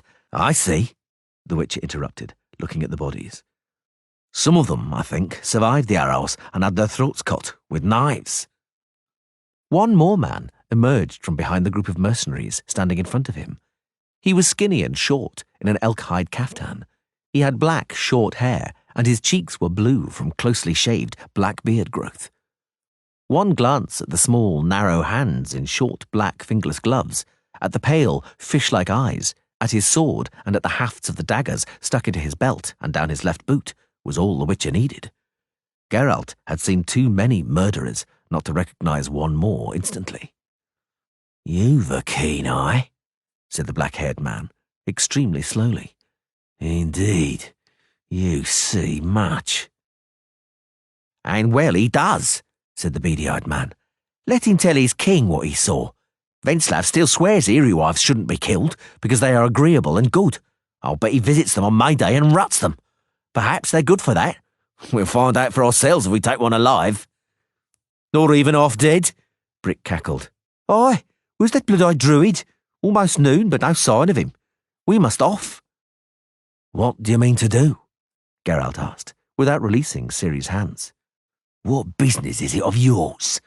the black-haired man hissed. "Oh, why so sharp right away, Levesque?" the beady-eyed one asked, smiling foully. "We're honest men. We have no secrets. Ervil is sending us a druid, a great magician who can talk with trees. Him'll guide us into the forest to avenge Frexinet and try and rescue the princess. We aren't out for a picnic, fellow, but on a punitive expedition," the black-haired man Levesque prompted. "Aye, took the words out of my mouth. So then, go on your way, fellow, for it may get hot here anon." "Aye," Levesque drawled, looking at Ciri. "'Twill be dangerous here, particularly with a young un. Ciri wives are just desperate for girls like that. Aye, little maid, is your mamma at home waiting?" Ciri, trembling, nodded. "'Twould be disastrous," the black-haired one continued, not taking his eye off her. "Were you not to make it home, she would surely race to King Venslav and say, 'You were lax with the Dryads, King, and now you have my daughter and husband on your conscience.' Who knows? Perhaps Venslav would weigh up an alliance with Ervil once more." "Leave them, Mr. Levesque," Junghan snarled, and his wrinkled face wrinkled up even more. "Let them go." "Farewell, little maid," Levesque said, and held out his hand to stroke Ciri on the head. Ciri shuddered and withdrew. "What is it? Are you afraid?" "You have blood on your hand," the Witcher said softly. "Ah," Levesque said, raising his hand. "Indeed, it's their blood, the merchants. I checked to see if any of them had survived, but alas, the Ciri wives shoot accurately." "Ciri wives," said Ciri in a trembling voice, not reacting to the Witcher's squeeze of her hand. "Oh, noble knights, you're mistaken. It could not be dryads." "What are you squeaking about, little maid?" The pale eyes of the black-haired man narrowed. Geralt glanced to the right and left, estimating the distances. "It wasn't dryads, Sir Knight," Ciri repeated. "It's obvious." "Aye?" "I mean, that tree. That tree was chopped down with an axe, but no dryad would ever chop a tree down, would they?" "Indeed," Levesque said, and glanced at the beady-eyed man. "Oh, what a clever little girl you are. Too clever." The Witcher had already seen his thin, gloved hands creeping like a black spider towards the haft of his dagger. Although Levesque had not taken his eyes off Ciri, Geralt knew the blow would be aimed at him. He waited for the moment when Levesque touched his weapon, while the beady-eyed man held his breath. 3 movements, just 3. His silver-studded forearm slammed into the side of the black-haired man's head. Before he fell, the Witcher was standing between Junghan's and the beady-eyed man, and his sword, hissing out of the scabbard, whined in the air, slashing open the temple of Brick, the giant in the brass-studded caftan. "Run, Ciri!" The beady-eyed man, who was drawing his sword, leapt, but was not fast enough. The Witcher slashed him across his chest, diagonally downwards, and immediately, taking advantage of the blow's momentum, upwards from a kneeling position, cutting the mercenary open in a bloody X. "Men!" Jungans yelled at the rest, who were frozen in astonishment. Over here! Ciri leapt into a crooked beech tree and scampered like a squirrel up the branches, disappearing among the foliage. The forester sent an arrow after her but missed. The remaining men ran over, breaking up into a semicircle, pulling out bows and arrows from quivers. Geralt, still kneeling, put his fingers together and struck with the yard sign, not at the bowmen, for they were too far away, but at the sandy road in front of them, spraying them in a cloud of sand. Jungans, leaping aside, nimbly drew another arrow from his quiver. No! Levesque yelled, springing up from the ground with his sword in his right hand and a dagger in his left. Leave him, Jungans! The Witcher spun around smoothly, turning to face him. He's mine, Levesque said, shaking his head and wiping his cheek and mouth with his forearm. Leave him to me. Geralt, crouching, started to circle, but Levesque did not, instead attacking at once, leaping forward in 2 strides. He's good, the Witcher thought, working hard to connect with the killer's blade with a short moulinet, avoiding the dagger's jab with a half-turn. He intentionally did not reply, but leapt back, counting on Levesque trying to reach him with a long extended thrust and losing his balance. But the killer was no novice. He dropped into a crouch and also moved around in a semicircle with soft, feline steps. He unexpectedly bounded forward, swung his sword and whirled, shortening the distance. The Witcher did not meet him halfway, but restricted himself to a swift, high feint, which forced the killer to dodge. Levesque stooped over, offered a carte, hiding the hand with the dagger behind his back. The Witcher did not attack this time either, did not move in, but described a semicircle again, skirting around him. Aha, Levesque drawled, straightening up. Shall we prolong the game? Why not? You can never have too much amusement. He leapt, spun, struck once, twice, thrice in a rapid rhythm. A cut from above with his sword, and immediately from the left with a flat, scything blow of his dagger. The Witcher did not disturb the rhythm, parried, leapt back, and once again circled, forcing the killer to move around. Levesque suddenly drew back, circling in the opposite direction. Every game, he hissed through clenched teeth, must have its end. What would you say to a single blow, trickster? A single blow, and then we'll shoot your little brat down from the tree. How about that? Geralt saw that Levesque was watching his shadow, waiting for it to reach his opponent, indicating that he had the sun in his eyes. Geralt stopped circling to make the killer's job easier, and narrowed his pupils into vertical slits, 2 narrow lines. In order to maintain the illusion, he screwed his eyes up a little, pretending to be blinded. Levesque leapt, spun, keeping his balance by extending his dagger hand out sideways, and struck with a simply impossible bend of his wrist, upwards, aiming at the Witcher's crotch. Geralt shot forward, spun, deflected the blow, bending his arm and wrist equally impossibly, throwing the killer backwards with the momentum of the parry, and slashing him across his left cheek with the tip of his blade. Levesque staggered, grabbing his face. The Witcher twisted into a half-turn, shifted his body weight onto his left leg, and cleaved open his opponent's carotid artery with a short blow. Levesque curled up, bleeding profusely, dropped to his knees, bent over, and fell head-first onto the sand. Geralt slowly turned towards Jungans. Jungans, contorting his wrinkled face in a furious grimace, took aim with his bow. The Witcher crouched, gripping his sword in both hands. The remaining mercenaries also raised their bows in dead silence. "What are you waiting for?" the forester roared. "Shoot! Shoot him!" He stumbled, staggered, tottered forwards, and fell on his face with an arrow sticking out of his back.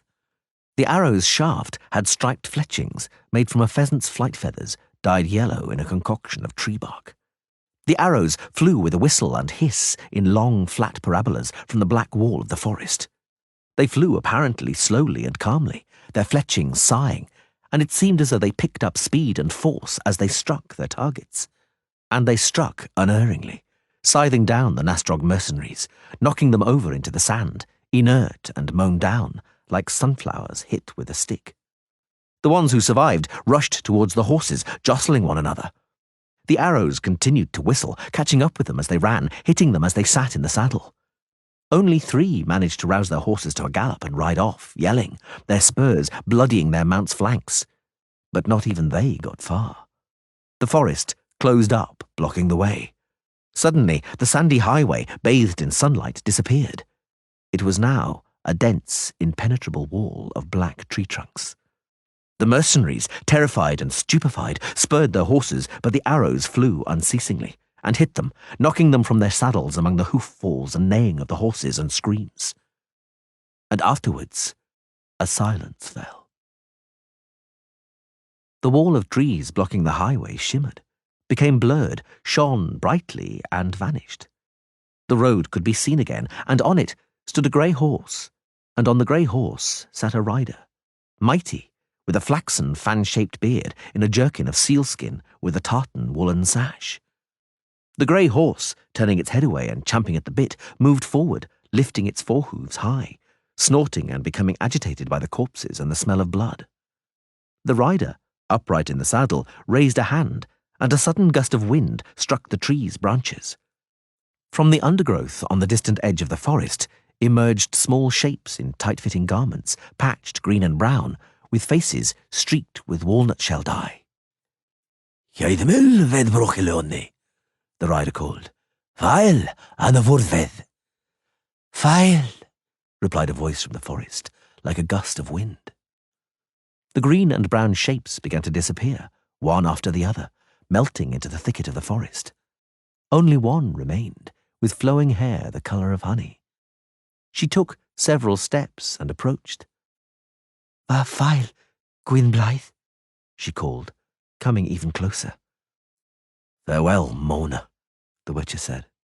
I will not forget you. Forget me, she responded firmly, adjusting her quiver on her back. There is no Mona. Mona was a dream.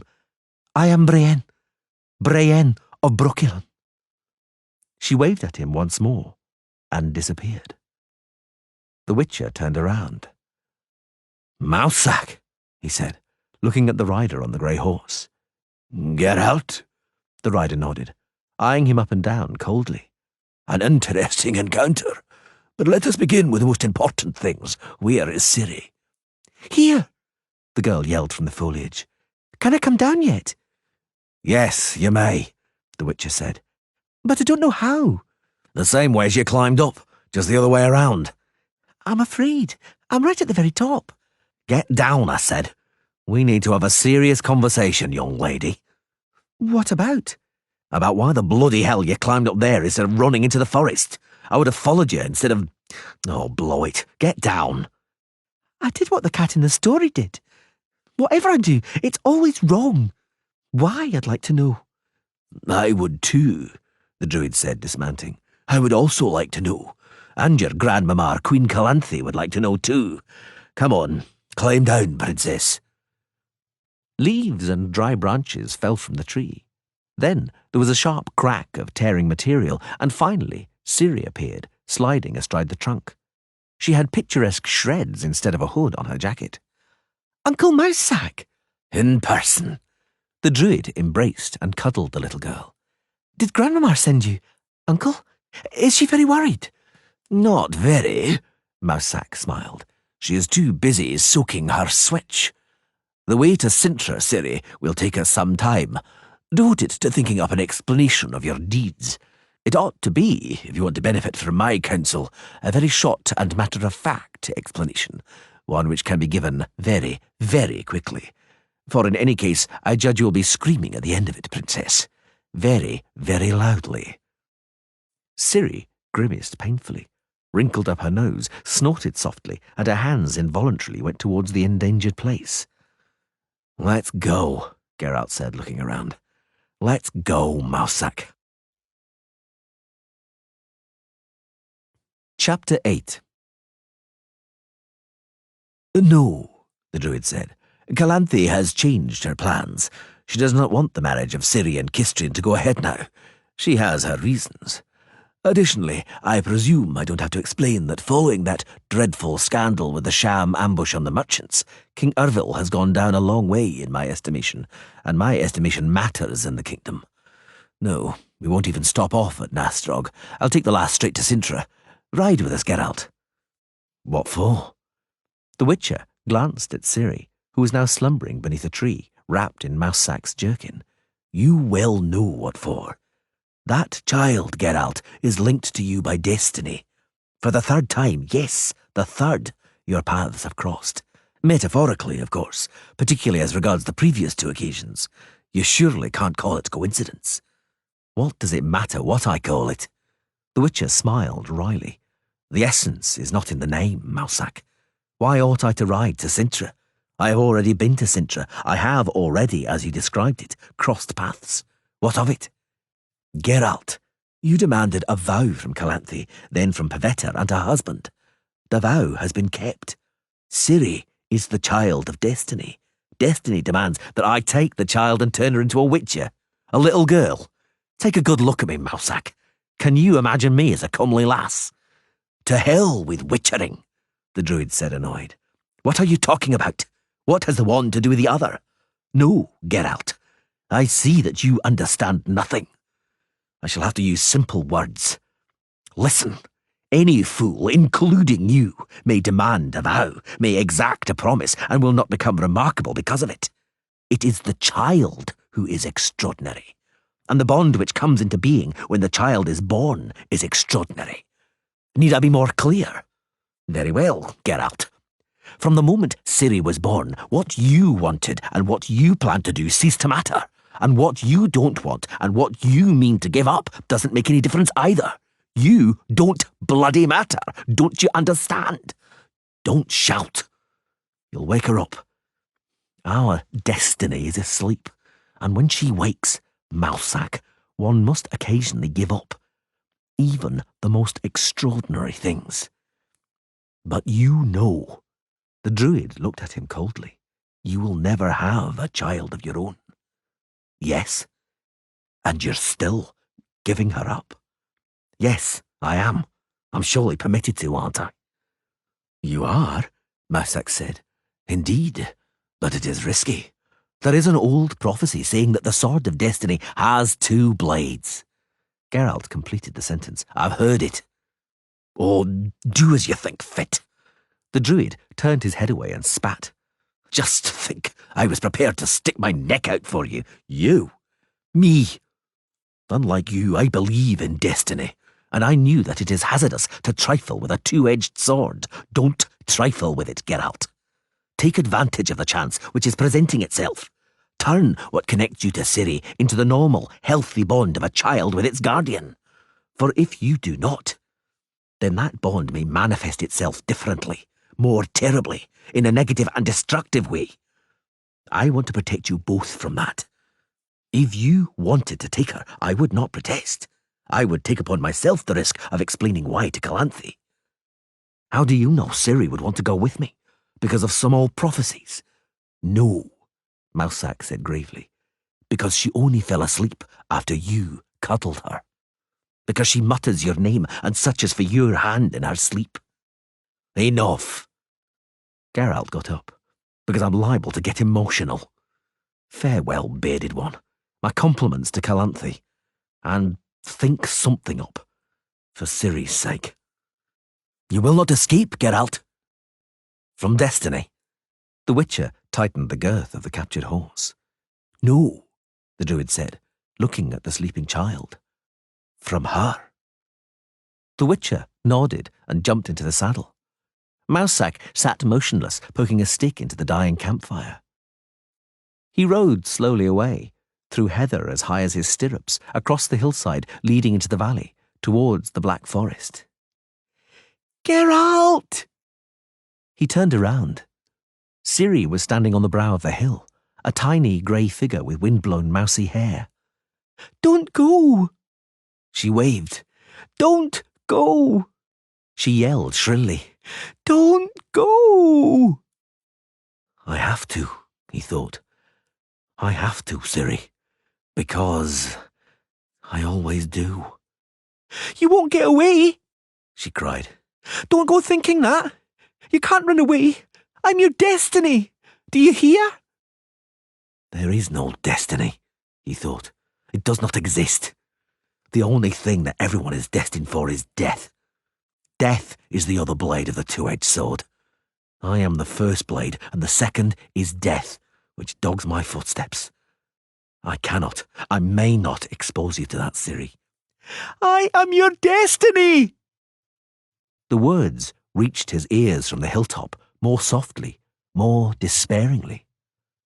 He nudged the horse with his heel and rode straight ahead, heading deep into the black, cold, and boggy forest, as though into an abyss, into the pleasant, familiar shade, into the gloom which seemed to have no end. Something more. Chapter 1. When hooves suddenly rapped on the timbers of the bridge, Jurga did not even raise his head. He just howled softly, released the wheel rim he was grappling with, and crawled under the cart as quickly as he could. Flattened, scraping his back against the rough manure and mud caked onto the underside of the vehicle, he whined and trembled with fear. The horse moved slowly towards the cart. Jurga saw it place its hooves cautiously on the rotted, moss-covered timbers. "Get out," the unseen horseman said. Jurga's teeth chattered, and he pulled his head into his shoulders. The horse snorted and stamped. "Easy, Roach," the horseman said. Jurga heard him pat his mount on the neck. "Get out from under there, fellow. I won't do you any harm."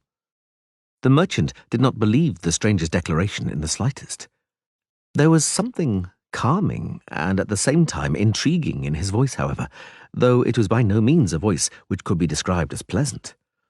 Jurga, mumbling prayers to a dozen deities all at once, timidly stuck his head out from under the cart. The horseman had hair as white as milk, tied back from his forehead with a leather band, and a black woolen cloak falling over the rump of the chestnut mare. He did not look at Jurga. Leaning from his saddle, he was examining the cartwheel, sunk up to the hub between the bridge's broken beams. He suddenly raised his head, flicked a gaze over the merchant, and observed the undergrowth above the banks of the ravine. Jurga scrambled out, blinked, and rubbed his nose with a hand, smearing wood tar from the wheel hub over his face. The horseman fixed dark, narrowed, piercing eyes as sharp as a spear tip on him. Jurga was silent. "The two of us won't be able to pull it out," said the stranger finally, pointing at the stuck wheel. "Were you travelling alone?" "There were three of us," Jurga stammered. "Servants, sir, but they fled, the scoundrels." "I'm not surprised," said the horseman, looking under the bridge towards the bottom of the ravine. "I'm not surprised at all. I think you ought to do the same. Time is short." Jurga did not follow the stranger's gaze. He did not want to look at the mass of skulls, ribs, and shin bones scattered among the rocks, peeping out from the burdock and nettles covering the bottom of the dried-up stream.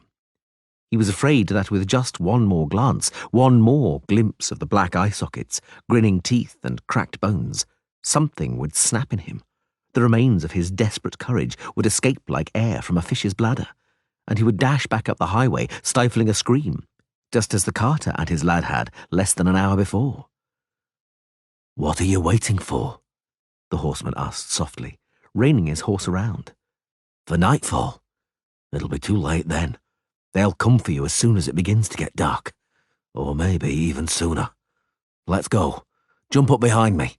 Let's both get out of here as quick as we can." "But the cart, sir!"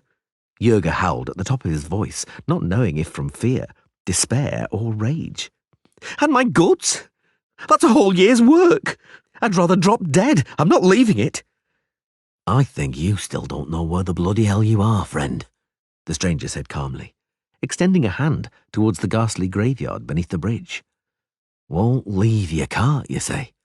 I tell you, when darkness falls, not even King Desmod's treasury will save you, never mind your lousy cart. What the hell came over you to take a shortcut through this wilderness? Don't you know what has infested this place since the war?" Jurga shook his head. "You don't know," nodded the stranger, "but you've seen what's down there. It'd be difficult not to notice. That's all the other men who took a shortcut through here. And you say you won't leave your cart? And what, I wonder, do you have in your cart?" Jurga did not reply, but glowered at the horseman, trying to choose between oakum and old rags. The horseman did not seem particularly interested in the answer. He reassured his chestnut, who was chewing its bit and tossing its head. "Please, sir," the merchant finally muttered, Help me, save me, my eternal gratitude. Don't leave. I'll give you whatever you want, whatever you ask. Save me, sir. The stranger, resting both hands on the pommel of his saddle, suddenly turned his head towards him. What did you say? Jurga opened his mouth but said nothing. You'll give me whatever I ask for. Say it again. Jurga smacked his lips, closed his mouth, and wished he was agile enough to kick himself in the arse. His head was spinning with fantastic theories as to the reward that this weird stranger might demand. Most of them, including the privilege of weekly use of his rosy-cheeked young wife, did not seem as awful as the prospect of losing the cart, and certainly not as macabre as the possibility of ending up at the bottom of the canyon as one more bleached skeleton. His merchant's experience forced him into some rapid calculations. The horseman, although he did not resemble a typical ruffian, tramp or marauder, of which there were plenty on the roads after the war, surely wasn't a magnate or governor either, nor one of those proud little knights with a high opinion of themselves who derive pleasure from robbing the shirt off their neighbours' backs. Jurga reckoned him at no more than 20 pieces of gold. However, his commercial instincts stopped him from naming a price, so he limited himself to mumbling something about lifelong gratitude. I asked you, the stranger calmly reminded him, after waiting for the merchant to be quiet, if you'll give me whatever I ask for. There was no way out. Jurga swallowed, bowed his head, and nodded his agreement. The stranger, in spite of Jurga's expectations, did not laugh portentously. Quite the opposite. He did not show any sign of being delighted by his victory in the negotiations. Leaning over in the saddle, he spat into the ravine. What am I doing? He said grimly. What the fuck am I doing? Well, so be it. I'll try to get you out of this, though I don't know that it won't finish disastrously for us both. But if I succeed, in exchange, you will... Jurga curled up, close to tears. You will give me, the horseman in the black cloak suddenly and quickly recited, whatever you come across at home on your return, but did not expect. Do you swear? Jurga groaned and nodded quickly. Good, the stranger grimaced. And now, stand aside. It would be best if you got back onto the cart. The sun is about to set. He dismounted and took his cloak from his shoulders. Jurga saw that the stranger was carrying a sword on his back, on a belt slung diagonally across his chest. He had a vague sense he had once heard of people with a similar way of carrying a weapon. The black leather hip-length jacket, with long sleeves sparkling with silver studs, might have indicated that the stranger came from Novigrad or the surroundings. But the fashion for such dress had recently become widespread, particularly among youngsters, although this stranger was no youngster. After removing his saddlebags from his mount, the horseman turned around. A round medallion hung on a silver chain around his neck. He was holding a small metal-bound chest and an oblong parcel wrapped in skins and fastened with a strap under one arm. Aren't you under the cart yet? He asked, approaching. Jurga saw that a wolf's head with open jaws and armed with fangs was depicted on the medallion. He suddenly recalled. Would you be a witcher, sir? The stranger shrugged. You guess right. A witcher. Now, move away to the other side of the cart. Don't come out from there and be silent. I must be alone for a while. Jurga obeyed. He hunkered down by the wheel, wrapped in a mantle. He didn't want to look at what the stranger was doing on the other side of the cart, even less at the bones at the bottom of the ravine. So he looked at his boots and at the green, star-shaped shoots of moss growing on the bridge's rotten timbers. A witcher. The sun was setting. He heard footsteps. Slowly, very slowly, the stranger moved out from behind the cart into the centre of the bridge. He had his back to Jurga, who saw that the sword on his back was not the sword he had seen earlier. Now it was a splendid weapon. The hilt, crossguard and fittings of the scabbard shone like stars. Even in the gathering darkness they reflected light, although there was almost none, not even the golden-purple glow which a short while earlier had been hanging over the forest. "Sir?" The stranger turned his head. Jurga barely stifled a scream. The stranger's face was white, white and porous, like cheese drained and unwrapped from a cloth. And his eyes! Ye gods! Something howled inside Jurga. His eyes! "Behind the cart, now!" the stranger rasped. It was not the voice Jurga had heard before. The merchant suddenly felt his full bladder troubling him terribly. The stranger turned and walked further along the bridge. A witcher. The horse tied to the cart's rack snorted, neighed, and stamped its hooves dully on the beams. A mosquito buzzed above Jurga's ear. The merchant did not even move a hand to shoo it away. A second one joined it. Whole clouds of mosquitoes were buzzing in the thicket on the far side of the ravine. Buzzing and howling. Jurga, clenching his teeth until they hurt, realized they were not mosquitoes. From the thickening darkness on the overgrown side of the ravine emerged some small, misshapen forms, less than 4 feet tall, horribly gaunt like skeletons. They stepped onto the bridge with a peculiar, heron-like gait, feet high, making staccato, jerky movements as they lifted their bony knees. Their eyes, beneath flat, dirty foreheads, shone yellow, and pointed little fangs gleamed white in wide, frog-like maws. They came closer, hissing. The stranger, as still as a statue in the centre of the bridge, suddenly raised his right hand, making a bizarre shape with his fingers. The monstrous little beasts retreated, hissing loudly, before once again moving forwards, quickly, quicker and quicker on their long, spindly, taloned forefeet. Claws scraped on the timbers to the left as another monster jumped out from under the bridge, and the remaining ones on the bank rushed forwards in bewildering leaps. The stranger spun around on the spot, and the sword, which had suddenly appeared in his hand, flashed. The head of the creature, scrambling onto the bridge, flew 2 yards up into the air, trailing a ribbon of blood behind it.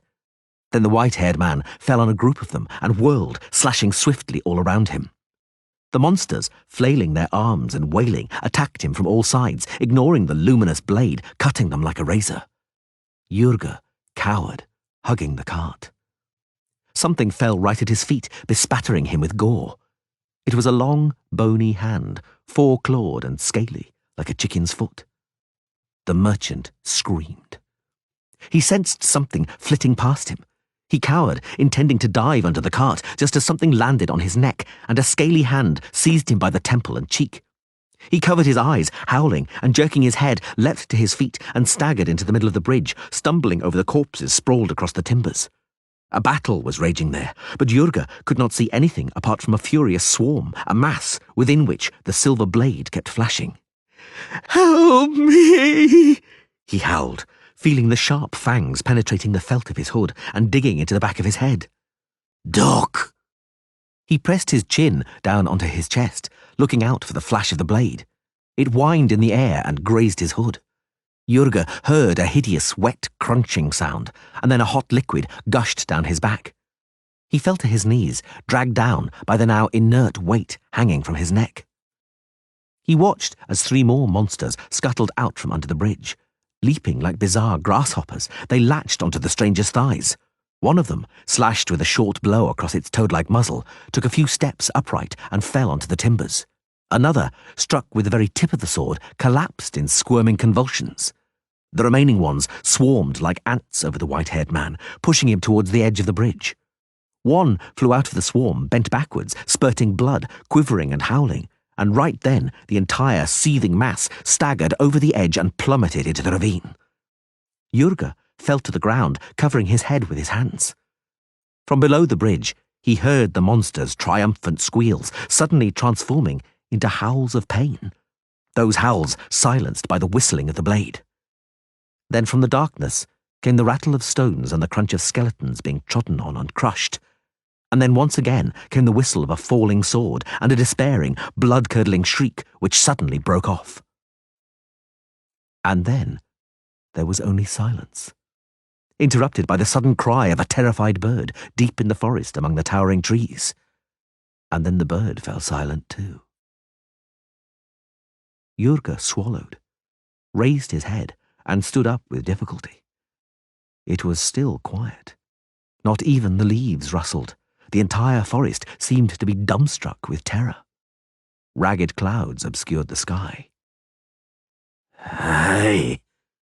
He turned around, involuntarily protecting himself with raised arms. The Witcher stood before him, motionless, black, with a shining sword in his lowered hand. Jurga noticed he was standing somehow crookedly, leaning over to one side. What's the matter, sir? The Witcher did not reply. He took a step, clumsily and heavily, limping on his left leg. He held out a hand and grasped the cart. Jurga saw blood, black and shining, dripping onto the timbers. You're wounded, sir. The Witcher did not reply. Looking straight into the merchant's eyes, he fell against the cart's box and slowly collapsed onto the bridge. Chapter 2. Careful. Easy does it. Under his head. One of you support his head. Here. Under the cart. Ye gods, he'll bleed to death. Mr. Jurger, the blood's seeping through the dressing. Quiet. Drive on, Pockvit. Make haste. Wrap him in a sheepskin, Vel. Can't you see how he shivers? Shall I pour some vodka down his throat? Can't you see he's unconscious? You astonish me, Vel. But give me that vodka. I need a drink. You dogs, you scoundrels, you rotten cowards, scarpering like that and leaving me all alone. Mr. Jurger, he said something. What? What's he saying? Can't make it out. This seems to be a name. What name? Yennefer. Chapter 3. Where am I? Lie still, sir. Don't move, or everything will tear open again. Those vile creatures bit your thigh down to the bone. You've lost a deal of blood. Don't you know me? It's Jurga. You saved me on the bridge. Do you recall? Do you have a thirst? A hell of one. Drink, sir, drink. You're burning with fever. Jurga, where are we? We're riding in my cart. Don't say anything, sir. Don't move. We had to venture out of the forest towards human settlements. We must find someone with healing powers. What we've wrapped around your leg may be insufficient. The blood won't stop coming. Jurga. Yes, sir? In my chest. A flagon. With green sealing wax. Strip off the seal and give it to me. In a bowl. Wash the bowl well. Don't let a soul touch the flagon. If you value your life. Swiftly, Jurga. Damn it, how this cart shakes. The flagon, Jurga. I have it. Drink, sir. Thanks. Now, pay attention. I'll soon fall asleep. I'll thrash around and rave, then lie as though dead. It's nothing. Don't be afeard. Lie still, sir, or the wound will open and you'll lose blood. He fell back onto the skins, turned his head, and felt the merchant drape him in a sheepskin and a blanket stinking of horse sweat. The cart shook, and with each jolt, pangs of fierce pain shot through his thigh and hip. Geralt clenched his teeth. He saw above him billions of stars. So close it seemed he could reach out and touch them, right above his head, just above the treetops. As he walked, he picked his way in order to stay away from the light, away from the glow of bonfires, in order to remain within the compass of rippling shadow. It was not easy.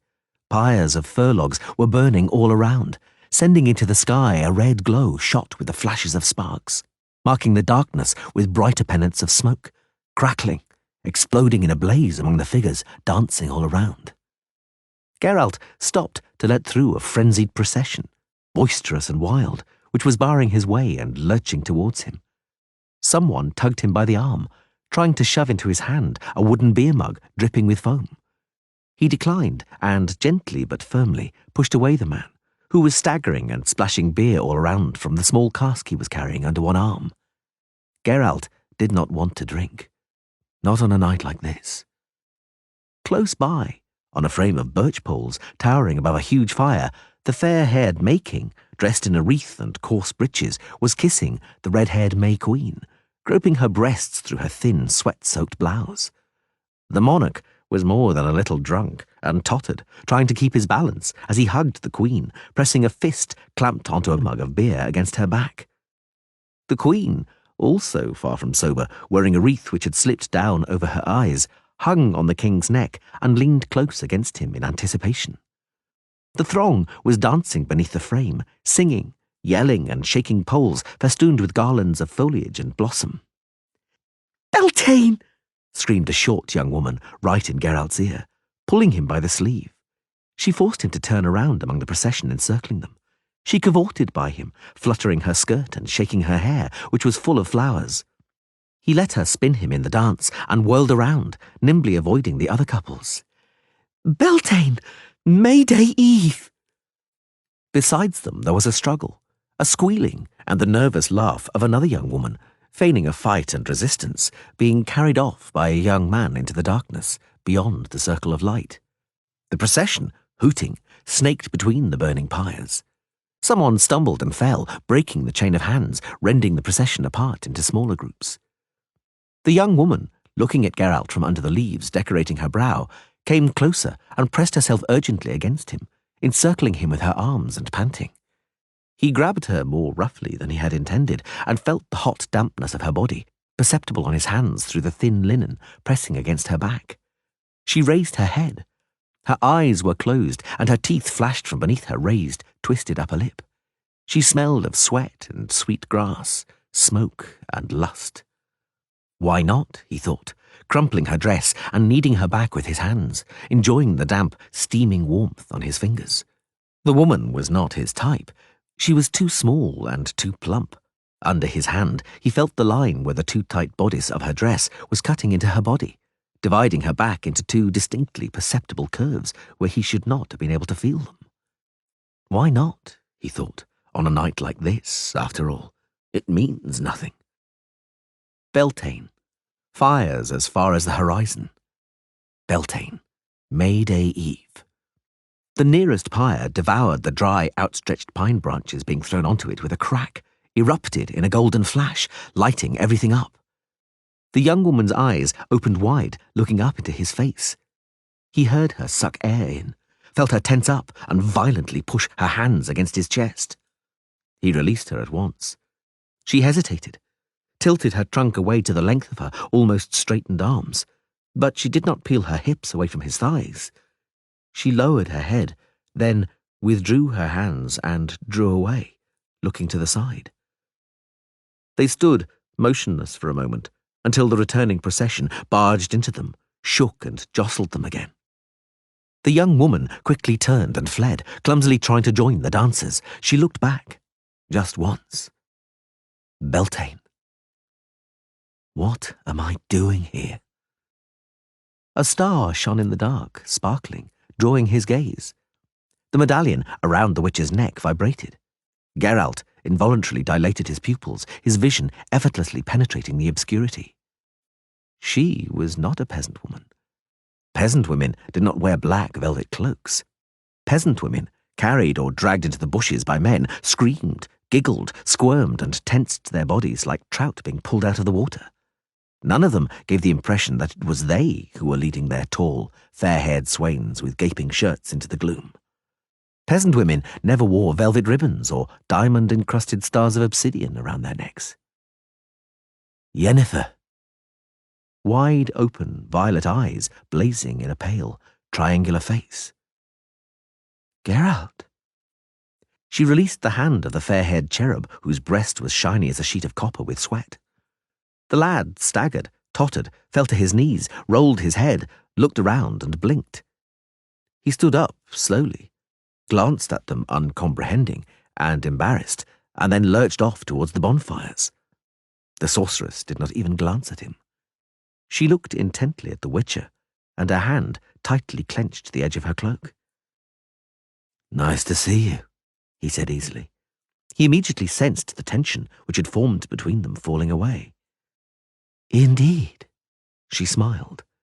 He seemed to detect something affected in the smile, but he could not be certain. Quite a pleasant surprise, I don't deny.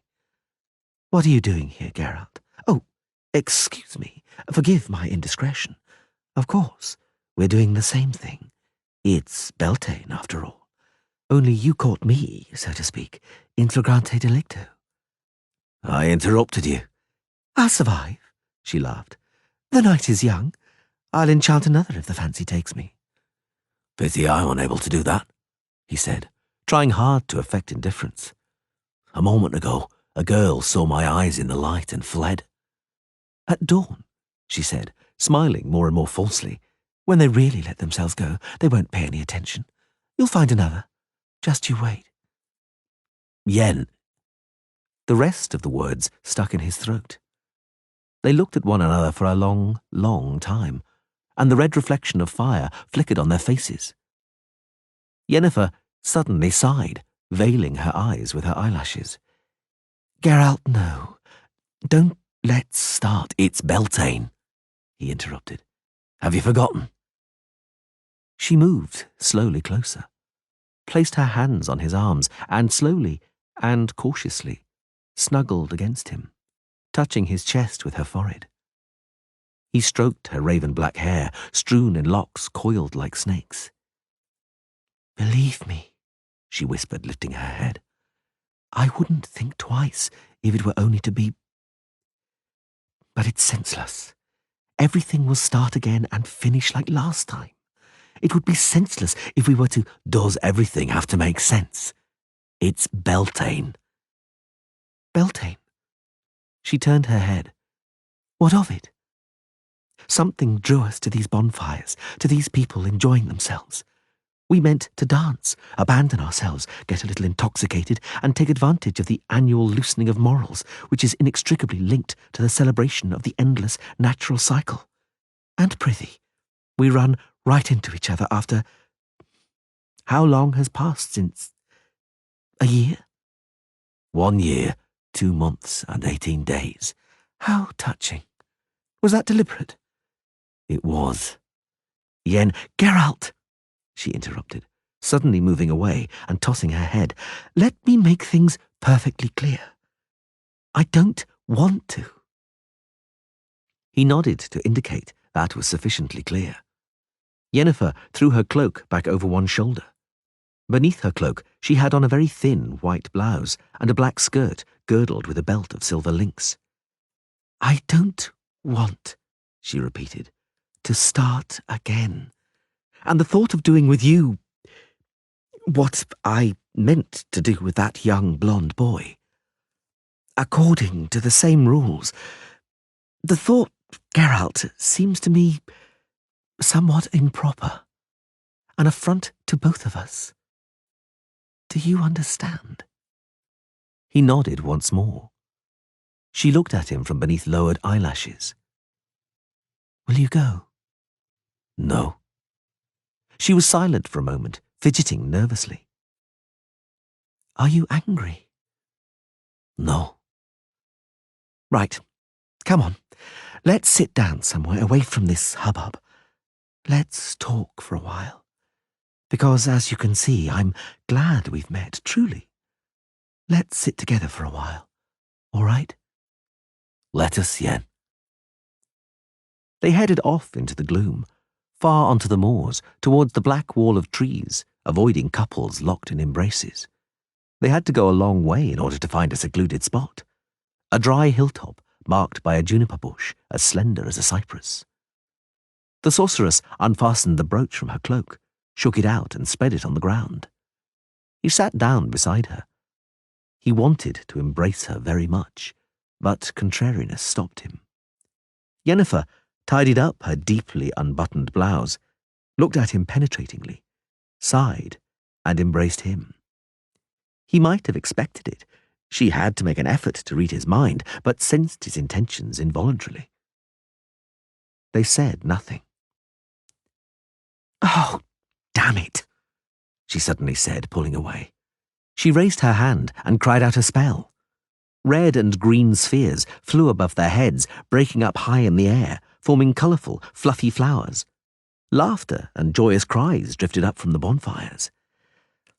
Beltane, she said bitterly. May Day Eve. The cycle repeats. Let them enjoy themselves, if they can. There were other sorcerers in the vicinity. In the distance, 3 orange lightning bolts shot into the sky, and away over by the forest, a veritable geyser of rainbow-coloured, whirling meteors exploded. The people by the bonfires gave awestruck gasps and cried out. Geralt, tense, stroked Yennefer's curls and breathed in the scent of lilac and gooseberry they gave off. If I desire her too intensely, he thought, she'll sense it, and she'll be put off. Her hackles will rise, she'll bristle and spurn me. I'll ask her calmly how she's doing. Nothing to report, she said, and something in her voice quavered. Nothing worth mentioning. Don't do that to me, Yen. Don't read me. It unsettles me. Forgive me, it's automatic. And what's new with you, Geralt? Nothing. Nothing worth mentioning. They said nothing. Beltane, she suddenly snapped, and he felt the arm she was pressing against his chest stiffen and tauten. They're enjoying themselves. They are celebrating the eternal cycle of nature regenerating itself. And us? What are we doing here? We, relicts, doomed to obliteration, to extinction and oblivion. Nature is born again. The cycle repeats itself, but not for us, Geralt. We cannot reproduce ourselves. We were deprived of that potential. We were given the ability to do extraordinary things with nature, occasionally literally against her. And at the same time, what is most natural and simple in nature was taken from us. What if we live longer than them? After our winter will come the spring, and we shall not be reborn. What finishes will finish along with us. But both you and I are drawn to those bonfires, though our presence here is a wicked, blasphemous mockery of this world. He was silent. He didn't like it when she fell into a mood like this, the origin of which he knew only too well. Once again, he thought, once again it's beginning to torment her. There was a time when it seemed she had forgotten, that she had become reconciled to it like the others. He embraced her, hugged her, rocked her very gently like a child.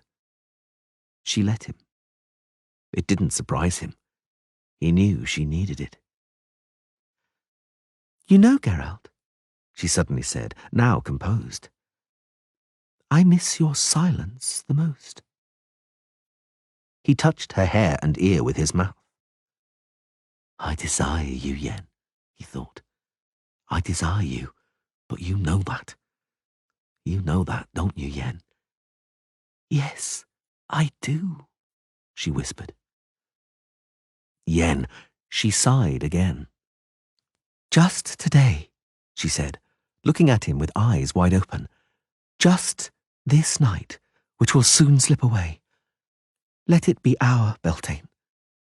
We shall part in the morning. Don't expect any more. I could not. Forgive me if I have hurt you. Kiss me and go away. If I kiss you, I won't go away. I was counting on that. She tilted her head. He touched her parted lips with his own, tentatively. First the upper, then the lower. He entwined his fingers in her winding locks, touched her ear, her diamond earring, her neck.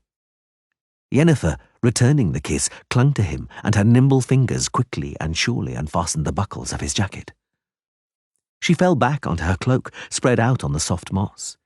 He pressed his mouth to her breast and felt the nipple harden and press against the very fine stuff of her blouse. She was breathing shallowly. Yen, don't say anything. Please. The touch of her naked, smooth, cool skin electrified his fingers and his palms, a shiver down his back being pricked by her fingernails. From the bonfires, screams, singing, a whistle, a far distant cloud of sparks in purple smoke. Caresses and touches.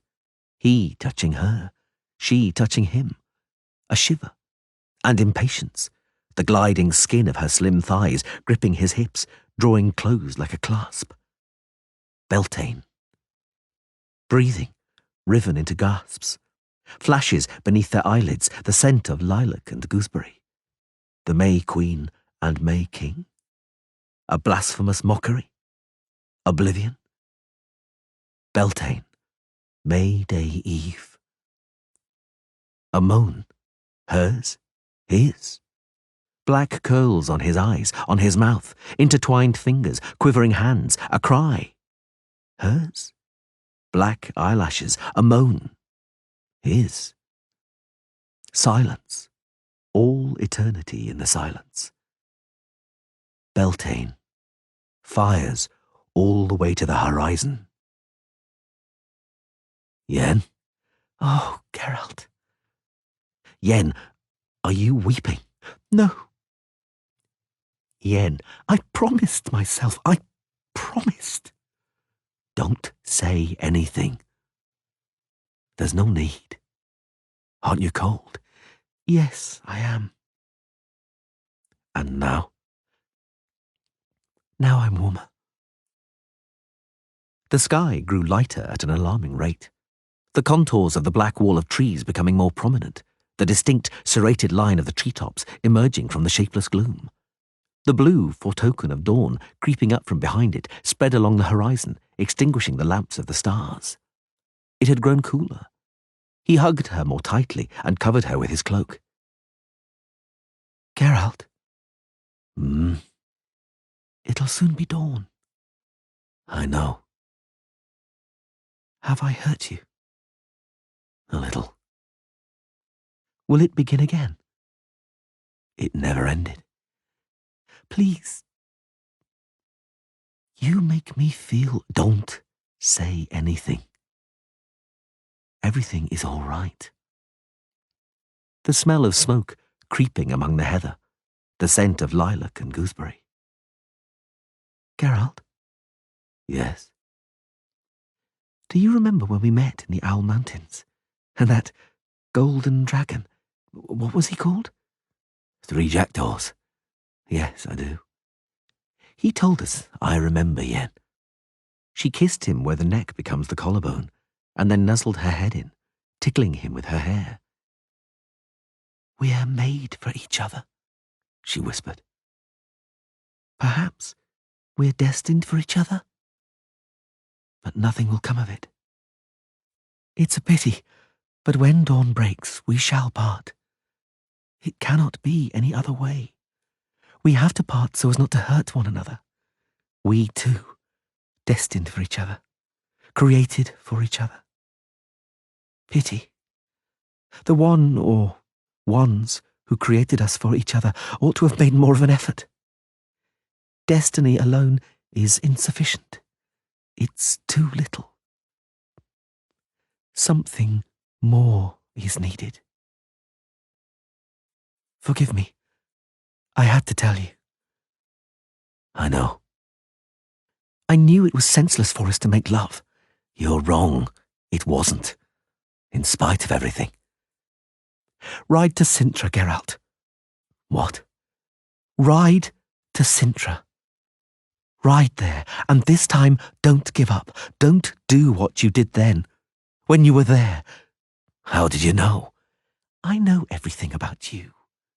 Have you forgotten? Ride to Cintra.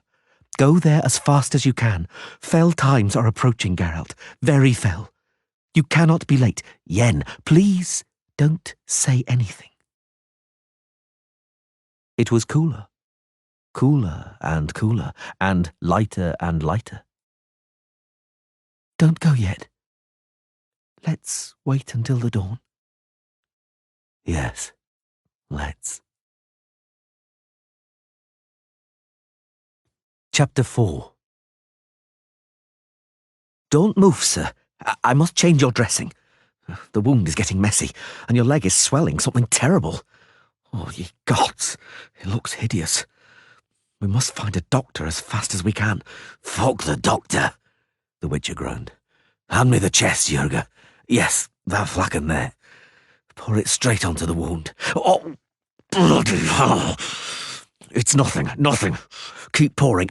Oh. Right. Bandage it up well and cover me. It's swollen, sir, the whole thigh, and you're burning with fever. Fuck the fever. Jurga. Yes, sir? I forgot to thank you. It's not you who should be doing the thanking, sir, but me. You saved my life.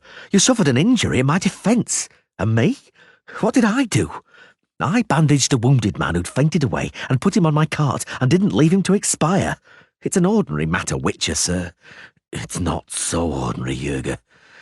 I've been left in similar situations. Like a dog. The merchant, lowering his head, said nothing. Well, what can I say? It's a base world, he finally muttered. But that's no reason for us all to become despicable. What we need is kindness. My father taught me that, and I teach it to my sons. The Witcher was silent and observed the branches of the trees above the road, sliding past as the cart went on. His thigh throbbed. He felt no pain. Where are we? We forded the River Trava. Now we're in the ground cherry forests. It's no longer Temeria, but sodden. You were asleep when we crossed the border, when the customs officers were rummaging in the cart. I'll tell you, though, they were astonished by you, but their senior officer knew you and ordered us through without delay. He knew me. Aye, there's no doubt. He called you Geralt. That's what he said. Geralt of Rivia. Is that your name? It is. And he promised to send a man ahead with the tidings that a doctor is needed. And I gave him a little something so as he wouldn't forget. Thank you, Jurga. No, Witcher, sir. I've already said it's me as thanks you. And not just that, I'm also in your debt. We have an agreement. What is it, sir? Are you feeling faint? Jurga, the flagon with the green seal. Sir, you'll stop. You were calling out dreadfully in your sleep. I must, Jurga. As you wish. Wait, I'll pour it into a bowl right away. Oh, by the gods, we need a doctor as quickly as possible, otherwise... The Witcher turned his head away. He heard the cries of children playing in a dried-up inner moat surrounding the castle grounds. There were around 10 of them. The youngsters were making an ear-splitting din, out-shouting each other in shrill, excited voices, which kept breaking into falsetto. They were running to and fro along the bottom of the moat like a shoal of swift little fishes, unexpectedly and very quickly changing direction, but always staying together. As usual, behind the screeching older boys, as skinny as scarecrows, ran a little child, panting and quite incapable of catching up. There are plenty of them, the Witcher observed. Mousesack smiled sourly, tugging at his beard, and shrugged. Aye, plenty. And which of them, which of these boys is the celebrated child of destiny? The druid looked away. I am forbidden, Geralt. Calanthe. Of course. You cannot have deluded yourself that she would give the child up so easily. You have met her, after all. She is a woman of iron. I shall tell you something I ought not to say, in the hope that you'll understand. I hope, too, that you will not betray me before her. Speak. When the child was born 6 years ago, she summoned me and ordered me to cheat you and kill it. You refused. No one refuses Calanthe, Mousesack said, looking him straight in the eyes. I was prepared to take to the road when she summoned me once again. She retracted the order without a word of explanation. Be cautious when you talk to her. I shall, Mousesack. Tell me, what happened to Dooney and Pavetta? They were sailing from Skelliger to Sintra. They were surprised by a storm. Not a single splinter was found of the ship. Geralt, that the child was not with them is an incredibly queer matter. Inexplicable. They were meant to take it with them, but at the last moment did not. No one knows why. Pavetta could never be parted from. How did Calanthe bear it? What do you think? Of course. Shrieking like a band of goblins, the boys hurtled upwards and flashed beside them. Geralt noticed that not far behind the head of the rushing herd hurried a little girl, as thin and clamorous as the boys, only with a fair plait waving behind her. Howling wildly, the band spilled down the moat's steep slope again. At least half of them, including the girl, slid down on their behinds. The smallest one, still unable to keep up, fell over, rolled down to the bottom, and began crying loudly, clutching a grazed knee. The other boys surrounded him, jeering and mocking, and then ran on. The little girl knelt by the little boy, hugged him, and wiped away his tears, smudging dust and dirt over his face. Let us go, Geralt. The Queen awaits. Let's go, Marsac. Calanthe was sitting on a large bench, suspended on chains from the bough of a huge linden tree. She appeared to be dozing, but that was belied by an occasional push of her foot to swing the bench every now and again. There were 3 young women with her. One of them was sitting on the grass beside the swing, her spread-out dress shining bright white against the green like a patch of snow. The other 2 were not far away, chatting as they cautiously pulled apart the branches on some raspberry bushes.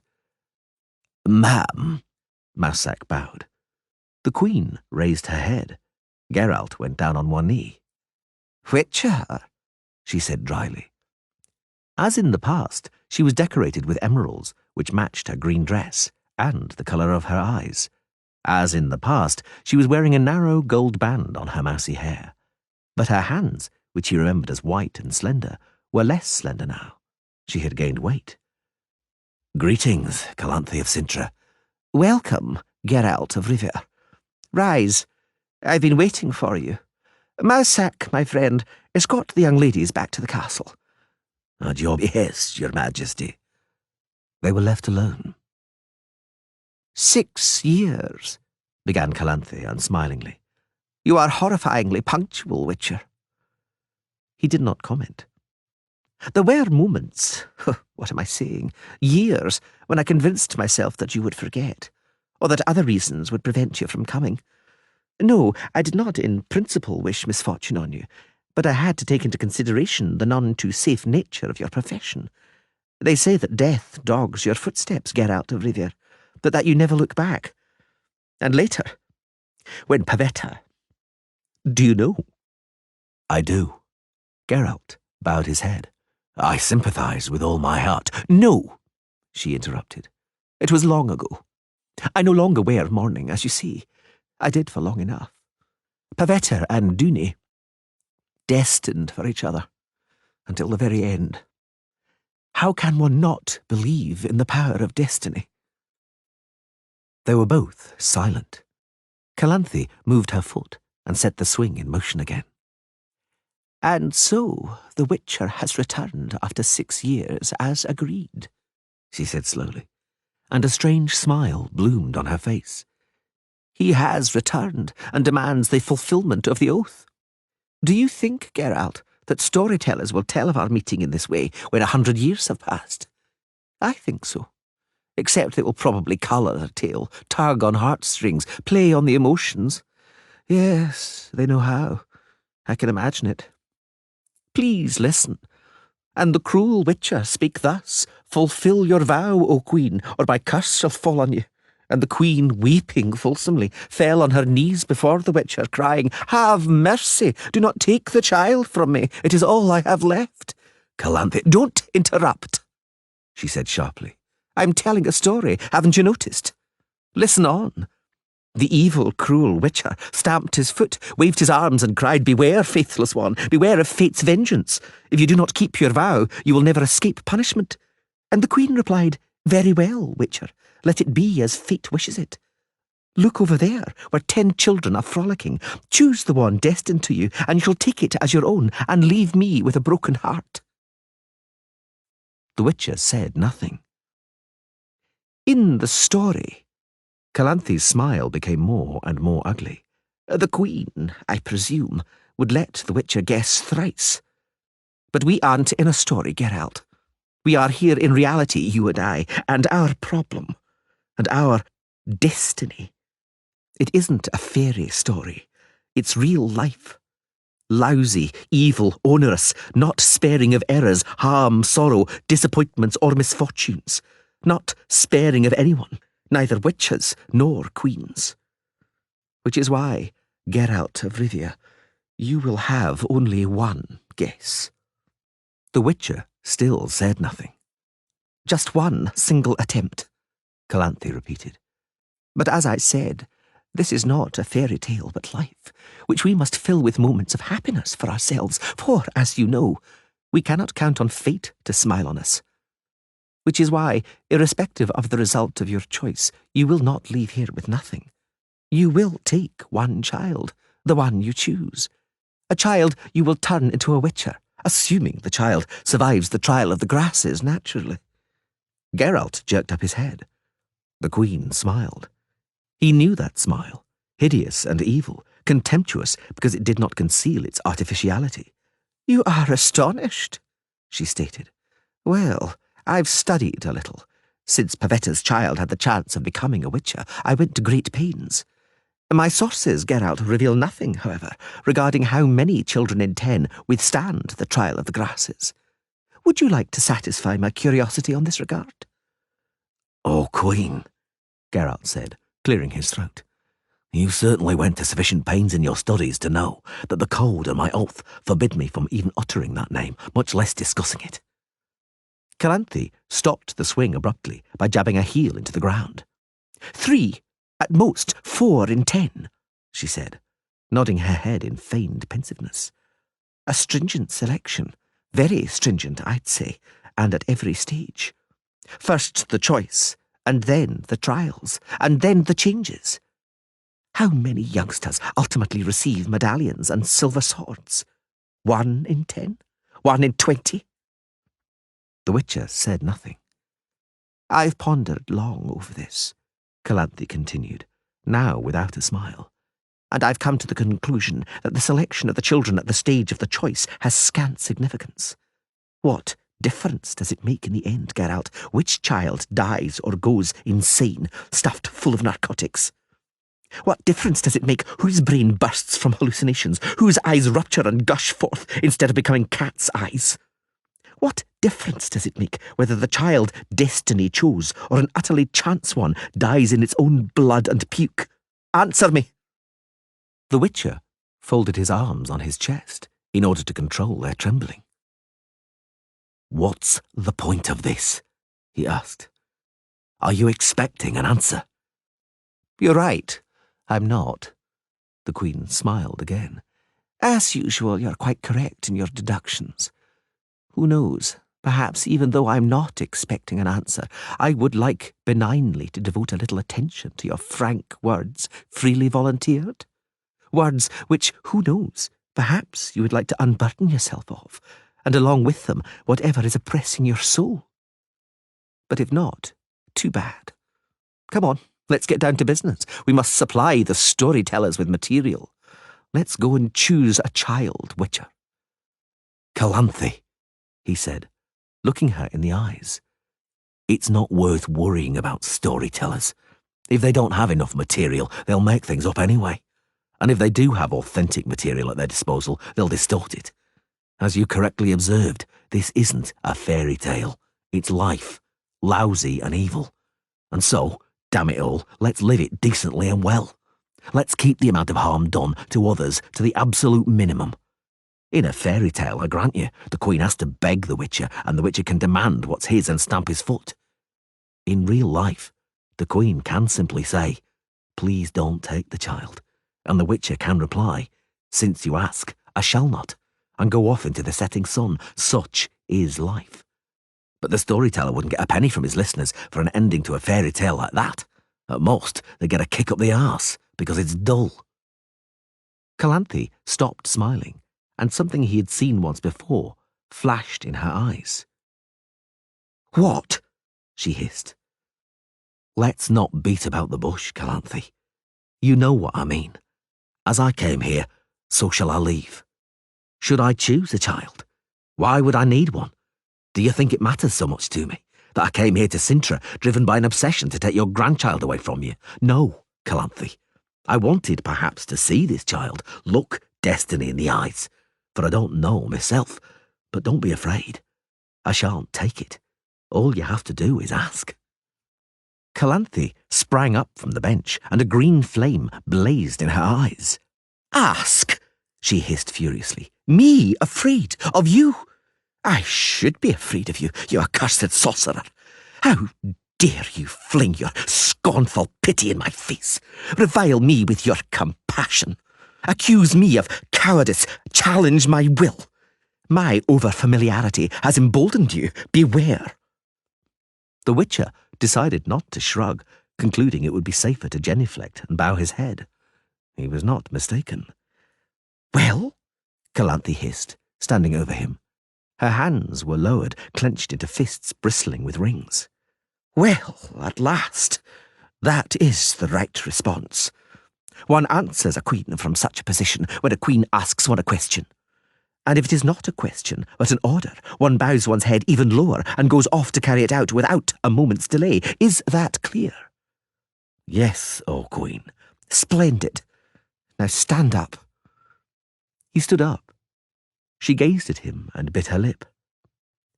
Did my outburst offend you very much? I refer to the form, not the content. Not especially. Good. I shall try not to flare up again. And so, as I was saying, 10 children are playing in the moat. You will choose the one you regard as the most suitable. You will take it and, by the gods, make a witcher of it, because that is what destiny expects.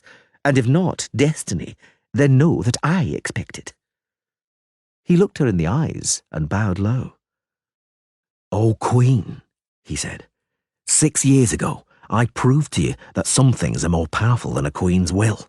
By the gods, if such exist, I shall prove that to you one more time. You will not compel me to make a choice I do not wish to make. I apologize for the form, but not the content. I have deep dungeons beneath the castle. I warn you, 1 second more, 1 word more, and you will rot in them. None of the children playing in the moat is fit to be a witcher, he said slowly, and Pavetta's son is not among them. Calanthe squinted her eyes. He did not even shudder. Come, she finally said, turning on her heel. He followed her among rows of flowering shrubs, among flowering beds and hedges. The Queen entered an open-work summer house. 4 large wicker chairs stood around a malachite table. A pitcher and 2 silver goblets stood on the veined tabletop, supported by 4 legs in the shape of griffins. Be seated and pour. She drank to him, vigorously, lustily, like a man. He responded in kind, remaining standing. Be seated, she repeated. I wish to talk. Yes, ma'am.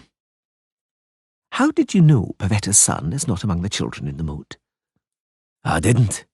Geralt decided to be frank. It was a shot in the dark. Aha, I might have guessed. And that none of them is fit to be a witcher. Is that true? And how were you able to tell that? Were you aided by magic? Calanthe, he said softly. I did not have to state it or find it out. What you said earlier contained the whole truth. Every child is fit. Selection decides. Later. By the gods of the sea, as my permanently absent husband would say. She laughed. So, nothing is true. The whole lore of surprise. Those legends about children that somebody was not expecting, and about the ones who were first encountered.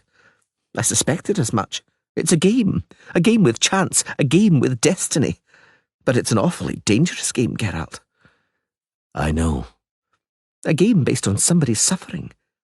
Why then, answer me, are parents or guardians forced to make such difficult and burdensome vows? Why are children taken from them? After all, there are plenty of children around who don't need to be taken away from anybody. Entire packs of homeless children and orphans roam the roads. One can buy a child cheaply enough in any village. Every peasant is happy to sell one during the hungry gap, but why worry when he can easily sire another? Why then? Why did you force an oath on Dooney, on Pavetta and on me?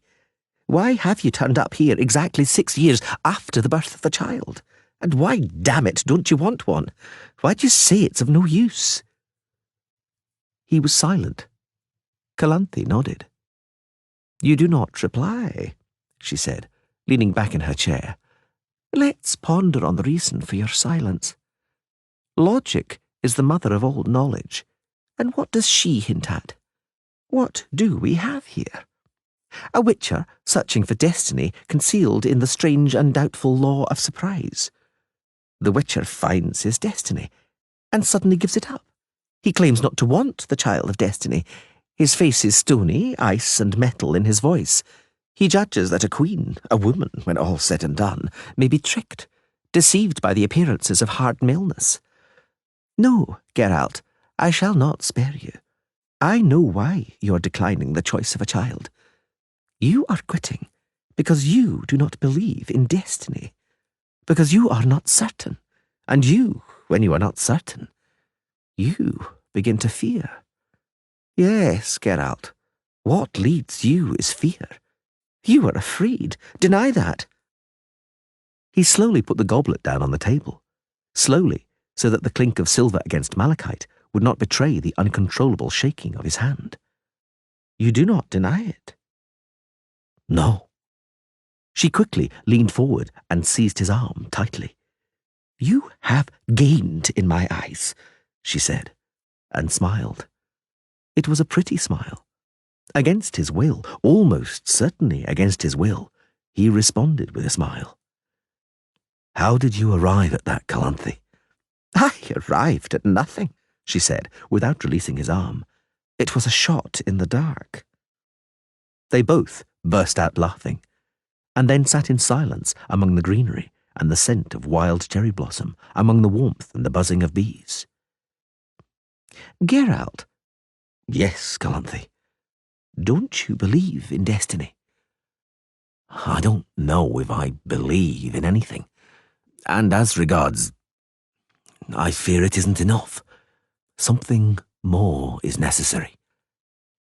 I must ask you something. What happened to you?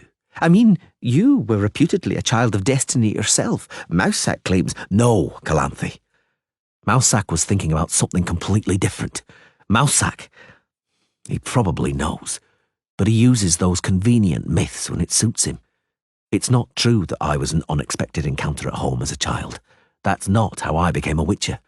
I'm a commonplace foundling, Calanthe, the unwanted bastard of a woman I don't remember, but I know who she is.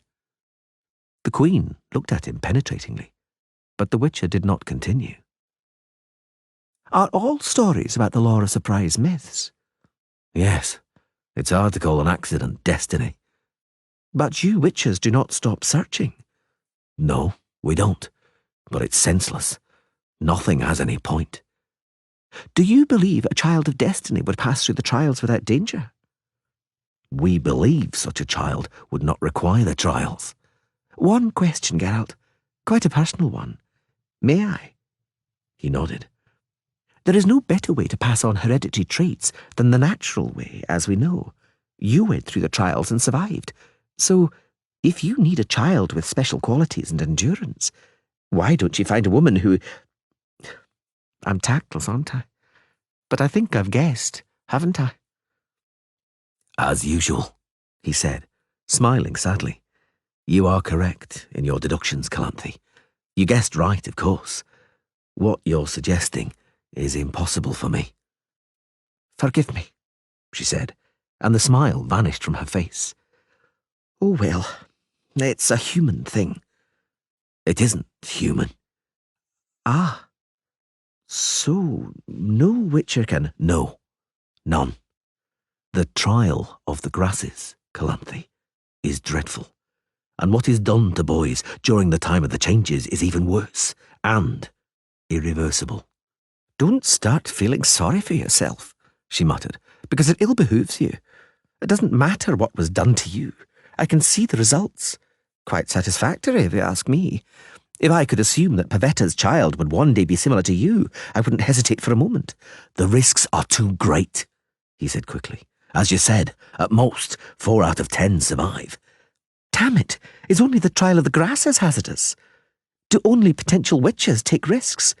Life is full of hazards. Selection also occurs in life, Geralt. Misfortune, sicknesses and wars also select.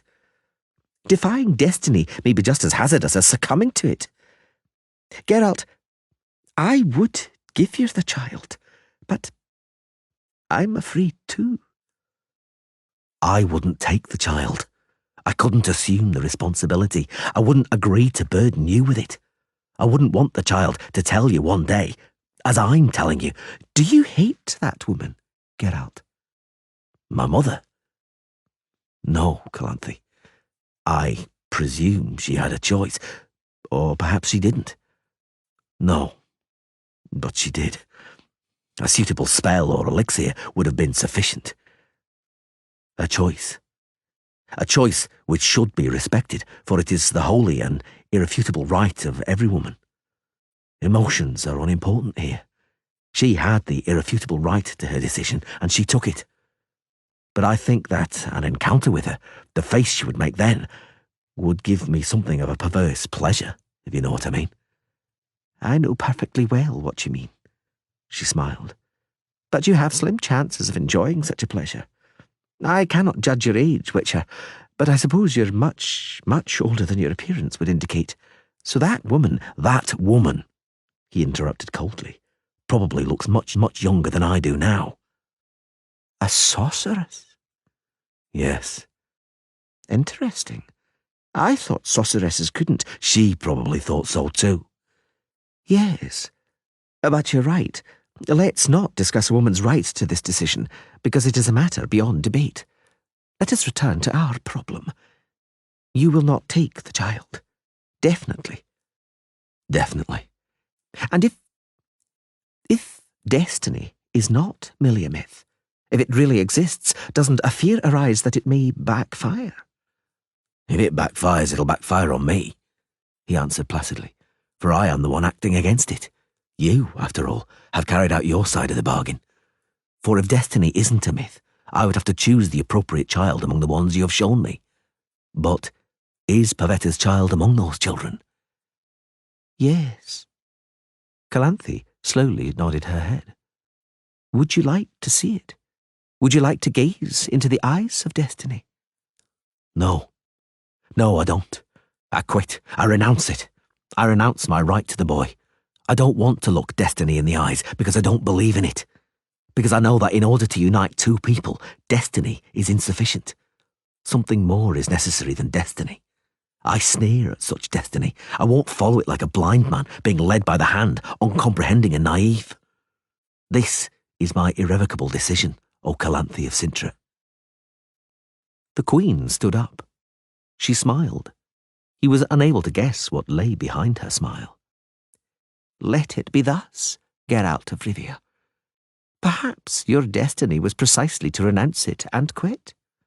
I think that's exactly what it was, for you should know that if you had chosen correctly, you would see that the destiny you mock has been sneering at you.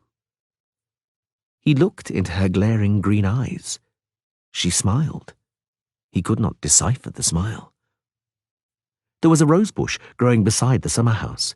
He broke a stem and picked a flower, kneeled down and proffered it to her, holding it in both hands, head bowed.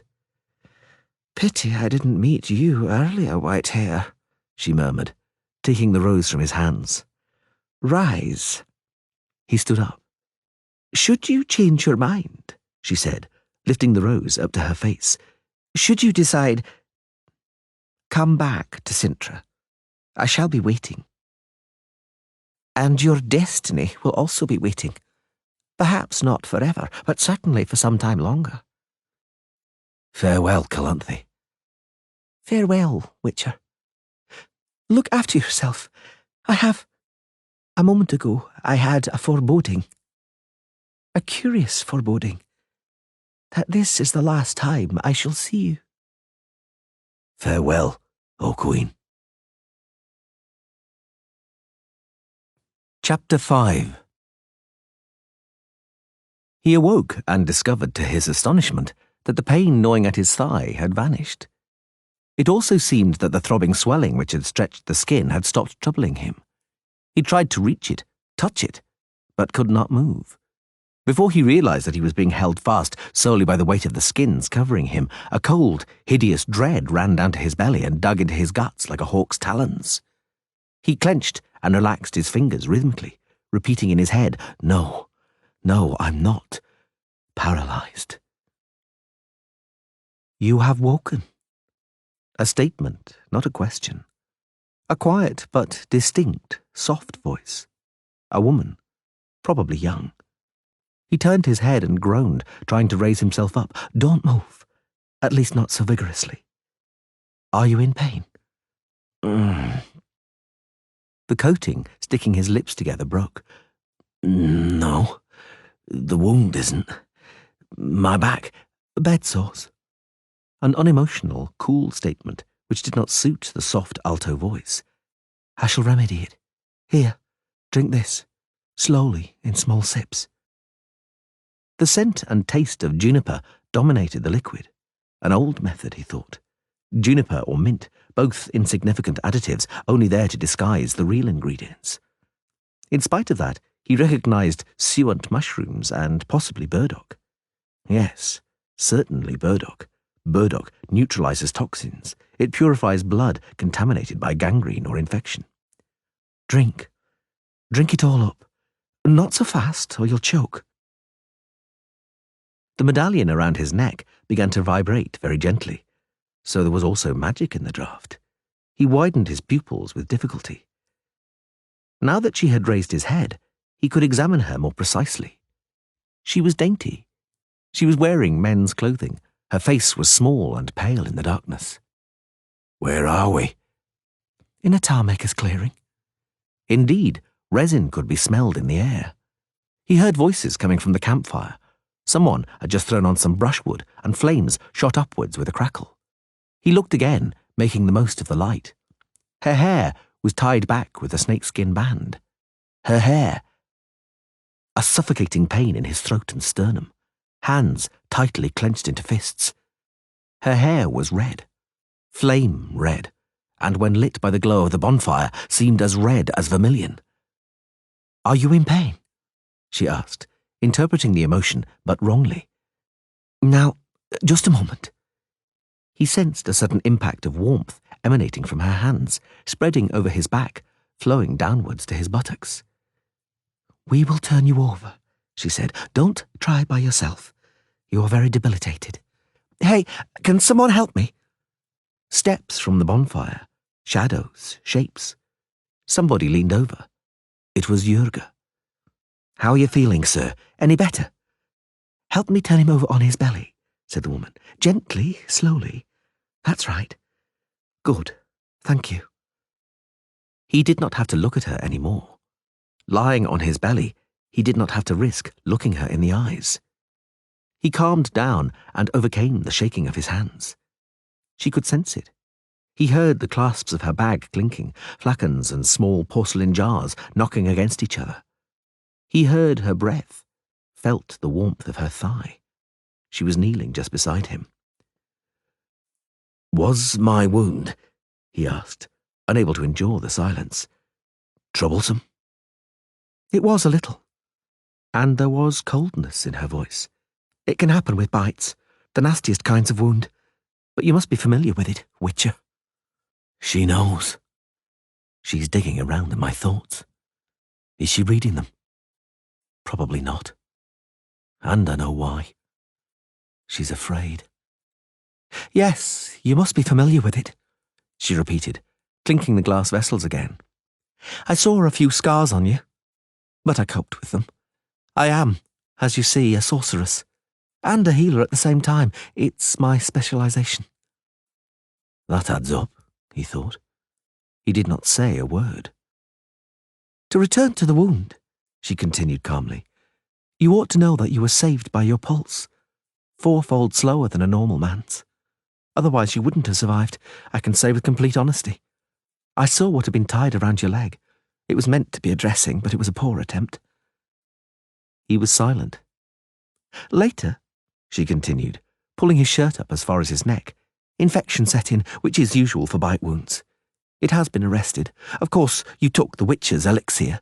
That helped a lot, though I don't understand why you took hallucinogens at the same time. I was listening to your ravings, Geralt of Rivia." She is reading my mind, he thought. Or perhaps Jurga told her my name. Perhaps I was talking in my sleep under the influence of the Black Gull. Damned if I know.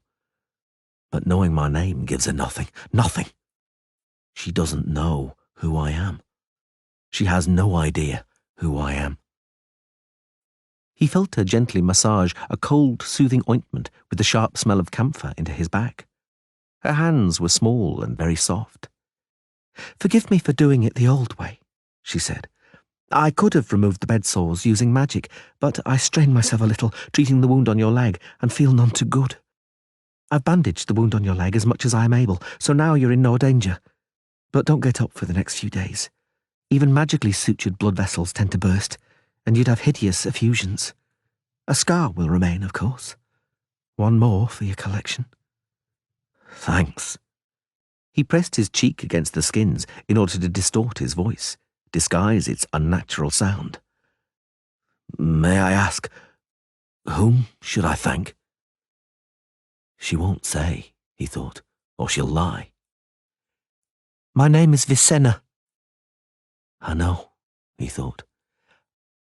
"I'm glad," he said slowly, with his cheek still against the skins. "I'm glad our paths have crossed, Vicenna." "Why, it's chance," she said coolly, pulling his shirt down over his back and covering him with the sheepskins. "I received word from the customs officers that I was needed. If I'm needed, I come. It's a curious habit I have. Listen, I'll leave the ointment with the merchant. Ask him to rub it on every morning and evening. He claims you saved his life. He can repay you like that." "And me? How can I repay you, Vicenna?" "Let's not talk about that. I don't take payment from witches. Call it solidarity, if you will. Professional solidarity and affection. As part of that affection, some friendly advice, or, if you wish, a healer's instructions. Stop taking hallucinogens, Geralt. They have no healing power, none at all." "Thank you, Vicenna, for your help and advice. Thank you for everything." He dug his hand out from under the skins and found her knee. She shuddered, put her hand into his and squeezed it lightly. He cautiously released her fingers and slid his down over her forearm. Of course, the soft skin of a young woman. She shuddered even more strongly, but did not withdraw her arm. He brought his fingers back to her hand and joined his with hers. The medallion on his neck vibrated and twitched. "Thank you, Vicenna," he repeated, trying to control his voice. "I'm glad our paths crossed." "Chance," she said. But this time there was no coolness in her voice. "Or perhaps destiny?" he asked, astonished, for the excitement and nervousness had suddenly evaporated from him completely. "Do you believe in destiny, Vicenna?" "Yes," she replied after a while. "I do." "That people linked by destiny will always find each other," he continued. "Yes, I believe that too. What are you doing? Don't turn over." "I want to look into your face, Vicenna. I want to look into your eyes, and you must look into mine." She made a movement as though about to spring up from her knees, but she remained beside him. He turned over slowly, lips twisting with pain. There was more light. Someone had put some more wood on the fire. She was not moving now. She simply moved her head to the side, offering her profile. But this time, he clearly saw her mouth quivering. She tightened her fingers on his hand powerfully. He looked. There was no similarity at all. She had an utterly different profile, a small nose, a narrow chin. She was silent. Then she suddenly leaned over him and looked him straight in the eye, from close up, without a word. "How do you like my enhanced eyes?" he asked calmly. "Unusual, aren't they? Do you know, Vicenna, what is done to witches' eyes to improve them? Do you know it doesn't always work?" "Stop it," she said softly. "Stop it, Geralt." "Geralt?" He suddenly felt something tearing in him. "Vesemir gave me that name. Geralt of Rivia. I even learned to imitate a Rivian accent, probably from an inner need to possess a homeland, even if it was an invented one. Vesemir gave me my name. Vesemir also revealed yours, not very willingly. Be quiet, Geralt, be quiet. You tell me today you believe in destiny. And back then? Did you believe back then? Oh, yes, you must have. You must have believed that destiny would bring us together. The fact you did nothing to quicken this encounter ought to be attributed to that. She was silent. I always wanted. I have pondered over what I would say to you when we finally met. I've thought about the question I would ask you. I thought it would give me some sort of perverse pleasure. What sparkled on her cheek was a tear. Undoubtedly. He felt his throat constrict until it hurt. He felt fatigue, drowsiness, weakness.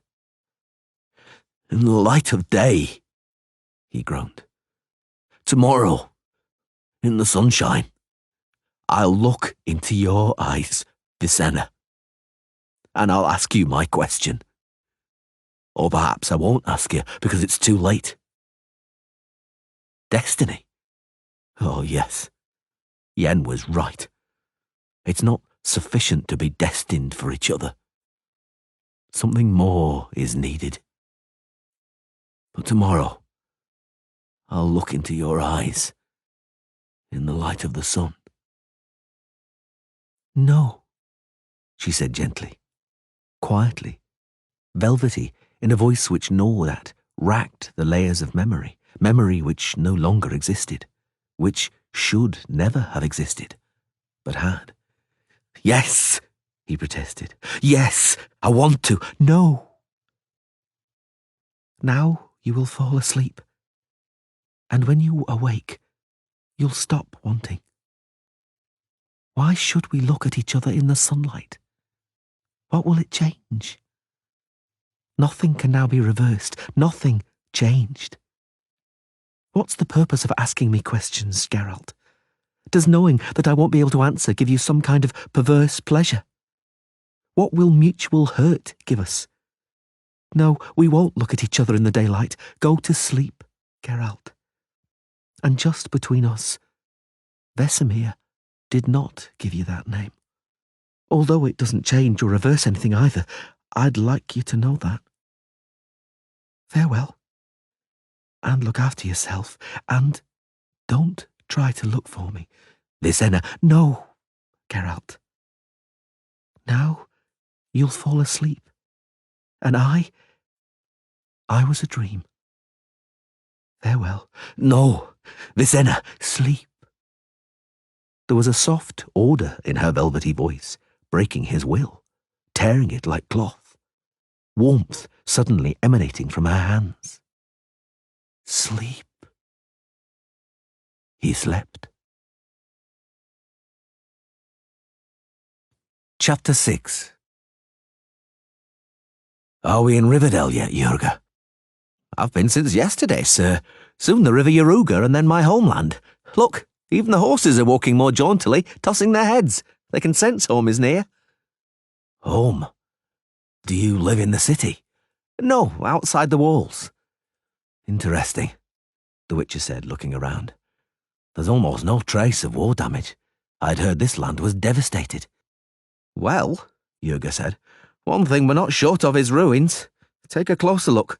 On almost every cottage, in every homestead, you can see the white timber of new joinery. And over there on the far bank, just look, it was even worse. Everything was burned right down to the ground. Well, war's war, but life must go on. We endured the greatest turmoil when the Black Forces marched through our land. True enough, it looked then as though they'd turn everything here into a wasteland. Many of those who fled then never returned. But fresh people have settled in their place. Life must go on. That's a fact, Geralt muttered. Life must go on. It doesn't matter what happened. Life must go on. You're right. Right, there you are. Put them on. I've mended your breeches, patched them up. They'll be good as new. It's just like this land, sir. It was rent by war, ploughed up as if by the iron of a harrow, ripped up, bloodied. But now it'll be good as new, and it'll be even more fertile. Even those who rotted in the ground will serve the good and fertilize the soil. Presently it is hard to plough because the fields are full of bones and ironware, but the earth can cope with iron too. Are you afraid the Nilfgaardians, the Black Forces, will return? They found a way through the mountains once already. Well, we're afeard, and what of it?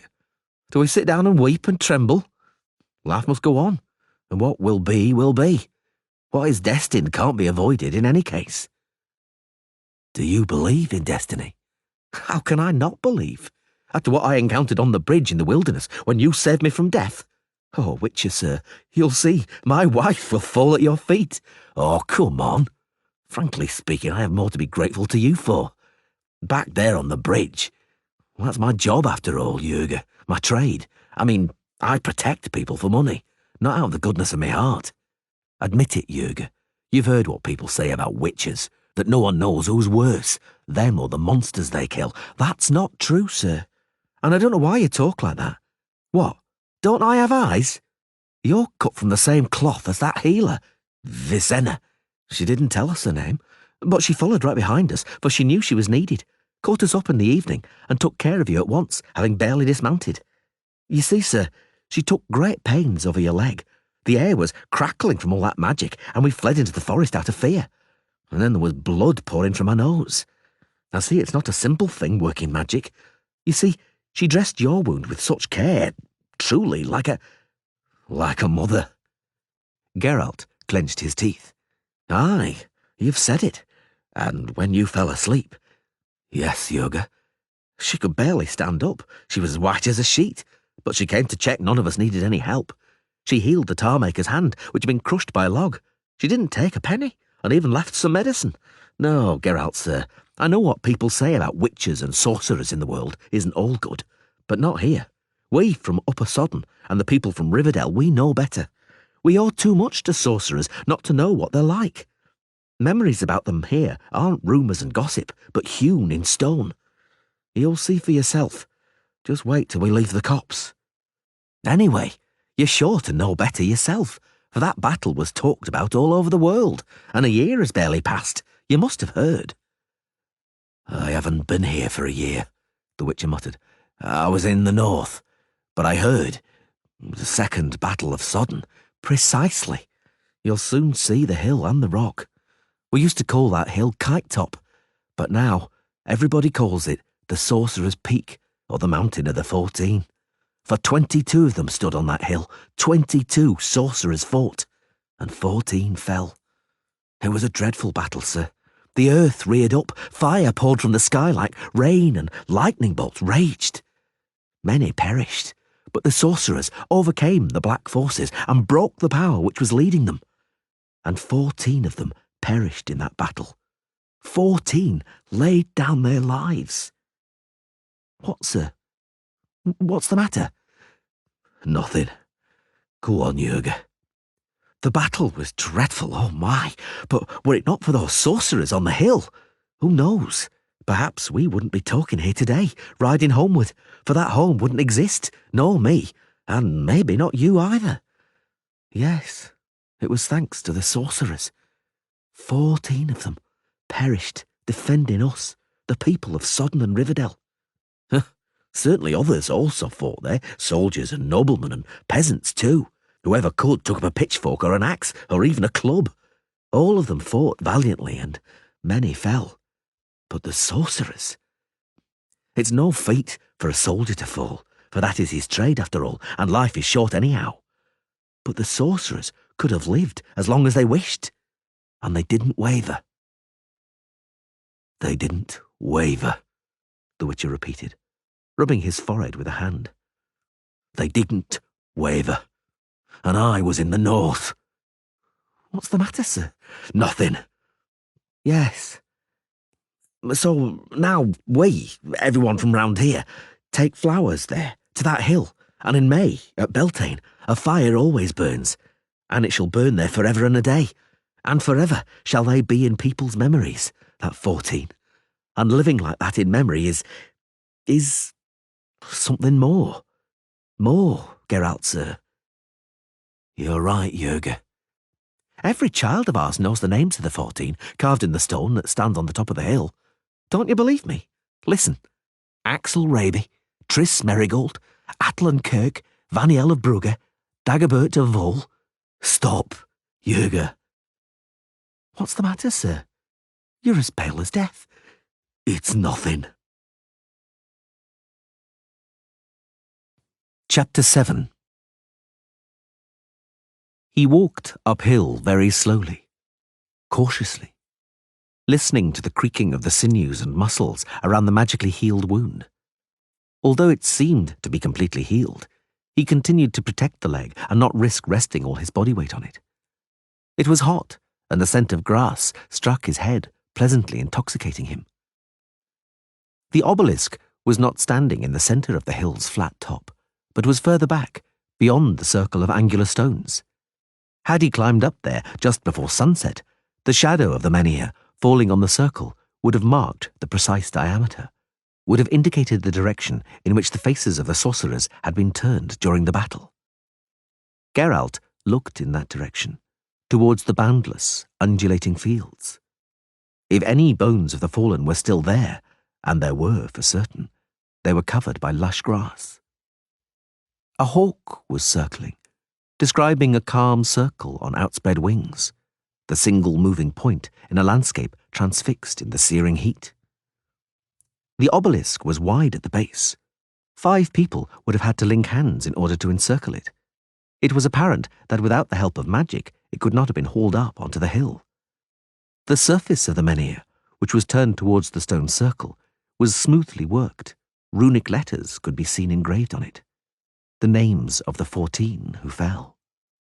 He moved slowly closer. Jurga had been right. Flowers lay at the foot of the obelisk.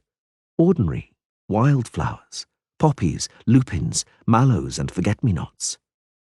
The names of the 14. He read them slowly from the top, and before him appeared the faces of those he had known.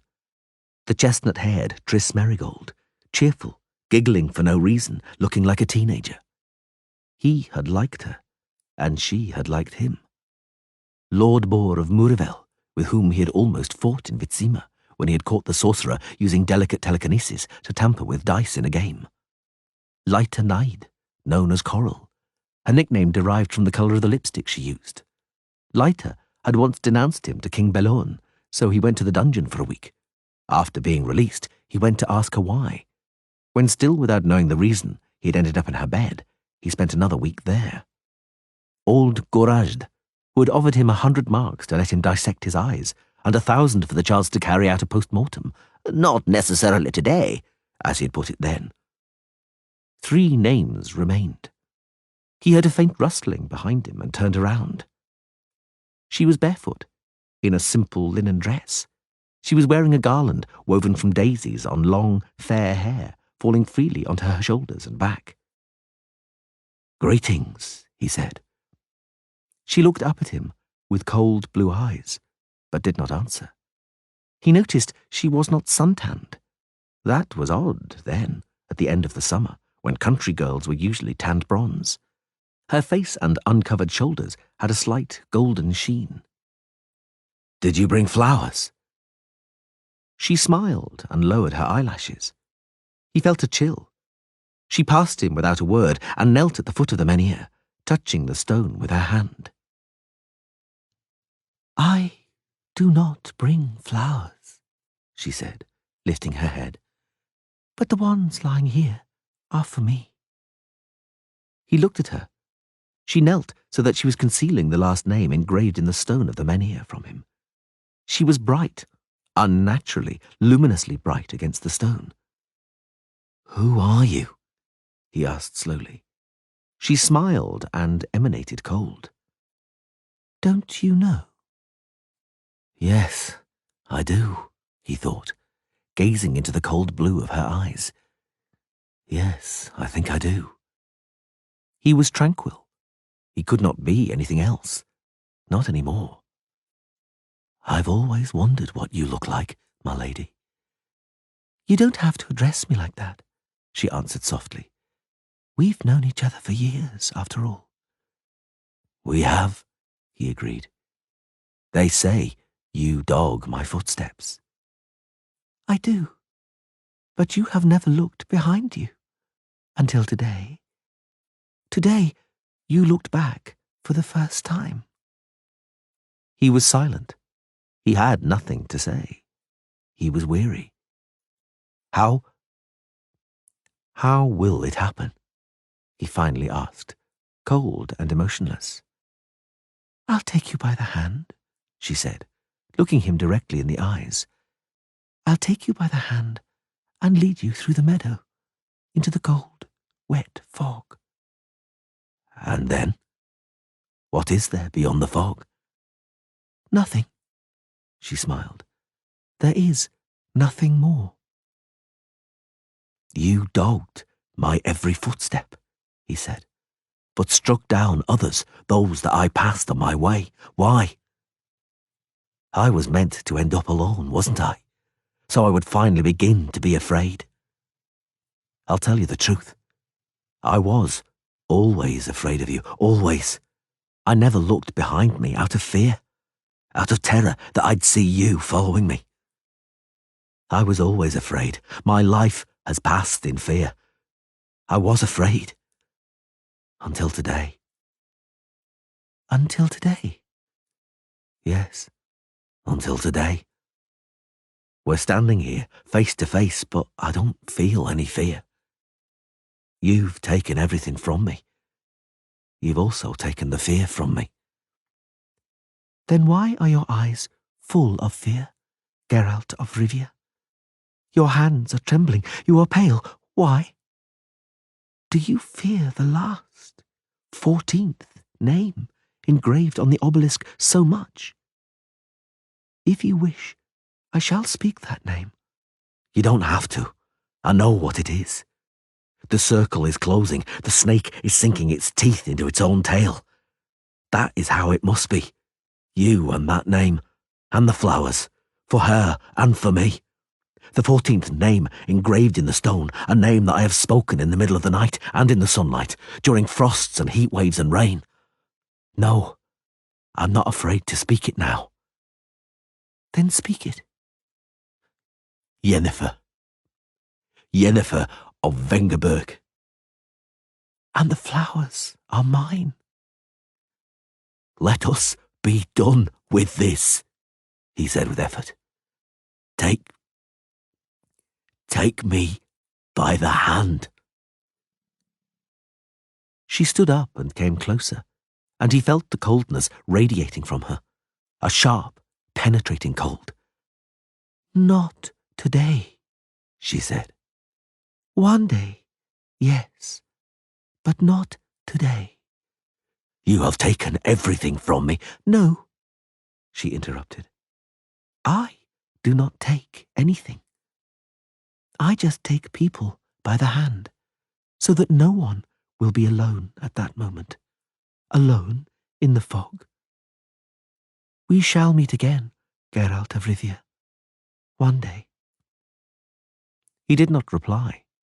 She turned around slowly and walked away, into the mist which suddenly enveloped the hilltop, into the fog which everything vanished into the white, wet fog into which melted the obelisk, the flowers lying at its foot, and the 14 names engraved on it. There was nothing, only the fog and the wet grass under his feet, sparkling from drops of water, which smelled intoxicating, heady, sweet, until his forehead ached. He began to forget and became weary. Geralt, sir, what's the matter? Did you fall asleep? I told you, you're weak. Why did you climb up to the top? I fell asleep. He wiped his face with his hand and blinked. I fell asleep, damn it. It's nothing, Jurga, it's this heat. Aye, it's devilish hot. We ought to be going, sir. Come along, I'll aid you down the slope. There's nothing wrong with me. Nothing? Nothing? Then I wonder why you're staggering. Why the hell did you go up the hill in such a heat? Wanted to read their names. I could have told you them all. What's the matter? Nothing, Jurga. Do you really remember all the names? Certainly. I'll see what your memory's like. The last one, the 14th. What name is it? What a doubter you are. You don't believe in anything. You want to find out if I'm lying? I told you, didn't I, that every youngster knows those names. The last one, you say? Well, the last one is Joel Greffin of Carreras. Perhaps you knew him? Geralt rubbed his eyelid with his wrist, and he glanced at the menhir, at all the names. No, he said. I didn't. Chapter 8. Geralt, sir? Yes, Jurga? The merchant lowered his head and said nothing for some time, winding around a finger the remains of the thin strap with which he was repairing the witcher's saddle. He finally straightened up and gently tapped the servant driving the cart on the back with his fist. Mount one of those spare horses, Pockfit. I'll drive. Sit behind me on the box, Geralt, sir. Why are you hanging around the cart, Pockfit? Go on, ride on. We want to talk here. We don't need your eyes. Roach, dawdling behind the cart, neighed, tugged at the tether, clearly envious of Pockfit's mare trotting down the highway. Jurga clicked his tongue and tapped the horses lightly with the reins. Well, he said hesitantly, it's like this, sir. I promised you, back on the bridge. I made a promise. You needn't worry. The Witcher quickly interrupted. It's not necessary, Jurga. But it is, the merchant said curtly. It's my word. Whatever I find at home but am not expecting is yours. Give over. I don't want anything from you. We're quits. No, sir. Should I find something like that at home, it means it's destiny. For if you mock destiny, if you deceive it, then it will punish you severely. I know, thought the Witcher. I know. But, Geralt, sir. What, Jurga? I won't find anything at home I'm not expecting. Nothing, and for certain not what you were hoping for. Witcher, sir, hear this. After the last child, my woman cannot have any more, and whatever you're after, there won't be an infant at home. Seems to me you're out of luck. Geralt did not reply. Jurga said nothing either. Roach snorted again and tossed her head. But I have 2 sons, Jurga suddenly said quickly, looking ahead towards the road. 2. Healthy, strong and smart. I mean, I'll have to get them apprenticed somewhere. One, I thought, would learn to trade with me, but the other... Geralt said nothing. What do you say? Jurga turned his head away and looked at him. You demanded a promise on the bridge. You had in mind a child for your witch's apprenticeship and nothing else, didn't you? Why does that child have to be unexpected? Can it not be expected? I've 2, so one of them could go for a witcher. It's a trade like any other. It ain't better or worse. Are you certain? Geralt said softly. It isn't worse. Jurga squinted. Protecting people, saving their lives. How do you judge that? Bad or good? Those 14 on the hill. You on that there bridge. What were you doing? Good or bad? I don't know, said Geralt with effort. I don't know, Jurga. Sometimes it seems to me that I know, and sometimes I have doubts. Would you like your son to have doubts like that? Why not? The merchant said gravely. He might as well, for it's a human and a good thing. What? Doubts. Only evil, sir, never has any. But no one can escape his destiny. The Witcher did not answer. The highway curved beneath a high bluff under some crooked birch trees, which by some miracle were hanging onto the vertical hillside. The birches had yellow leaves. Autumn, Geralt thought. It's autumn again. A river sparkled down below. The freshly cut palisade of a watchtower shone white, the roofs of cottages hewn stakes of the jetty. A windlass creaked. A ferry was reaching the bank, pushing a wave in front of it, shoving the water with its blunt prow, parting the sluggish straw and leaves in the dirty layer of dust floating on the surface. The ropes creaked as the ferryman hauled them. The people thronged on the bank were clamouring. There was everything in the din. Women screaming, men cursing, children crying, cattle lowing, horses neighing and sheep bleating. The monotonous bass music of fear. Get away! Get away! Get back, damn it! Yelled a horseman, head bandaged with a bloody rag. His horse, submerged up to its belly, thrashed around, lifting its forehooves high and splashing water. Yelling and cries from the jetty, the shield-bearers were brutally jostling the crowd, hitting out in all directions with the shafts of their spears. Get away from the ferry! The horseman yelled, swinging his sword around. Soldiers only! Get away before I start cracking some skulls! Geralt pulled on his reins, holding back his mare, who was dancing near the edge of the ravine. Heavily armoured men, weapons and armour clanging, galloped along the ravine, stirring up clouds of dust which obscured the shield-bearers running in their wake. Geralt! He looked down. A slim man in a cherry jerkin and a bonnet with an egret's feather was jumping up and down and waving his arms on an abandoned cart loaded with cages which had been shoved off the highway. Chickens and geese fluttered and squawked in the cages. Geralt! It's me! Dandelion, come here! Get away! Get away from the ferry! Roared the horseman with the bandaged head on the jetty. The ferry's for the army only. You want to get to the far bank, scum? Seize your axes and get into the forest. Cobble together some rafts. The ferry's just for the army. By the gods, Geralt, the poet panted, scrambling up the side of the ravine. His cherry jerkin was dotted, as though by snow, with birds' feathers. Do you see what's happening? The sodden forces have surely lost the battle, and the retreat has begun. What am I saying? What retreat? It's a flight, simply a panicked flight. And we have to scarper too, Geralt, to the Yaruga's far bank. What are you doing here, Dandelion? How did you get here? What am I doing? The bard yelled. You want to know? I'm fleeing like everybody else. I was bumping along on that cart all day. Some whoreson stole my horse in the night. Geralt, I beg you, get me out of this hell. I tell you, the Nilfgaardians could be here any moment. Whoever doesn't get the Yaruga behind them will be slaughtered. Slaughtered. Do you understand? Don't panic, Dandelion.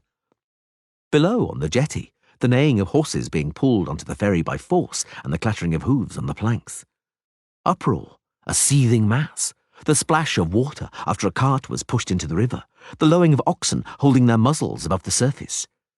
Geralt looked on as the bundles and crates from the cart turned around in the current, banged against the side of the ferry and drifted away, screaming curses. In the ravine, a cloud of dust, hoofbeats. One at a time! Yelled the bandaged soldier, driving his horse into the crowd. Order, damn it! One at a time! Geralt! Dandelion groaned, seizing a stirrup.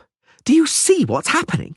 We haven't a chance of getting on that ferry. The soldiers will get as many across as they can, and then they'll burn it so the Nilfgaardians won't be able to use it. That's how it's normally done, isn't it? Agreed, the Witcher nodded. That's how it's normally done. I don't understand, though, why the panic? What, is this the first war ever? Have there never been any others? Just like usual, the king's forces beat each other up, and then the kings reach agreement, sign treaties and get plastered to celebrate. Nothing will really change for those having their ribs crushed on the jetty now. So why all this brutality? Dandelion looked at him intently, without releasing the stirrup. You must have lousy information, Geralt, he said. Or you're unable to understand its significance. This isn't an ordinary war about succession to a throne or a small scrap of land. It's not a skirmish between two feudal lords which peasants watch while leaning on their pitchforks. What is it then? Enlighten me, because I really don't know what it's about. Just between you and I, it doesn't actually interest me that much, but please explain. There's never been a war like this, the bard said gravely. The Nilfgaard army are leaving scorched earth and bodies behind them, entire fields of corpses. This is a war of destruction, total destruction. Nilfgaard against everyone. Cruelty. There is and has never been a war without cruelty, the Witcher interrupted. You're exaggerating, Dandelion. It's like it is by the ferry. That's how it's normally done. A kind of military tradition, I'd say. As long as the world has existed, armies marching through a country kill, plunder, burn and rape. They're not necessarily in that order. As long as the world has existed, peasants have hidden in forests with their women and what they can carry. And when everything is over, return.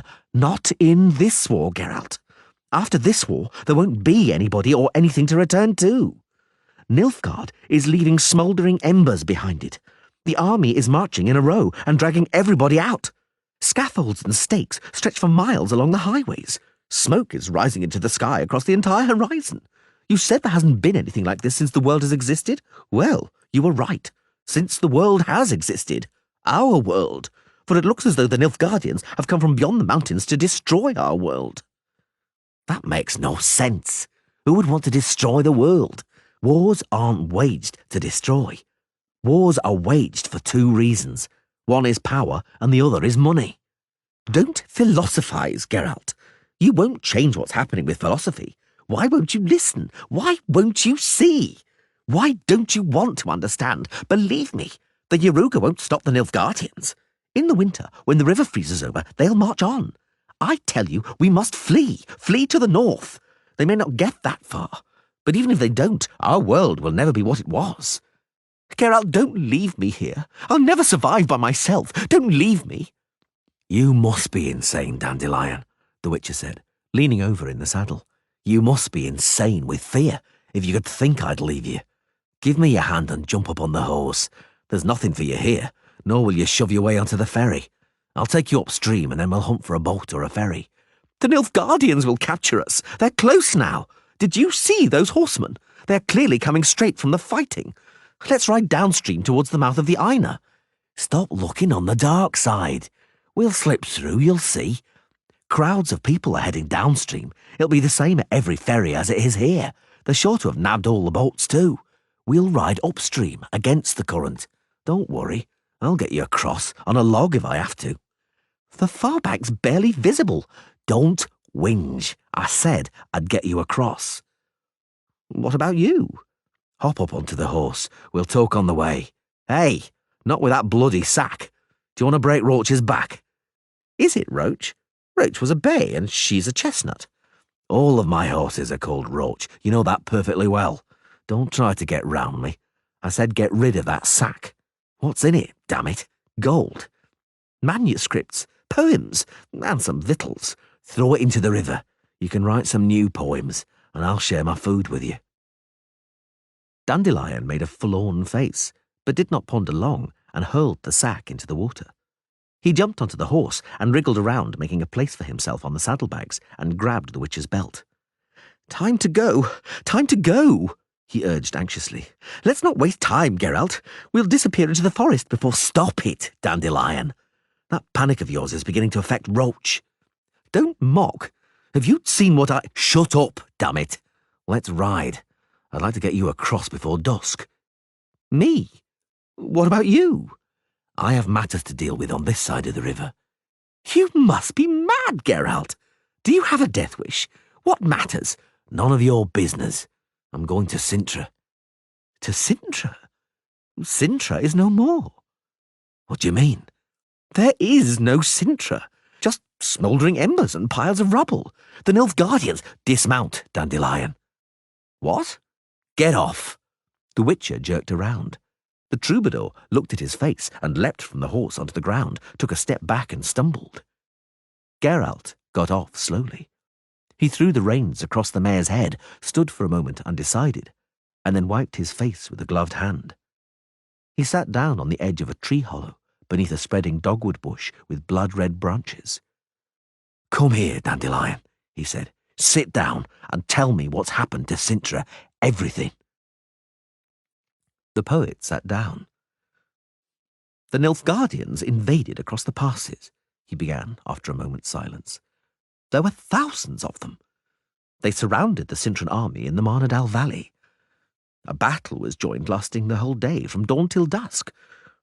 The forces of Cintra fought courageously, but were decimated. The king fell, and then their queen, Calanthe. Yes, she headed off a stampede, didn't let them disperse, gathered anyone she was able to around herself and the standard. They fought their way through the encirclement and fell back across the river towards the city, whoever was able to. And Calanthe? She defended the river crossing with a handful of knights and shielded the retreat. They say she fought like a man, threw herself like a woman possessed into the greatest turmoil. They stabbed her with pikes as she charged the Nilfgaardian foot. She was transported to the city, gravely wounded. What's in that canteen, Geralt? Vodka. Want some? What do you think? Speak. Go on, Dandelion. Tell me everything. The city didn't put up a fight. There was no siege because there was no one to defend the walls. What was left of the knights and their families, the noblemen and the queen, they barricaded themselves in the castle. The Nilfgaardians captured the castle at once. Their sorcerers pulverized the gate and some of the walls. Only the keep was being defended, clearly protected by spells, because it resisted the Nilfgaardian magic. In spite of that, the Nilfgaardians forced their way inside within 4 days. They didn't find anyone alive. Not a soul. The women had killed the children. The men had killed the women and then fallen on their swords, or... What's the matter, Geralt? Speak, Dandelion. Or, like Calanthe, headlong from the battlements, from the very top. They say she asked someone to... But no one would. So she crawled to the battlements and... head first. They say dreadful things were done to her body. I don't want to... What's the matter? Nothing, Dandelion. In Cintra, there was a little girl. Calanthe's granddaughter. She was around 10 or 11. Her name was Ciri. Did you hear anything about her? No, but there was a terrible massacre in the city and the castle, and almost no one got out alive. And nobody survived of those who defended the keep, I told you. And most of the women and children from the notable families were there. The Witcher said nothing. That Calanthe? Dandelion asked. Did you know her? Yes. And the little girl you were asking about, Ciri? I knew her too. The wind blew from the river, rippled the water, shook the trees, and the leaves fell from the branches in a shimmering shower. Autumn, thought the Witcher. It's autumn again. He stood up. Do you believe in destiny, Dandelion? The troubadour raised his head and looked at him with his eyes wide open. Why do you ask? Answer. Well, yes. But did you know that destiny alone is not enough? That something more is necessary? I don't understand. You're not the only one. But that's how it is. Something more is needed. The problem is that I won't ever find out what. What's the matter, Geralt? Nothing, Dandelion. Come, get on. Let's go. We're wasting the day. Who knows how long it'll take us to find a boat, and we'll need a big one. I'm not leaving Roach after all. Are we crossing the river today? The poet asked happily. Yes. There's nothing for me on this side of the river. Chapter 9. Yurga! Darling! She ran from the gate, her hair escaping her headscarf, blowing around, stumbling and crying out. Jurga threw the halter to his servant, jumped down from the cart, ran to meet his wife, seized her around the waist, lifted her up and spun her, whirled her around. I'm home, my darling. I've returned. Jurga! I'm back. Hey, throw open the gates. The man of the house has returned. She was wet, smelling of soap suds. She had clearly been doing the laundry. He stood her on the ground, but she still did not release him and remained clinging, trembling, warm. Lead me inside. By the gods, you've returned. I couldn't sleep at night, Jurga. I couldn't sleep at night. I've returned. Oh, I've returned. And I've returned with riches. Do you see the cart? Hey, hurry, drive it in. Do you see the cart? I'm carrying enough goods to... Jurga, what are goods to me or a cart? You've returned, healthy, in one piece. I've returned wealthy, I tell you. You'll see directly. Jurga? But who's that? That man in black. By the gods, and with a sword. The merchant looked around. The Witcher had dismounted and was standing with his back to them, pretending to be adjusting the girth and saddlebags. He did not look at them, did not approach. "I'll tell you later. Oh, but if it weren't for him. But where are the lads? Hale?" "Yes, Jurga, they're hale. They went to the fields to shoot at crows, but the neighbours will tell them you're back. They'll soon rush home, the 3 of them." "3? What do you mean, Golden Cheeks? Were you—" "No, but I must tell you something. You won't be cross." "Me? With you?" "I've taken a lassie in, Jurga. I took her from the Druids. You know, the ones who rescued children after the war. They gathered homeless and stray children in the forests. Barely alive. Jurga, are you cross?" Jurga held a hand to his forehead and looked back. The Witcher was walking slowly behind the cart, leading his horse. He was not looking at them, his head turned away. "Jurga?" "Oh, gods!" The merchant groaned. "Oh, gods! Something I wasn't expecting. At home." "Don't take on, Jurga. You'll see, you'll like her. She's a clever lassie, pleasing, hard-working, a mite odd. She won't say where she's from. She weeps at once if you ask, so I don't. Jurga, you know I always wished for a daughter. What ails you?" "Nothing," he said softly. "Nothing. Destiny." The whole way he was raving in his sleep. Delirious ravings, nothing but destiny and destiny. By the gods. It's not for the likes of us to understand. We can't mark what people like him think, what they dream about. It's not for us to understand. "Dad! Nadbor, Sulik, how you've grown. A pair of young bulls. Well, come here to me. Look alive." He broke off, seeing a small, very slim, mousy-haired creature walking slowly behind the boys. The little girl looked at him, and he saw the huge eyes as green as spring grass, shining like 2 little stars. He saw the girl suddenly start, run. He heard her shrill, piercing cry. "Geralt!" The Witcher turned away from his horse with a swift, agile movement and ran to meet her. Jurga stared open-mouthed. He had never thought a man could move so quickly. They came together in the centre of the farmyard, the mousy-haired girl in a grey dress and the white-haired Witcher with a sword on his back, all dressed in black leather gleaming with silver. The Witcher bounding softly, the girl trotting, the Witcher on his knees, the girl's thin hands around his neck, the mousy hair on his shoulders. Golden Cheeks shrieked softly. Jurga hugged his rosy-cheeked wife when she cried out softly, pulling her towards him without a word, and gathered up and hugged both boys. "Geralt!" the little girl repeated, clinging to the Witcher's chest. "You found me.